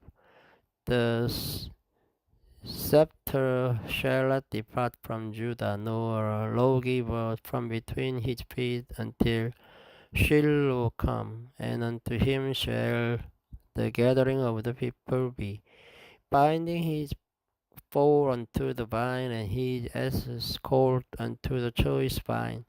He washed his garment in wine, and his clothes in the blood of grapes. His eyes shall be red with wine, and his teeth white with milk. Zebulun shall dwell at the haven of the sea, and he shall be put on the haven of ships, and his border shall be unto Zidon. Issachar is strong as couching down between two burdens, and he saw that rest was good, and the land that it was pleasant, and bowed his shoulder to bear, and became a servant unto tribe it. Then shall judge his people as one of the tribes of Israel. Then shall be a serpent by the way, an adder in the path that bites the horse heels, so that his rider shall fall backward. I have waited for my salvation, O Lord. God, the troops shall overcome him, but he shall overcome at the last. Out of Asher his bread shall be fed, and he shall yield royal dainties. Naphtali is a hind let loose, he gives goodly words. Joseph is a purple bow, even a purple bow by a well whose branches run over the world. The archers have sorely grieved him and shot at him and hated him, but his bow abode in strength, and the arms of his hands were made strong by the hands of the mighty God of Jacob. From thence is the shepherd at the stone of Israel, even by the God of thy fathers who shall help thee, and by the Almighty who shall bless thee with blessings of heaven above, the blessings of the deep that lies on the blessings of the breast. Hello all. This video starts from chapter 50 of the Genesis. And Joseph fell upon his father's face and wept upon him and kissed him. And Joseph commanded his physicians embalmed Israel, and 40 days were fulfilled for him. For so are fulfilled the days of those which are embalmed. And the Egyptians mourned for him 10 days. And when the days of his mourning were past, Joseph spake unto the house of Pharaoh, saying, If now I have found grace in your eyes, speak, I pray you, in the ears of Pharaoh, saying, My father made me swear, saying, Lo, I die in my grave, which I have digged for me in the land of Canaan, there shalt thou bury me. Now therefore let me go up, I pray thee, and bury my father, and I will come again. And Pharaoh said, Go up and bury thy father, according as he made thee swear. And Joseph went up to bury his father, and with him went up all the servants of Pharaoh, the elders of his house, and all the elders of the land of Egypt, and all the house of Joseph and his brethren and his father's house, only their little ones and their flocks and their herds, and they left in the land of Goshen. And there went up with him both chariots and horsemen, and he was a very great company, and they came to the threshing floor of Atad, which is beyond Jordan, and there they mourned with a great and very sore lamentation, and he made a mourning for his father 7 days. And when the inhabitants of the land, the Canaanites, saw the mourning in the floor of Atad, they said, This is a grievous mourning to the Egyptians. Wherefore the name of it was called Abel Mizraim, which is beyond Jordan. And his sons did unto him according as he commanded them. For his sons carried him into the land of Canaan, and buried him in the cave of the field of Machpelah, which Abraham bought with the field for a possession of a burying place of Ephron the Hittite before Mamre. And Joseph returned into Egypt, he and his brethren, and all that went up with him to bury his father after he had buried his father. And when Joseph's brethren saw that their father was dead, they said, Joseph will peradventure hate us, and will certainly require as us all the evil which we did unto him. And they sent a messenger unto Joseph, saying, Thy father did command before he died, saying, So shall ye say unto Joseph, Forgive, I pray thee now, the trespass of thy brethren and their sin, for they did unto thee evil. And now we pray thee, forgive the trespass of the servants of the God of thy father. And Joseph wept when they spake unto him. And his brethren also went and fell down before his face. And they said, Behold, we be thy servants. And Joseph said unto them, Fear not, for I am in the place of God. But as for you, ye thought evil against me, but God meant it unto God to bring to pass, as it is this day, to save much people alive. Now therefore fear ye not, I will nourish you and your little ones. And he comforted them and spake kindly unto them. And Joseph dwelt in Egypt, and his father's house. And Joseph lived 110 years, and Joseph saw Ephraim, the children of the third generation. The children also Makir, the son of Manasseh, were brought up upon Joseph's knees. And Joseph said unto his brethren, I die, and God will surely visit you, and bring you out of this land unto the land which he sware to Abraham, to Isaac, and to Jacob. And Joseph took an oath of the children of Israel, saying, God will surely visit you, and ye shall carry up my bones from hence. So Joseph died, being 110 years old, and they embalmed him, and he was put in a coffin in Egypt. This is the end of Genesis. This starts from Exodus chapter 1. The second book of Moses, called Exodus chapter 1. Now these are the names of the children of Israel which came into Egypt. Every man and his household came with Jacob: Reuben, Simeon, Levi, and Judah, Issachar, Zebulun, and Benjamin, Ben and Naphtali, Gad, and Asher. And all the souls that came out of the loins of Jacob was 70 souls. For Joseph was in Egypt already. And Joseph died, and all his brethren, and all that generation. And the children of Israel were fruitful, and increased abundantly, and multiplied, and waxed exceeding mighty. And the land was filled with them. Now there arose up a new king of Egypt, which knew not Joseph. And he said unto his people, Behold, the people of the children of Israel are more and mightier than we. Come on, let us deal wisely with them, lest ye multiply.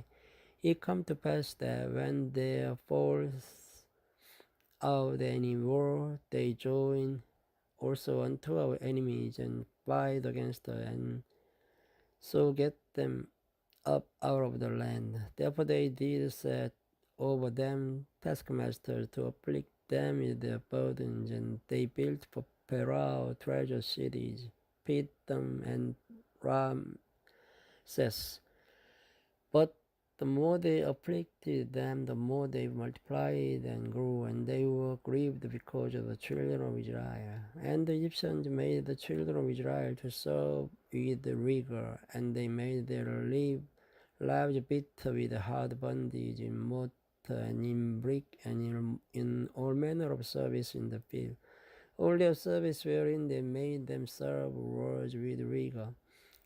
And the king of Egypt spake to the Hebrew midwives, of which the name of the one was Shipra, and the name of the other Puah. And he said, When ye do the office of a midwife to the Hebrew woman, and see them upon the stools, if it be a son, then ye shall kill him. But if it be a daughter, then she shall live. But the midwives feared God and did not as the king of Egypt commanded them, but saved the man children alive. And the king of Egypt called for the midwives and said unto them, Why have ye done this thing, and have saved the man children alive? And the midwives said unto Pharaoh, Because the Hebrew women are not as the Egyptian women, for they are lively and are delivered ere the midwives come in unto them. Therefore God dealt well with the midwives, and the people multiplied and waxed very mighty. And it came to pass, because the midwives feared God, that he made them houses. And Pharaoh charged all his people, saying, Every son that is born ye shall cast into the river, and every daughter ye shall save alive. Thank you for listening. Good night.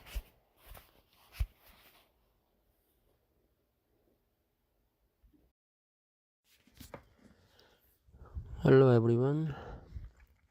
This video starts from chapter 2 of the Exodus. And there went a man of the house of Levi, and took to wife a daughter of Levi. And the woman conceived and bare a son, and when she saw him that he was a goodly child, she hid him 3 months, and when she could no longer hide him, she took for him an ark of bulrushes, and daubed it with slime and with pitch, and put the child therein, and she laid it in the flags by the river's brink. And his sister stood afar off to wit what would be done to him.